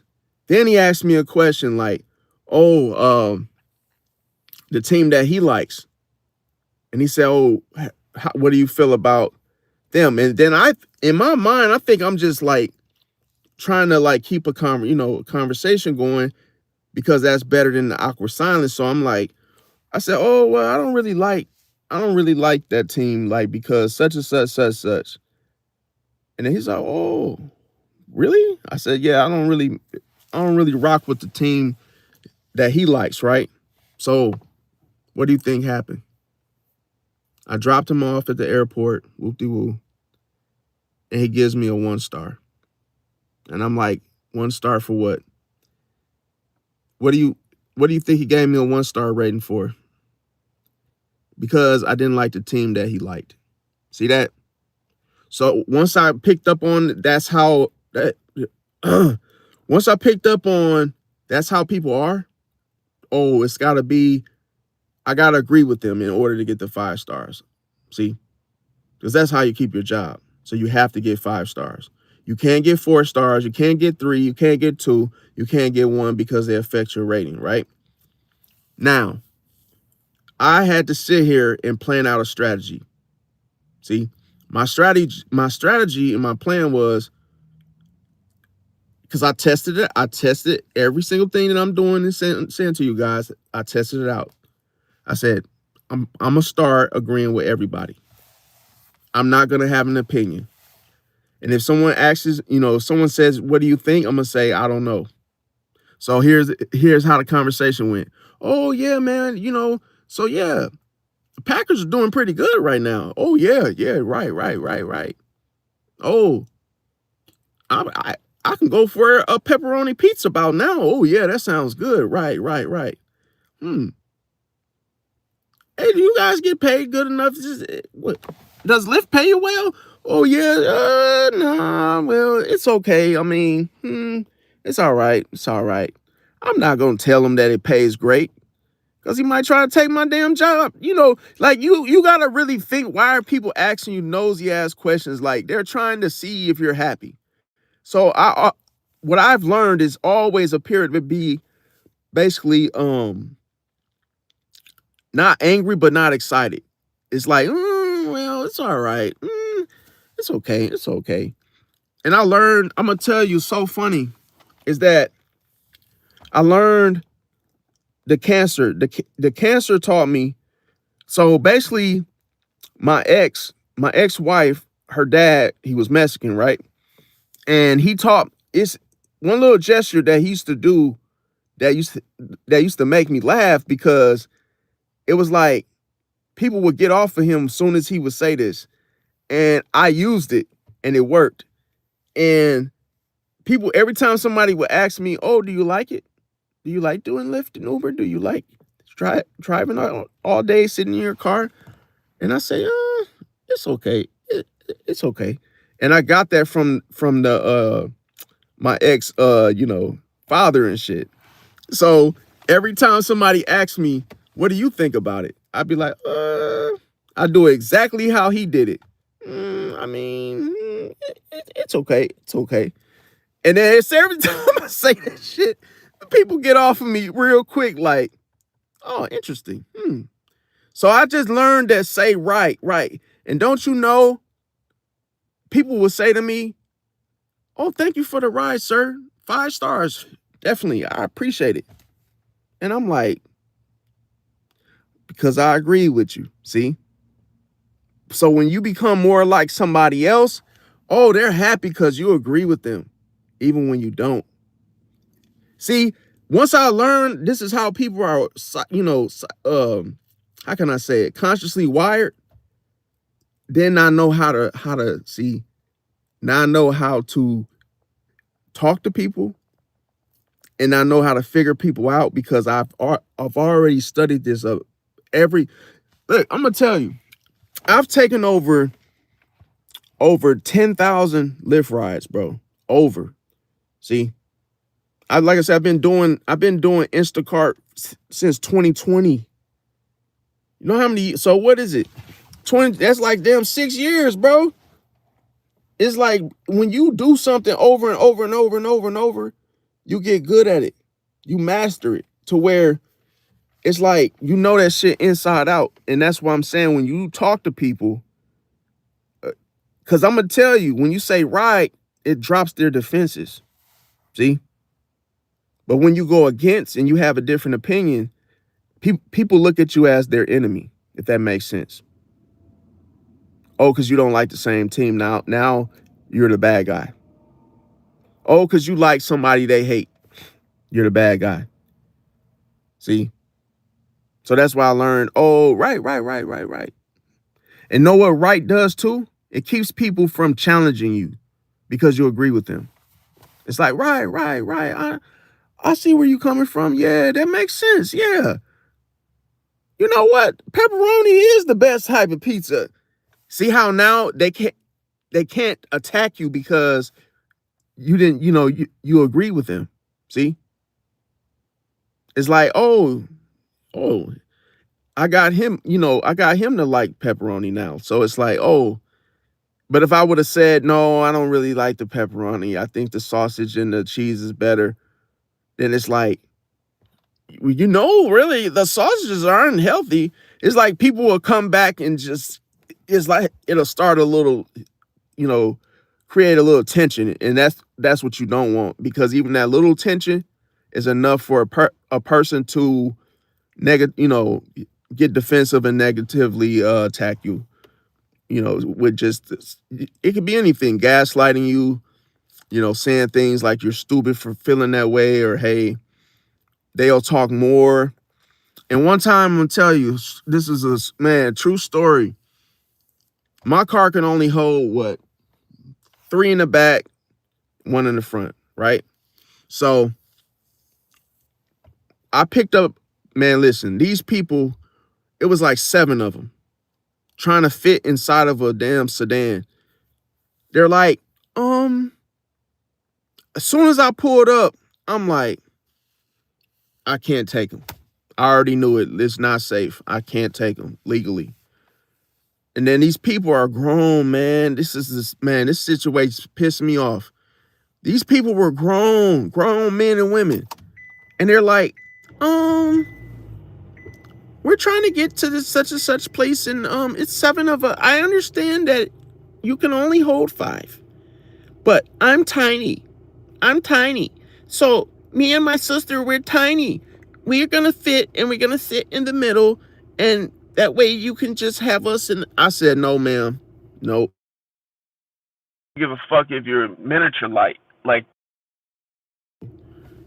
I'm not taking 7 passengers. Nope. Well, this is the thing. Here's the thing. You could see straight out your window, and we're going straight up right. Nope. Nope. So instead of me even waiting, once they came out, because guess what they started doing? Man, I'm gonna tell you, do not do Lyft and Uber. If you've never done it before, they're gonna tear a hole in your ass. I'm sorry to say it like that. They're gonna make you a whole new hole. I'm gonna tell you, why do I say that? Because I got taken for a ride when I first started Lyft. I was I was doing it wrong, and it taught, like, I had no boundaries, and it was like I was getting taken advantage of because I was like doing shit that I wasn't supposed to do. It's like people were literally like asking me to take them. Oh man, hey, I was really meaning to go over here. Oh, take me to McDonald's. The app is messing up. It's just like all these little games that people were getting me because I was just like, I didn't know. And then once I started like taking more rides, doing research, then I began to find out, oh, this is where they got me at. See, because I thought I had to, because it's like when you do independent contract work through these like gig work or whatnot, it's like you have to train yourself. It's not like, oh, a dry run or somebody telling you how to do the job. No, you just you just fill out the little app situation, and then boom, they run your make sure you don't have tickets, and then boom, you get the job. Boom. And then it's self-employment work, so you work when you want. And the problem is, even with that, if you're not going to work it like a regular job, you're in trouble. You're not going to make much from it. But the good thing is that you get the tax write-offs, because that's what I do it for. I do it because I have no tax liability, because my mileage, this is a business vehicle, so my mileage and everything is a tax write-off. My phone is a tax write-off. My everything, like from the licenses, everything tax write-off. So I have, even if I owe like $20,000 or something taxes, I break even because I have so many tax write-offs every year. So this is why I say, as an entrepreneur, it's better to start your own business than to work at. Now, I understand if you got kids and you got family and you got to work that 9 to 5. Yes, by all means, keep the 9 to 5. But at the same time, you could still start an LLC at the same time, see, and get the tax write-off. Because, bro, that's what I do. I save receipts. When I get my gas, I have the app that's, now I feel like a damn commercial. But anyway, I have the app, and hey, the app are, Everlance and shit, just track all my mileage, all the shit I buy, spend on the card. I have a business card, everything. But the funny thing is now, instead of doing Lyft and Uber, I just give private rides, VIP. See, because I have my own transportation business. So instead of working for Lyft and Uber where they're taking all your fucking money, I can make the full $25. And here's the good thing about giving rides. So let's say you take a guy or a woman, a lady, let's say like you take them Monday through Friday to work. They pay you every day. The good thing is that for one customer could give you like 25 to 30 bucks, right, to take them to work. But guess what? You're really gonna make almost 60 bucks because it's there and back. See, so it's like 30 there and then 30 back. So imagine, oh, I need a ride to work, but I work, let's say I work 20 miles away or whatever. That's $60 and say 3 days a week. That's money. That's why I say, and then the tax write-off too, bro, you not gonna lose, bro. And that's more money than sitting there fucking pounding your back out, working in the assembly in the damn quad graphics or some type of like plant that has you working your ass off for, and then getting stressed out, and then you can't, it's like the labor force is, to me, is a ripoff, man. But to each his own. But yeah, I just found a way to start the LLC because once I realized, because this is what people do. When you start your own business, everybody thinks you got to be rich to start the business off. No. You can rent out one of these little joints. Like, this is like something that's like one of them like little stores or something. You could just rent one of those out. See, call the number on the door. As long as like it's not taken, you can start your own business. But I just say, only reason I say that is because when you don't like something, you could just do your own version of it. So I didn't like Lyft and Uber, but what I ended up doing was starting my own. See, that way I didn't have to play by their rules. I didn't have to talk to people like I used to have to talk to people on the damn platform of Uber and Lyft. See, now I just drive normal. If they talk, I talk. If I don't want to say anything to you, I won't. See, and I'm not gonna get in trouble for it. No, I don't have to worry about the shitty ass star rating system that they have. See, so it's like, that's why I say, just do your own thing if you don't like how things are being ran by somebody else's company. And then you can I always recommend 5 streams of income, okay? Do YouTube, you get a check from YouTube. You do your, if you have a small business, you get a check from them. If you do Instacart, that's another check. If you have 5 streams of income, bro, you really don't need no fucking 9 to 5, bro. You gonna make, like, I've made 300 or 400 a day. And I'm like, bro, my bills are paid. So why the fuck do I have to go to a 9 to 5? I don't have to, bro. Like, I got more than one car, and I'm only gonna use my business. I'm gonna be in my business car as long as I'm giving rides and dropping shit off. But that's why I tell people, I had somebody laughing at me like, you do deliveries, oh my God, oh, you do DoorDash, oh yeah, you make nothing. Bro, I don't do fucking DoorDash, bro. Like, come on, man. Like, DoorDash ain't no money, fam. But people think they sleep on the whole concept. Like, literally, those of you that have done Instacart, you if you know, you know. Okay, I'll just say that. But if you snag an order that's like, I just got an order yesterday, it was $66. Mind you, the order was easy as shit. The order was only like 20 items going 10 miles. To me, that's easy money, boom. Now, they don't take taxes out, but what I would do is I'm going to, like I say, gas miles, I got tax write-offs anyway. So my whole point is that you make more money doing Instacart than you do Lyft or Uber. But you make more money if you just start your own transportation company. See? Now, let me see something.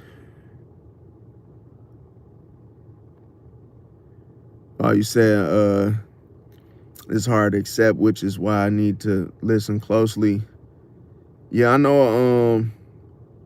Yeah. I hear what you said. Yeah, vegan pizza is really good. You should try it. They have artificial cheeses now, and the taste is the same. Yeah, I'm gonna try that for sure. You said vegan pizza. Okay, I see what you're saying. Most ingredients on traditional pizza are always vegan, so you don't have to change much. Damn, that's crazy. Oh, what's up, James Hudson? Welcome. Glad you can make it.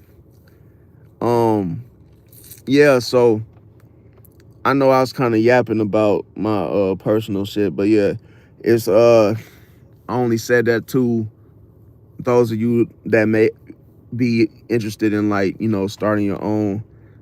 If you haven't, even if it could be anything, because like I say, and what's funny is I have a lingerie company as well. I had a lingerie company, so I sell lingerie, and it's really like a drop shipping. It's like drop shipping, so it's like when somebody comes to my store, they just order the stuff and I drop ship it. Boom. So that's the stuff, like, and you would never know a guy to sell lingerie. That's why I always say, like, bro, you have to be creative, bro. You have to think outside the damn box, bro. Like, you gotta do something that never been done, and do it, fam, and commit to it, and be serious and do your research, because people will literally, if you start something, people will really buy, and they see your products, they'll buy it, for they be like, damn, I didn't even know you was doing this.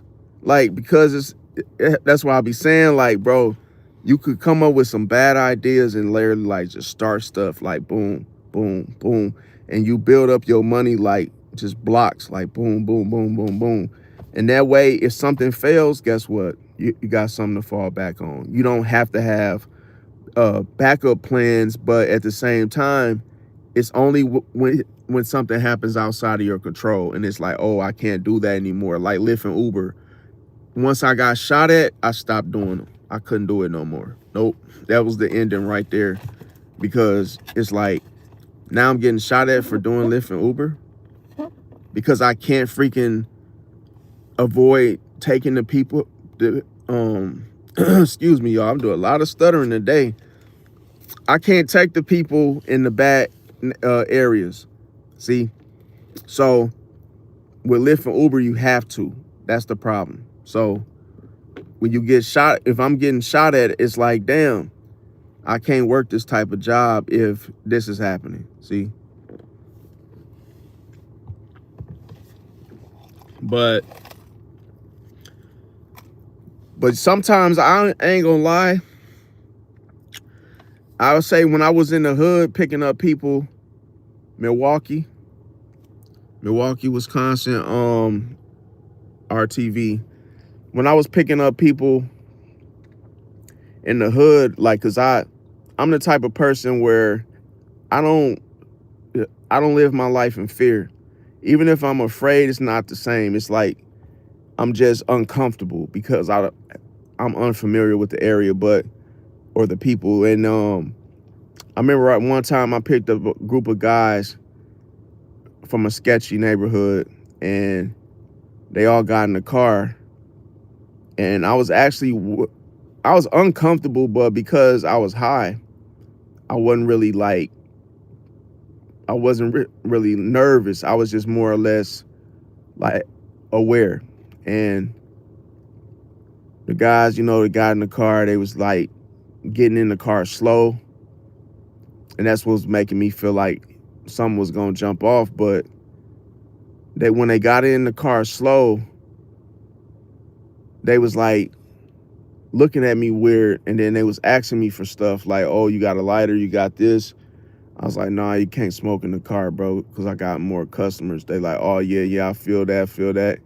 In the car we driving, then they like, it just got this awkward silence just came upon me and them, and then it was like they just started like talking because they probably didn't like that silence that I had.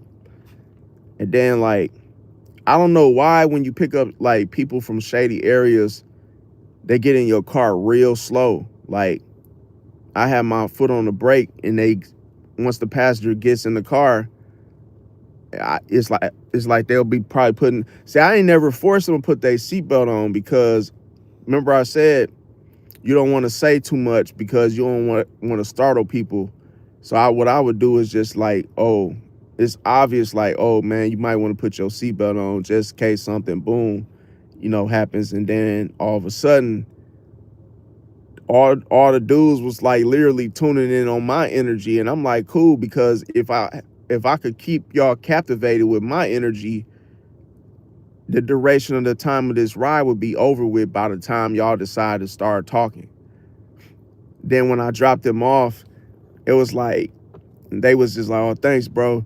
But I think that silence really settled them down because it was like they was just looking at each other, looking at me, and I'm like, damn, bro.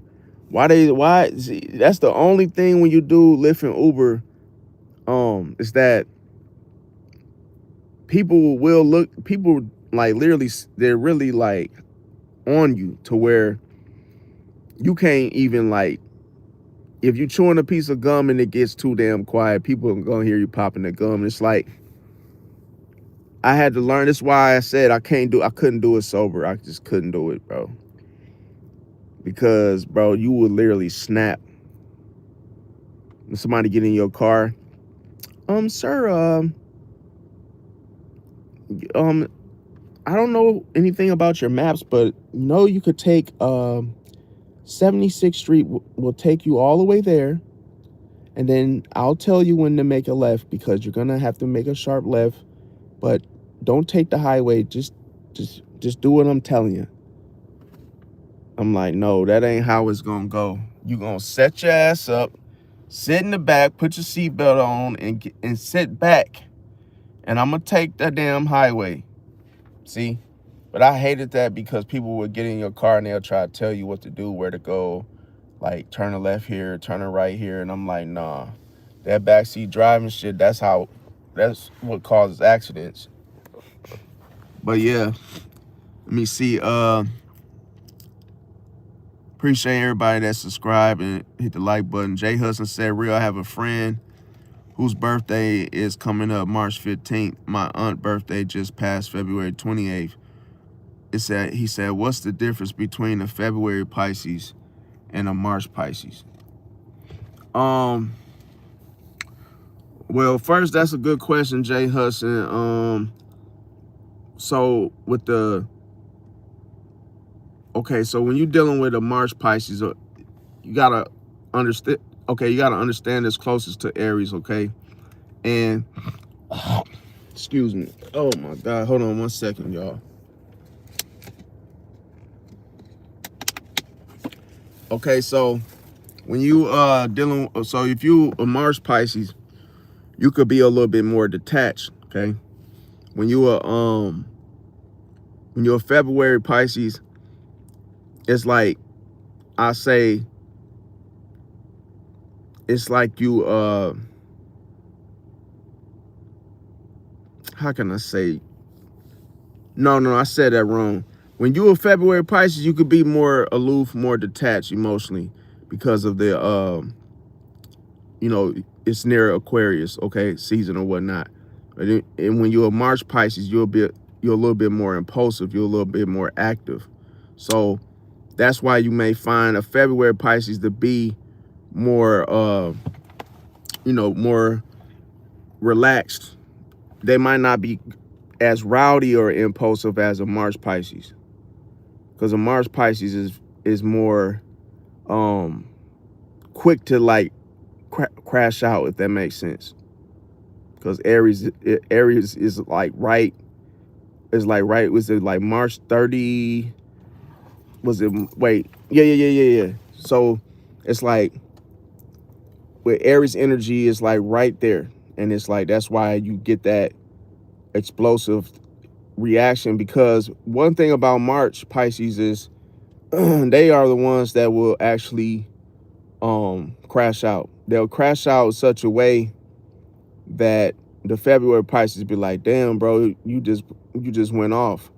And the February Pisces are more chill.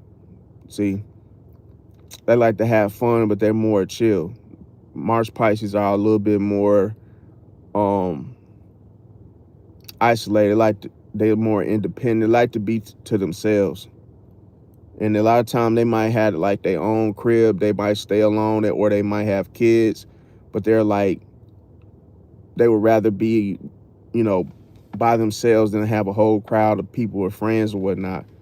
But I would say February Pisces are more popular because they have like, it's like they have more people that know them. So that's the difference as far as personality wise. Relationship wise though, is March Pisces could be they could be hard to date because like they have what do they call that? They have different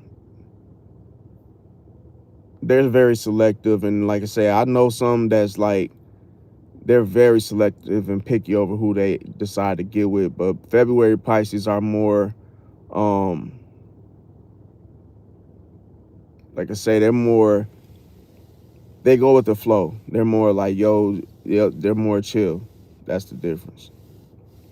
Now I'll do a video, go more in depth about it. So that way, you know, I could break it down more, in a more in depth, because what I've just mentioned was more like the surface, what's on the surface of what you see. Let me see. Super her said her son birthday March 2nd. Damn, yeah, and that's it's crazy. Like every Pisces is different from from their birthday. So like I'm gonna do some videos about that too. Like your March 1st Pisces will be different from your March 2nd Pisces. Your March 3rd Pisces will be different from your March 4th. Your March 4th will be different from 5, 6, and so on. So it's like they all behave and act differently, have different different personalities, because you got some fish that's very chatty like me. You got some fish that are more quieter or more quiet.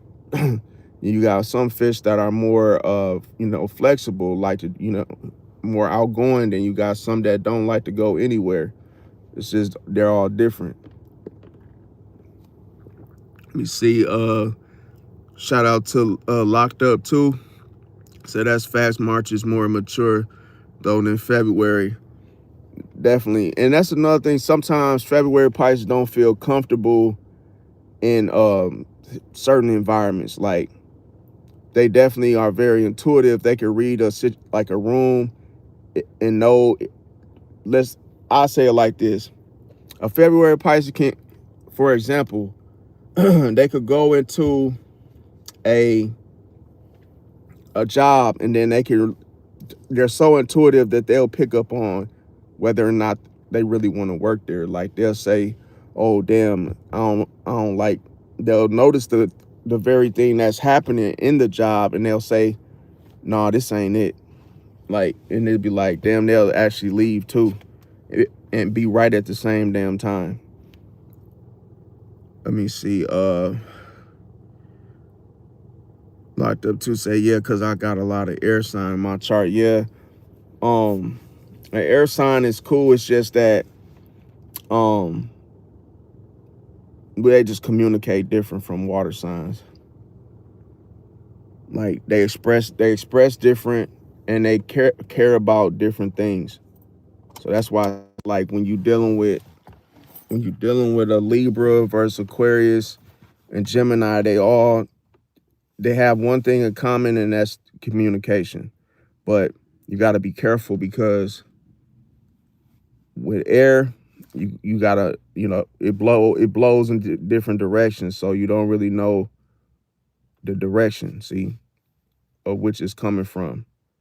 So that applies with the person. It's like, it's hard to tell where a Libra is coming from. It's hard to tell where a Gemini is coming from when you're a water sign. You see, and that's the thing. Like, you gotta be careful about, because the when it comes to air sign, they can actually blow air. So it's like, what I mean by blowing air is like, they can make, with water, they could blow it in a direction that it doesn't want. I cannot talk today, you guys. Stuttering, stuttering, stuttering, stuttering. But yeah, um, what I meant to say is that the water is calm, okay? Just like Pisces, Pisces are naturally calm until somebody pushes them in such a direction of which they don't want to go into. See, so air signs can blow air when they're dealing with a water sign, and that's why they can annoy a water sign. See, because they communicate different, and you got to understand where it doesn't. I say this: you don't always feel comfortable when you're getting to know a Libra, a Gemini. You notice how you start to feel uncomfortable with speaking to them, because you don't really know if they're going to understand you or where you're coming from. See, and a lot of times they don't. See, a lot of times they don't understand you. So it's hard to read them too, because they're all over. They could be all over the place with their thoughts. So it's like, you don't really know what's truthful of what they're saying, or what's a lie, because it's not like you, Pisces. It's not the same communication. It's not the same way you communicate. And that's the same thing with fire signs too. But fire signs, they burn through reality. So a lot of times you gotta be careful, because like a Leo, for example, can suggest something onto you and change your way of thinking, and even if it's a lie. See, just because they have a different opinion, they could try to make it seem like their opinion is actually more important than yours. So they're very good at influencing you and making you doubt yourself. Because this is the thing. What do you think a Leo would do if they make you doubt yourself? What are you really doubting? You're not doubting. Um, you're really doubting your intuition. You're doubting what your intuition showed you. And then the thing about it is, once Leo gets caught, or once you catch on and they lose the control or the leverage that they thought they had, then they get more creative. See, they start getting creative with lying. See, because they are the lion. So once they figure out once they see that you're on to them, then they get more sneaky. They get more passive. They get more um, tricky, because let's say let's say you caught on to a Leo talking to someone else, another man or something, or another woman. And then all of a sudden, your intuition picks up on that because your intuition, it absorbs. It's like a magnet. See, it pulls information in of what you can't see. So it's connected to your subconscious mind. Now, when you're dealing with Leo, once they realize you're onto them, then they start to lie. See, because of their pride. The pride won't let them keep it real or won't let them straighten up. So they'll go against the very thing that you say to them. And then on top of that, they get more clever. So they'll say, "Oh, I'm chilling with my nephew." Because if they say that, they know, oh, you won't challenge them. See, you won't say, you won't have a comeback to that because it's like, oh, like I'm chilling. What you gonna say? I'm chilling with my nephew.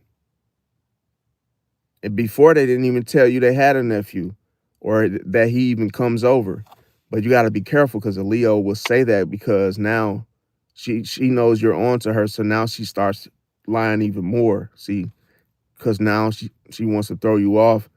And you got to be careful because Leos are the masters of deflection.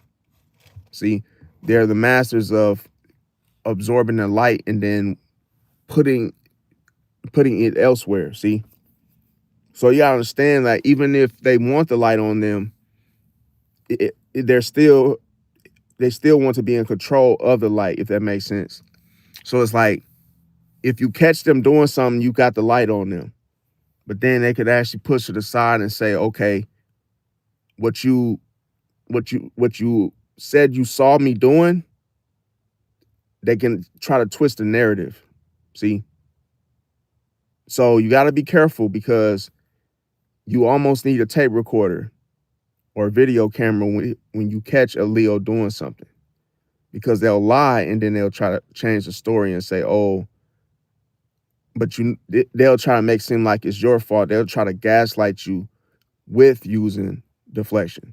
See, every Leo has this classic defensive, trait. So as soon as you try to hold them accountable for something they've done that was, betrayal or something that's not right, the Leo knows how to trick you and twist your words and how you meant it, just to change the narrative, and then to get you to doubt your intuition.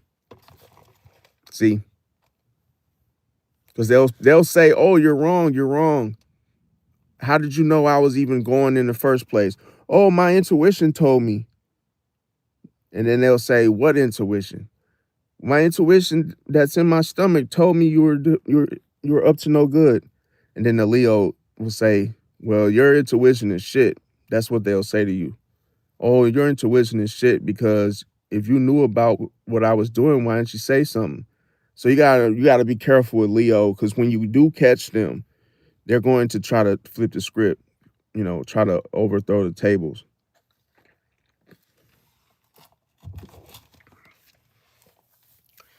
Let me see. Jay Hudson said, "Thanks for answering my question because my friend that's March 15th, we've been cool for 10 years and will call me out of the blue." Said, "I love my friend." Yeah, that's how Pisces usually have a strong sense of loyalty that tends to tends to last a lifetime. Um, and then let me see. Locked Up said, "Yeah, because I got okay." I said read that one. Um, Locked Up too said, "You're going to do more celebrity content reactions. You just need to fix the audio of the video while you're talking when the video rolling." Yeah, I appreciate that. Yeah, definitely.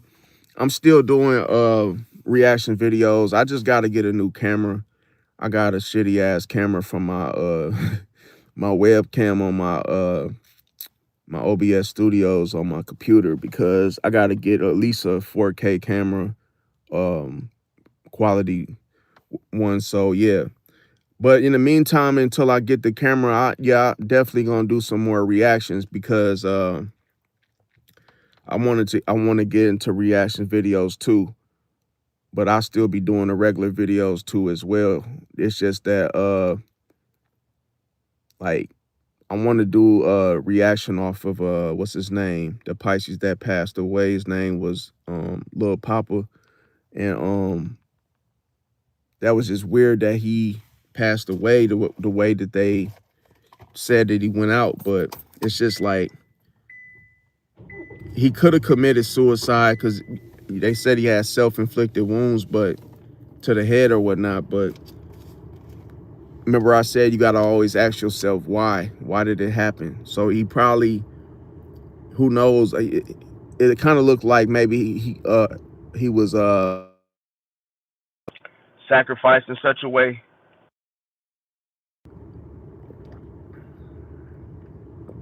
I think he was sacrificed because he died at 25. I think that's some sort of like coding. And I think academics said something like how he was always, his music and his lyrics were um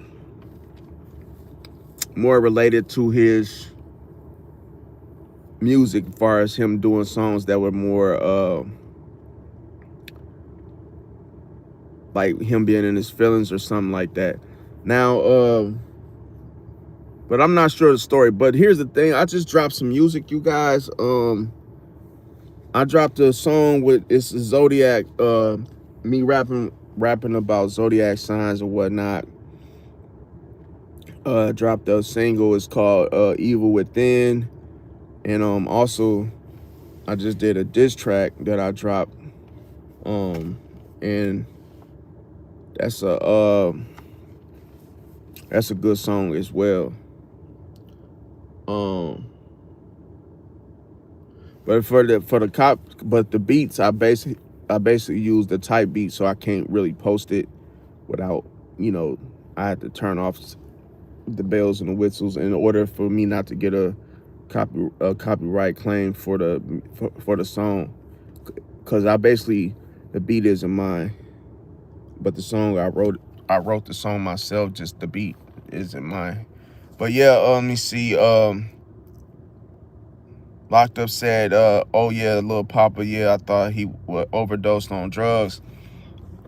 He probably did, but I feel like, I don't know, you could be right, but it's like, I think if they found him dead, somebody else could have shot him too, you know, because of the hip hop police and whatnot.